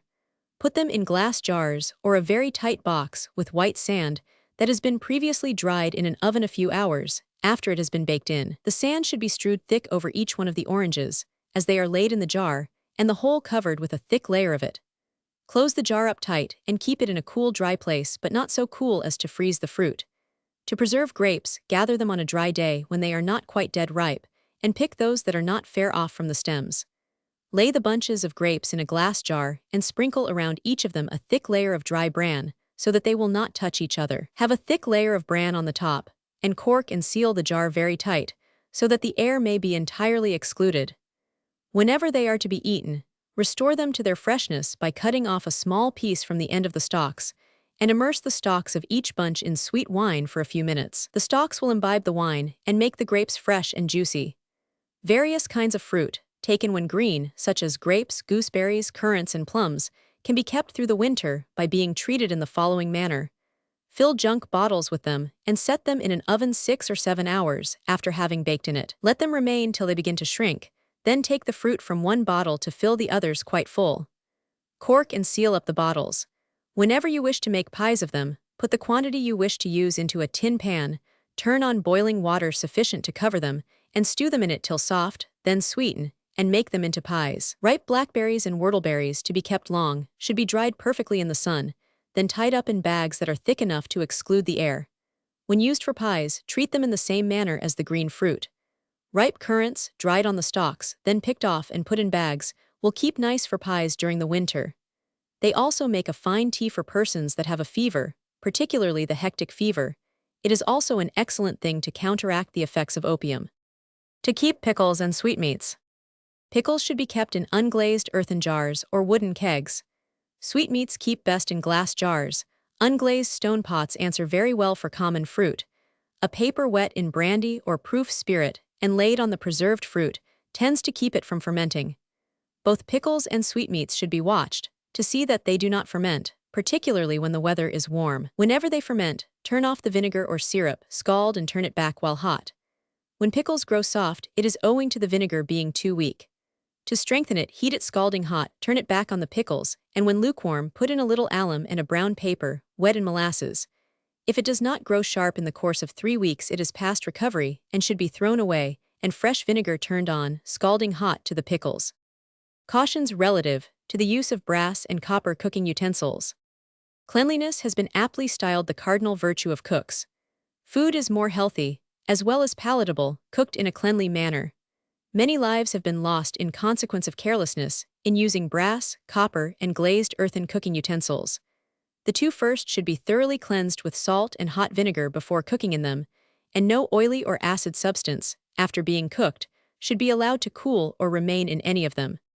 Durable ink for marking linen.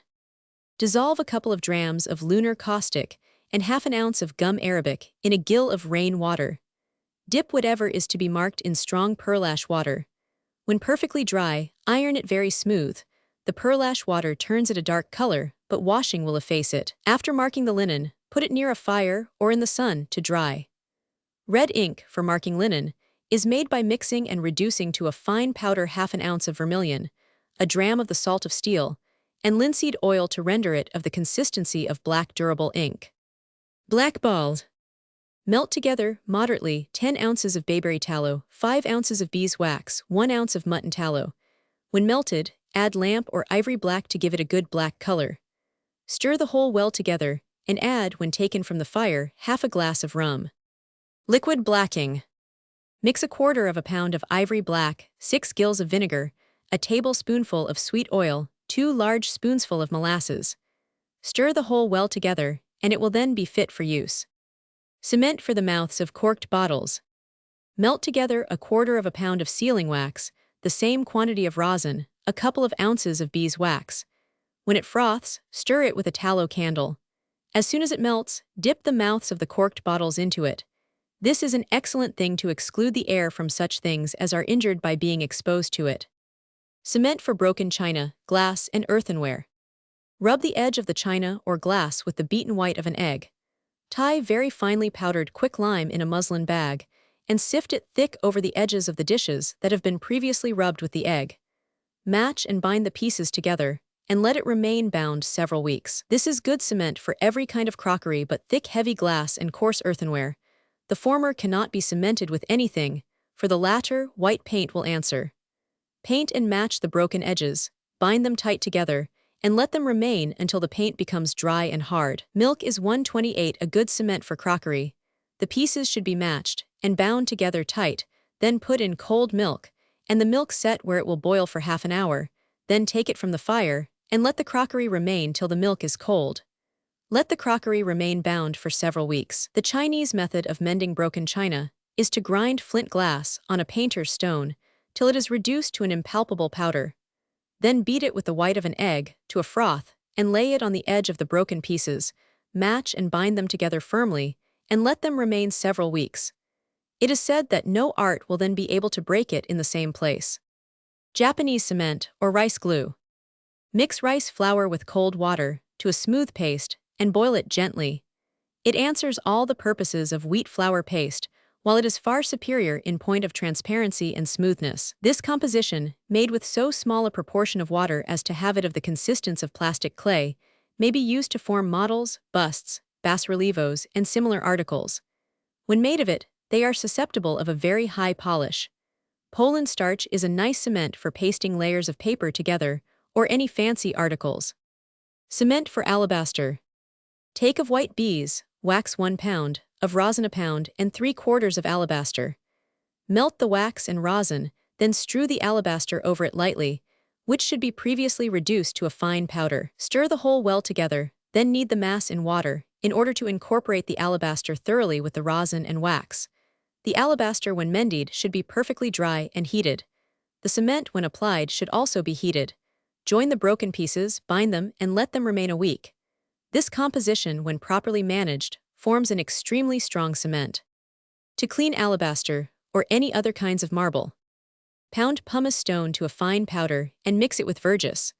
Let it remain several hours, then dip in a perfectly clean sponge and rub the marble with it till clean. Rinse it off with clear fresh water and rub it dry with a clean linen cloth. Cement for ironware. Beat the whites of eggs to a froth, then stir into them enough quicklime to make a consistent paste, then add iron file dust to make a thick paste. The quicklime should be reduced to a fine powder before mixing it with the eggs. Fill the cracks in ironware with this cement and let them remain several weeks before using them. To loosen the stopples of decanters and smelling bottles that are wedged in tight. Dip the end of a feather in oil and rub it round the stopple, close to the mouth of the bottle. Then put the bottle about a couple of feet from the fire, having the mouth towards it.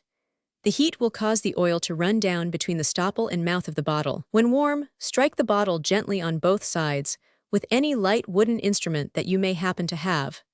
If the stopple cannot be taken out with the hand at the end of this process, repeat it, and you will finally succeed by persevering in it, however firmly it may be wedged in. Lip salve. Dissolve a small lump of white sugar in a tablespoonful of rosewater. Common water will do, but is not as good. Mix it with a couple of large spoonsful of sweet oil, a piece of spermaceti, of the size of half a butternut. Simmer the whole well together 8 or 10 minutes, then turn it into a small box. Cold cream. Take of the oil of almonds 2 ounces, of spermaceti half an ounce, and white wax half an ounce. Put them in a close vessel, and set the vessel in a skillet of boiling water. When melted, beat the ingredients with rosewater until cold. Keep it in a tight box or wide-mouthed bottle corked up close. To prevent the formation of a crust on tea kettles. Keep an oyster shell in your tea kettle, and it will prevent the formation of a crust on the inside of it by attracting the stony particles to itself. To remove stains from broadcloth.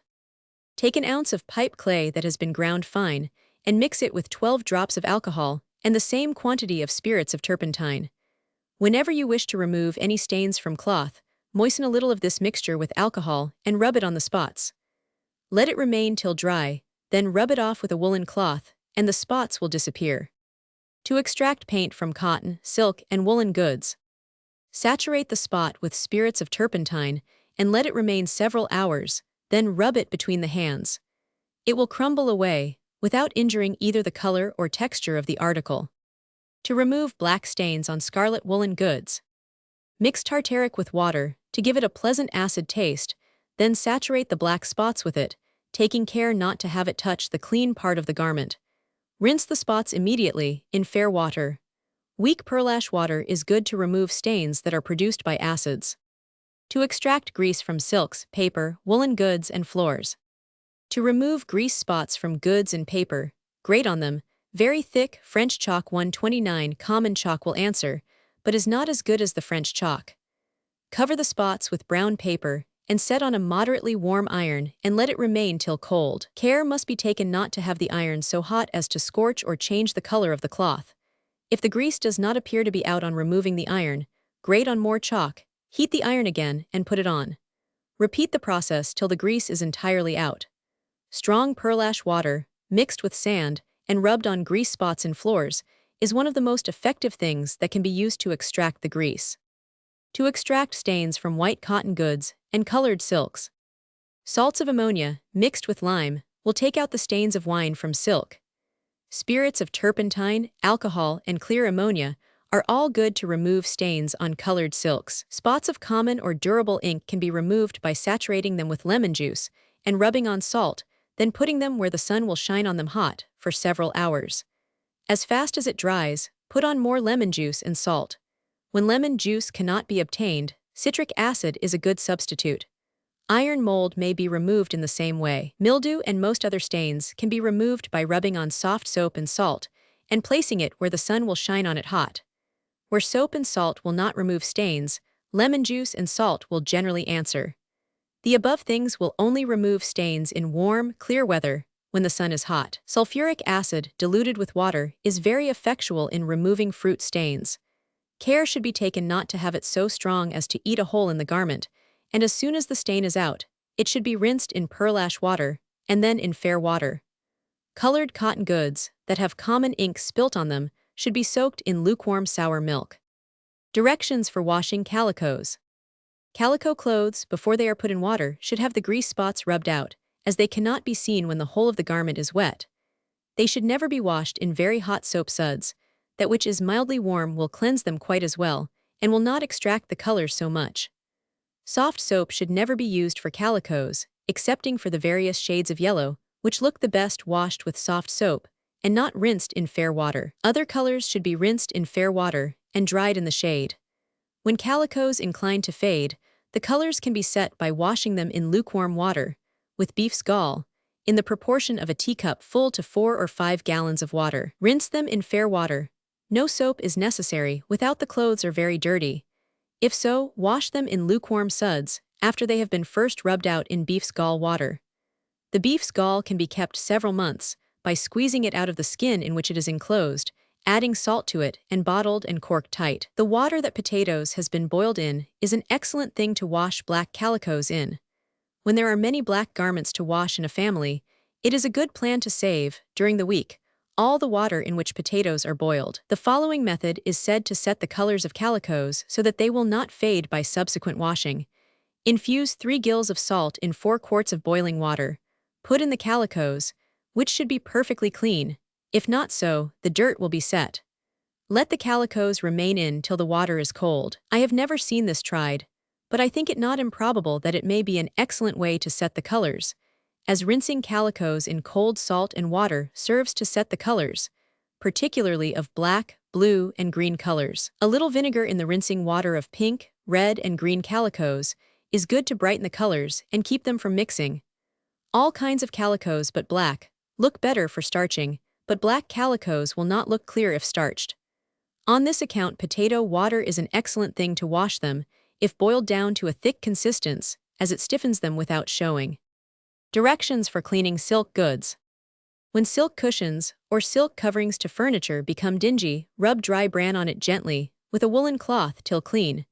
Remove grease spots and stains as in direction number 410. Silk garments should have the spots extracted before being washed.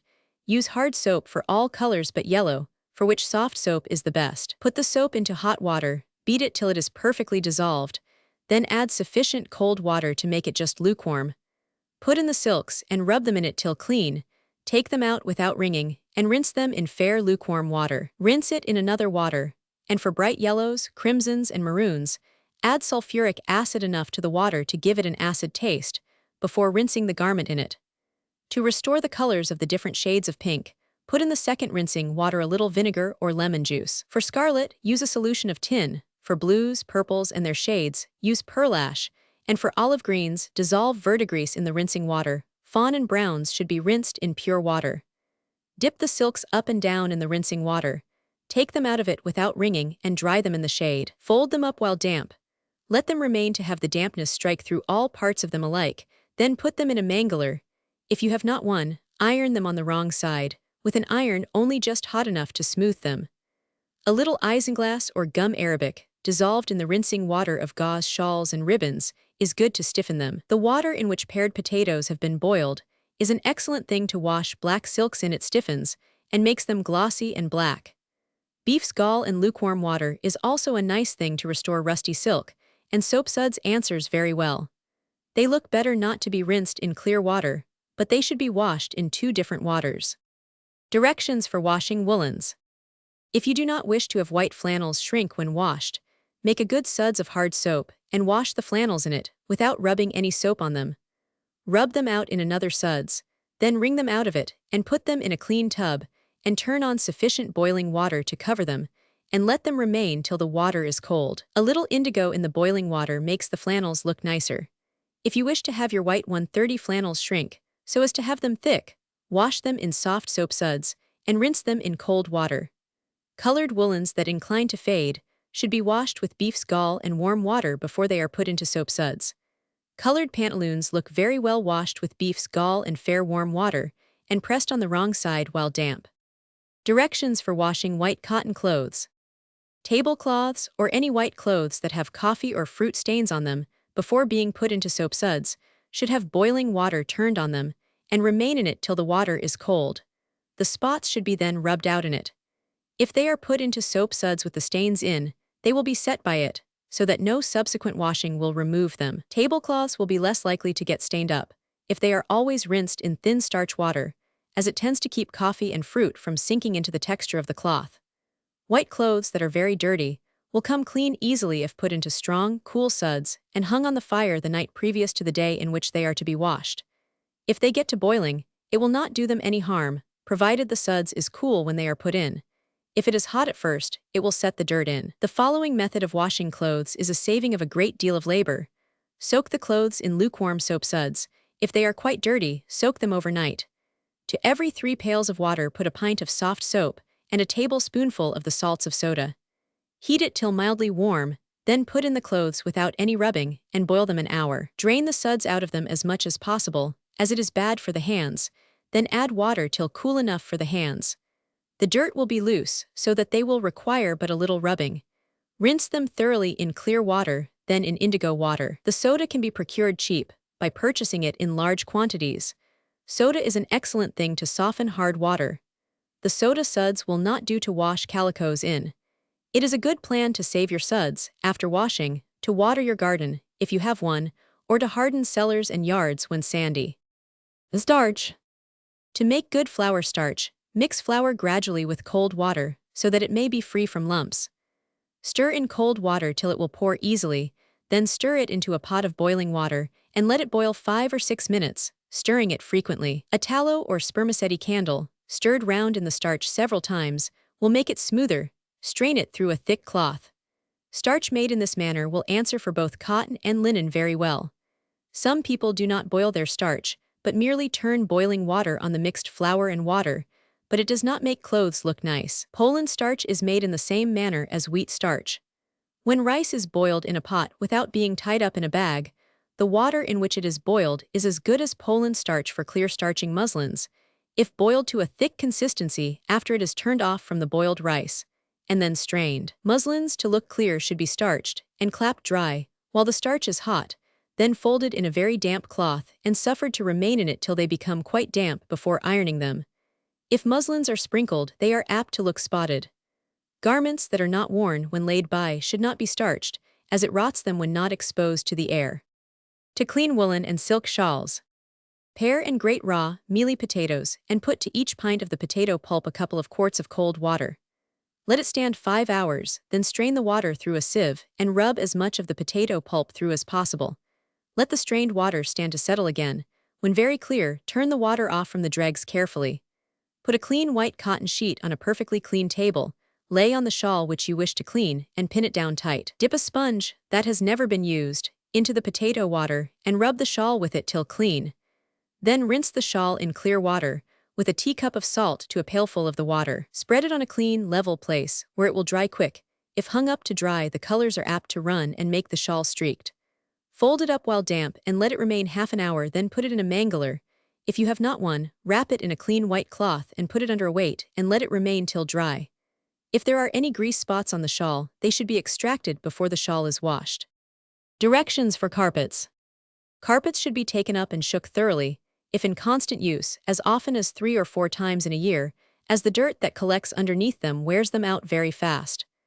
Straw kept under carpets will make them wear much longer, as the dirt will sift through and keep it from grinding out. Carpets should be taken up as often as once a year, even if not much used, as there is danger of moths getting into them. If there is any appearance of moths in carpets when they are taken up, sprinkle tobacco or black pepper on the floor before the carpets are put down, and let it remain after they are laid down. When the dust is well shaken out of carpets, if there are any grease spots on them, grate on potter's clay very thick, cover them with a brown paper, and set on a warm iron. It will be necessary to repeat this process several times to get out all the grease. If the carpets are so much soiled as to require cleaning all over, after the dirt has been shaken out, spread them on a clean floor and rub on them, with a new broom, pared and grated raw potatoes. Let the carpets remain till perfectly dry before walking on them. To clean light kid gloves. Magnesia, moist bread, and India rubber are all of them good to clean light kid gloves. They should be rubbed on the gloves thoroughly. If so much soiled that they cannot be cleaned, sew up the tops of the gloves and rub them over with a sponge dipped in a decoction of saffron and water. The gloves will be yellow or brown, according to the strength of the decoction. To restore rusty Italian crepe. Heat skim milk and water, dissolve in half a pint of it a piece of glue an inch square, then take it from the fire. Rinse the crepe out in vinegar to clean it, then, to stiffen it, put it in the mixed glue and milk. Wring it out and clap it till dry, then smooth it out with a hot iron. A paper should be laid over it when it is ironed.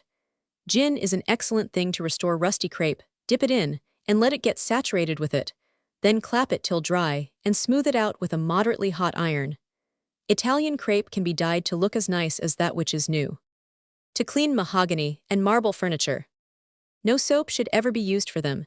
They should be washed in fair water, and rubbed with a clean, soft cloth till dry. A little sweet oil, rubbed on occasionally, gives them a fine polish. The furniture should be rubbed over with a cloth dipped in oil, then rubbed over with a clean cloth till it appears dry and polished. White spots on varnished furniture may be removed by rubbing them with a warm flannel, dipped in spirits of turpentine. Ink spots may be removed by rubbing them with a woolen cloth, dipped in oil of vitriol and water mixed, being careful not to touch any part of the furniture that is not spotted. As soon as the ink is extracted, rinse the spot with pearl ash water, and then with fair water. It is said that blotting paper alone will extract the ink, if rolled up tight, and rubbed hard on the spots. If it answers the purpose, it is altogether best to use it, as there is always danger attending the use of oil of vitriol, it being so powerful as to corrode whatever it may get dropped on, without its effects are destroyed by the use of an alkali. To clean stoves and stone hearths. Varnished stoves should have several coats of varnish put on in summer in order to have it get hard before being used. They should be washed in warm water without soap. A little oil rubbed on them occasionally makes them look nice and tends to keep the varnish from wearing off. Black lead and British luster are both of them good to black stoves which have never been varnished.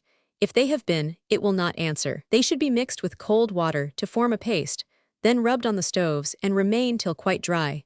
They should then be rubbed with a dry, stiff, and flat brush till clean and polished. If you wish to preserve the color of freestone hearths, wash them in water without any soap, then rub on them while damp freestone that has been reduced to a powder. Let it remain till dry, then rub it off. If the hearths are stained, rub them hard with a piece of freestone.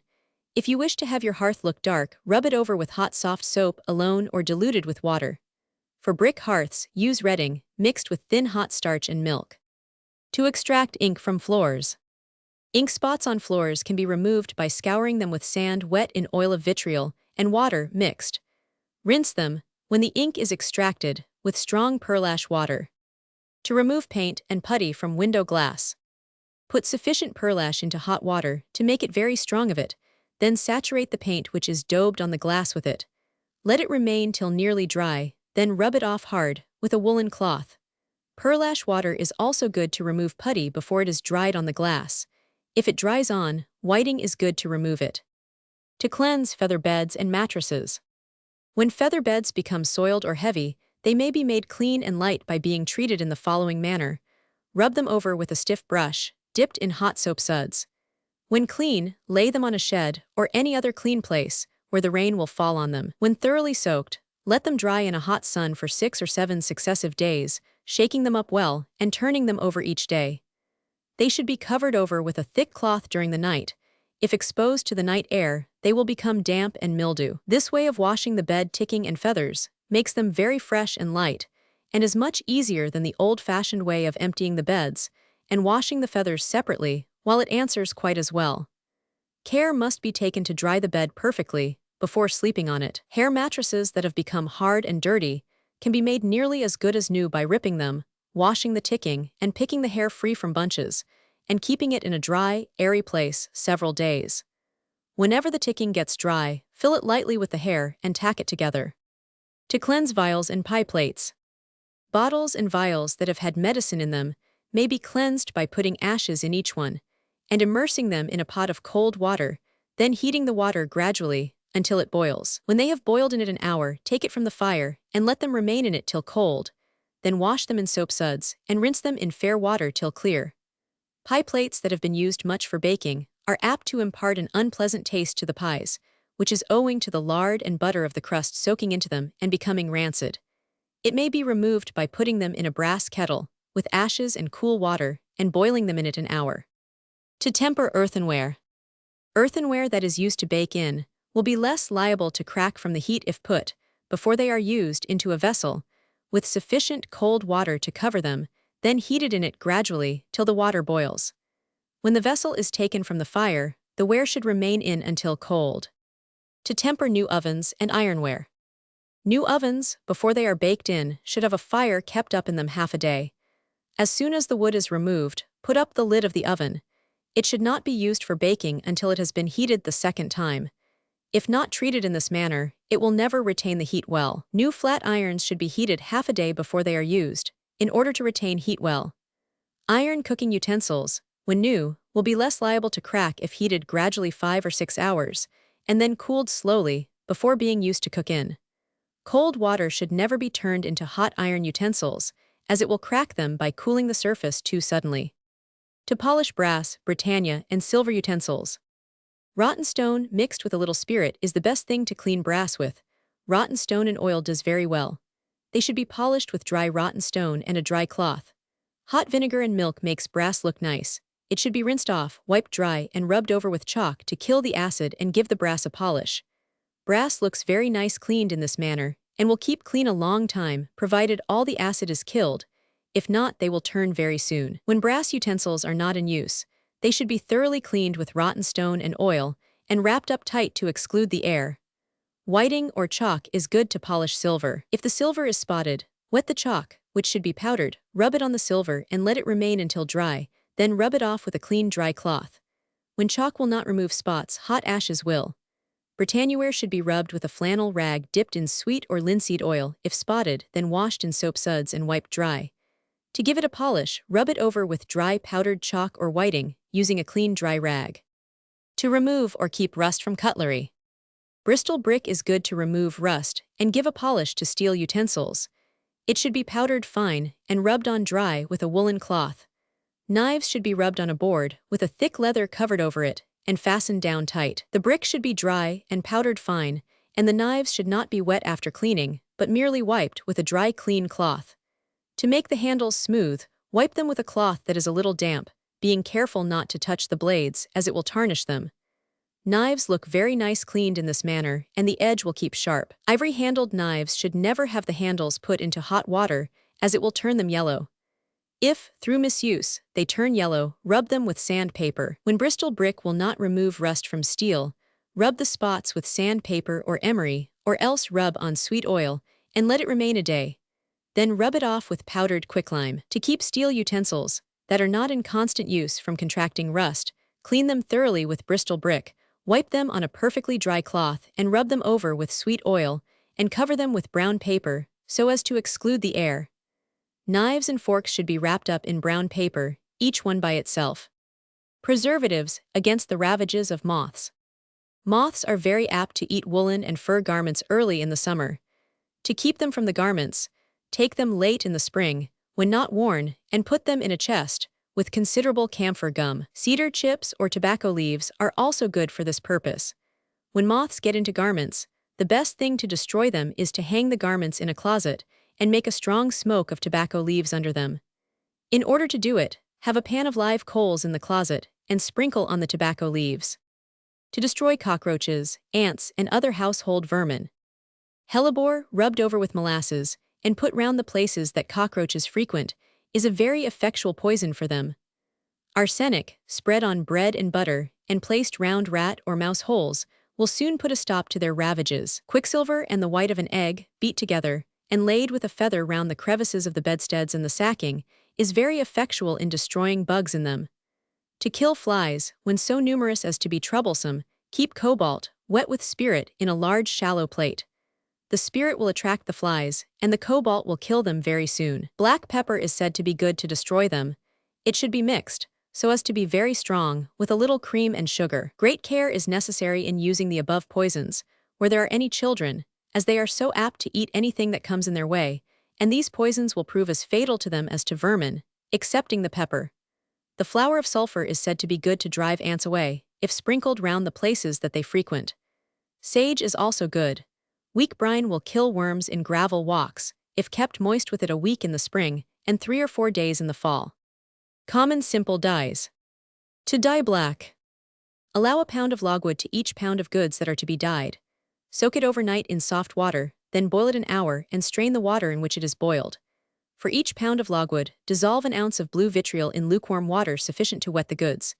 Dip the goods in. When saturated with it, turn the whole into the logwood dye. If the goods are cotton, set the vessel on the fire and let the goods boil 10 or 15 minutes, stirring them constantly to prevent their spotting. Silk and woolen goods should not be boiled in the dye stuff, but it should be kept at a scalding heat for 20 minutes. Drain the goods without wringing, and hang them in a dry, shady place, where 133 they will have the air. When dry, set the color by, put them into scalding hot water that has salt in it, in the proportion of a teacup full to 3 gallons of the water. Let the goods remain in it till cold, then hang them where they will dry. They should not be wrung. Boiling hot suds is the best thing to set the color of black silk. Let it remain in it till cold. Soaking black dyed goods in sour milk is also good to set the color. Green and blue dye, for silks and woolens. For green dye, take a pound of oil of vitriol and turn it upon half an ounce of Spanish indigo, that has been reduced to a fine powder. Stir them well together, then add a lump of pearl ash of the size of a pea. As soon as the fermentation ceases, bottle it. The dye will be fit for use the next day. Chemic blue is made in the same manner, only using half the quantity of vitriol. For woolen goods, the East Indigo will answer as well as the Spanish, and comes much lower. This dye will not answer for cotton goods, as the vitriol rots the threads. Wash the articles that are to be dyed till perfectly clean and free from color. If you cannot extract the color by rubbing it in hot suds, boil it out. Rinse it in soft water till entirely free from soap, as the soap will ruin the dye. To dye a pale color, put to each quart of soft warm water that is to be used for the dye 10 drops of the above composition. If you wish a deep color, more will be necessary. Put in the articles without crowding, and let them remain in it till of a good color. The dye stuff should be kept warm. Take the articles out without wringing, drain as much of the dye out of them as possible, then hang them to dry in a shady, airy place. They should be dyed when the weather is dry. If not dried quick, they will not look nice. When perfectly dry, wash them in lukewarm suds to keep the vitriol from injuring the texture of the cloth. If you wish for a lively bright green, mix a little of the above composition with yellow dye. Yellow dyes. To dye a buff color, boil equal parts of arnotto and common potash in soft, clear water. When dissolved, take it from the fire. When cool, put in the goods, which should previously be washed free from spots and color. Set them on a moderate fire where they will keep hot till the goods are of the shade you wish. To dye salmon and orange color, tie arnotto in a bag and soak it in warm, soft soap suds till it becomes soft so that you can squeeze enough of it through the bag to make the suds a deep yellow. Put in the articles, which should be clean and free from color. Boil them till of the shade you wish. There should be enough of the dye to cover the goods. Stir them while boiling to keep them from spotting. This dye will make a salmon or orange color according to the strength of it and the time the goods remain in. Drain them out of the dye and dry them quick in the shade. When dry, wash them in soft soap suds. Goods dyed in this manner should never be rinsed in clear water. Peach leaves, fustic, and saffron all make a good straw or lemon color according to the strength of the dye. They should be steeped in soft fair water in an earthen or tin vessel and then strained, and the dye set with alum and a little gum arabic dissolved in the dye if you wish to stiffen the article. When the dye stuff is strained, steep the articles in it. Red dyes. Madder makes a good durable red but not a brilliant color. To make a dye of it, allow for half a pound of it 3 ounces of alum and 1 of cream of tartar and 6 gallons of water. This proportion of ingredients will make sufficient dye for 6 or 7 pounds of goods. Heat half of the water scalding hot in a clean brass kettle, then put in the alum and cream of tartar and let it dissolve. When the water boils, stir the alum and tartar up in it, put in the goods and let them boil a couple of hours. Then rinse them in fair water, empty the kettle, and put in 3 gallons of water and the madder. Rub it fine in the water, then put in the goods, and set them where they will keep. Scalding hot for an hour without boiling, stir them constantly. When they have been scalding an hour, increase the fire till they boil. Let them boil 5 minutes, then drain them out of the dye and rinse them, without wringing, in fair water and hang them in the shade where they will dry. To dye a fine crimson, take for each pound of goods 2½ ounces of alum, 1½ ounces of white tartar. Put them in a brass kettle with sufficient fair water to cover your goods. Set it where it will boil briskly for several minutes. Then put in the goods, which should be washed clean and rinsed in fair water. When the goods have boiled half an hour, take them out, without wringing, and hang it where it will cool all over alike, without drying. Empty out the alum and tartar water, put fresh water in the kettle, and for each pound of goods to be dyed, put in 1 ounce of cochineal, powdered fine. Set the kettle on the fire, and let the water boil 15 or 20 minutes. Then put in sufficient cold water to make it lukewarm, put in the goods, and boil them 1 hour and a quarter. Take them out without wringing, and dry them in a shady place. The blossoms of the balm of Gilead, steeped with fair water in a vessel, then strained, will dye silk a pretty red color. The silk should be washed clean and free from color, then rinsed in fair water and boiled in the strained dye with a small piece of alum. To dye a fine delicate pink, use a carmine saucer. The directions for dyeing come with the saucers. It is too expensive a dye for bulky goods, but for faded fancy shawls and ribbons, it is quite worth the while to use it, as it gives a beautiful shade of pink. Slate-colored dye. To make a good dark slate color, boil sugarloaf paper with vinegar in an iron utensil, put in alum to set the color. Tea grounds set with copperas makes a good slate color. To produce a light slate color, boil white maple bark in clear water with a little alum. The bark should be boiled in a brass utensil. The dye for slate color should be strained before the goods are put into it. They should be boiled in it and then hung where they will drain and dry. Soap from scraps. Dissolve 18 pounds of potash in 3 pailsful of water, then add to it 25 pounds of grease and boil it over a slow fire for a couple of hours. Turn it into a barrel and fill it up with water. Cold soap. Heat 26 pounds of strained grease.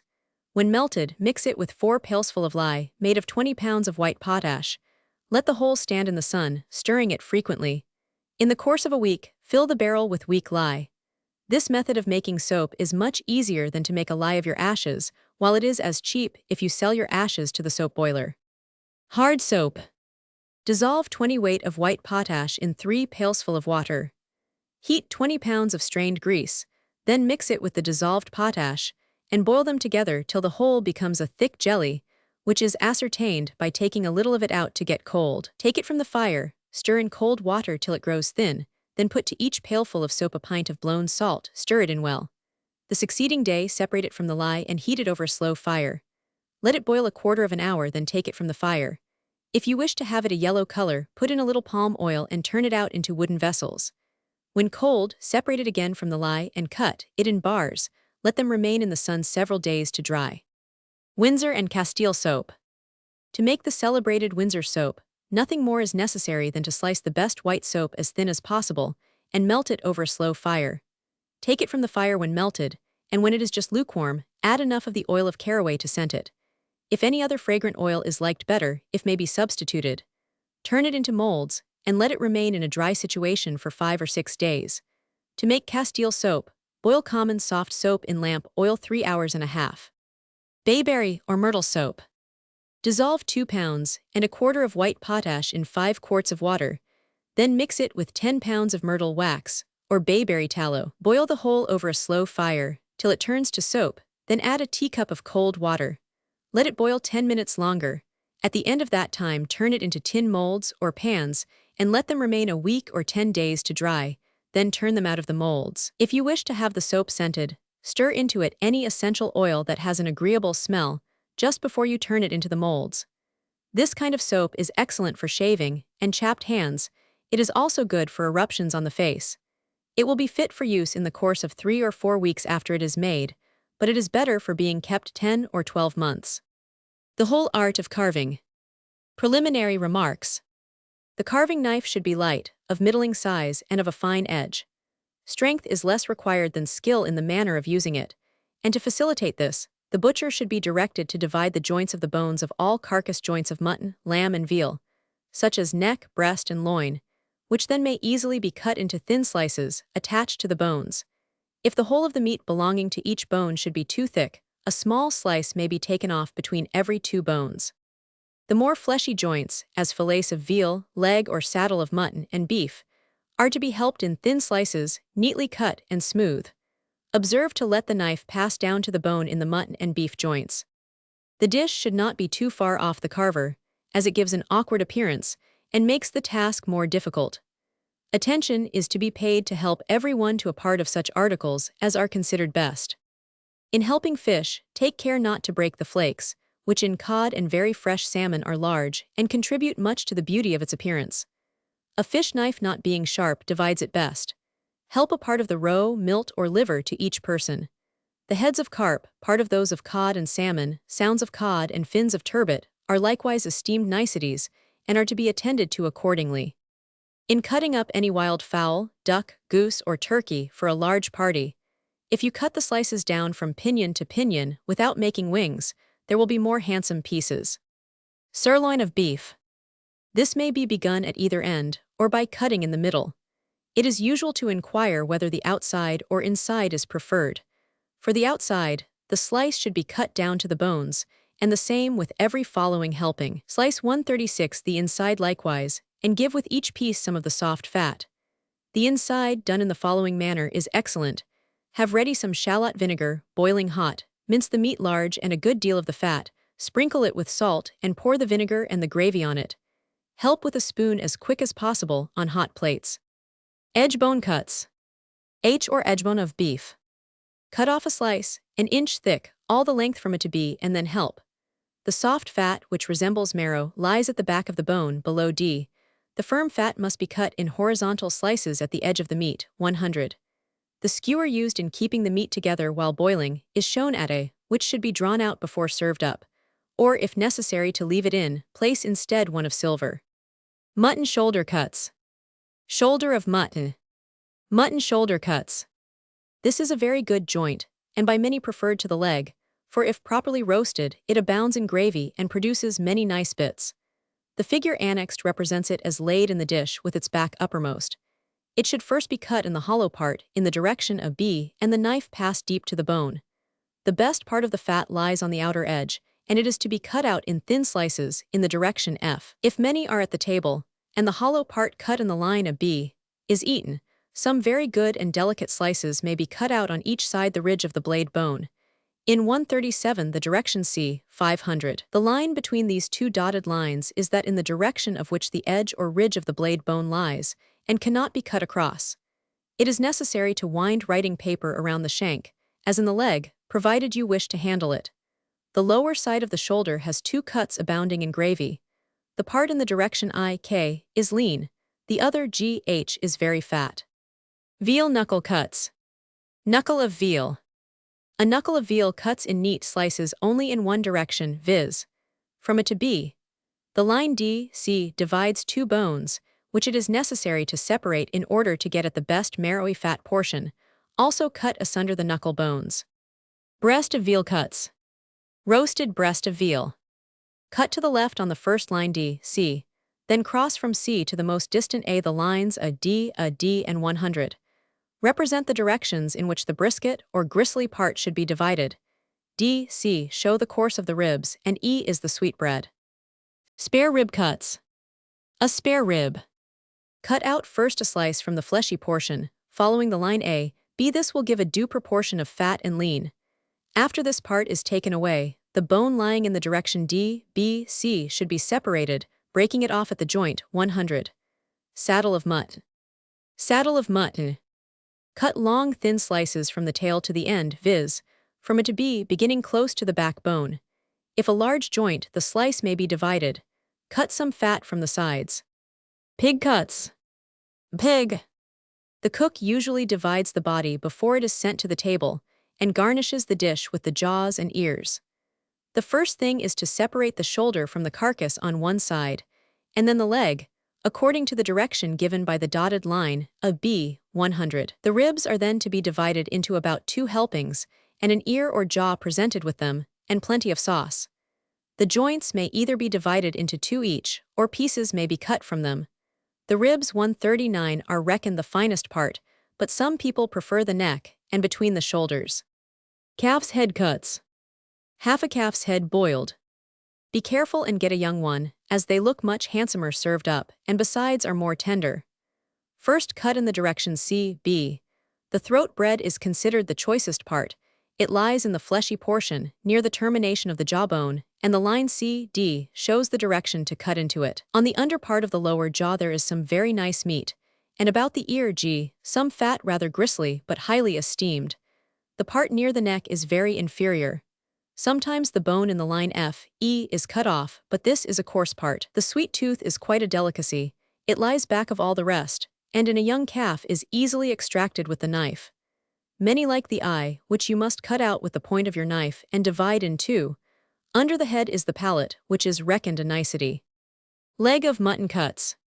Leg of mutton. A leg of wether mutton, which is best flavored, may be known at the market by a round lump of fat at the edge of the broadest part.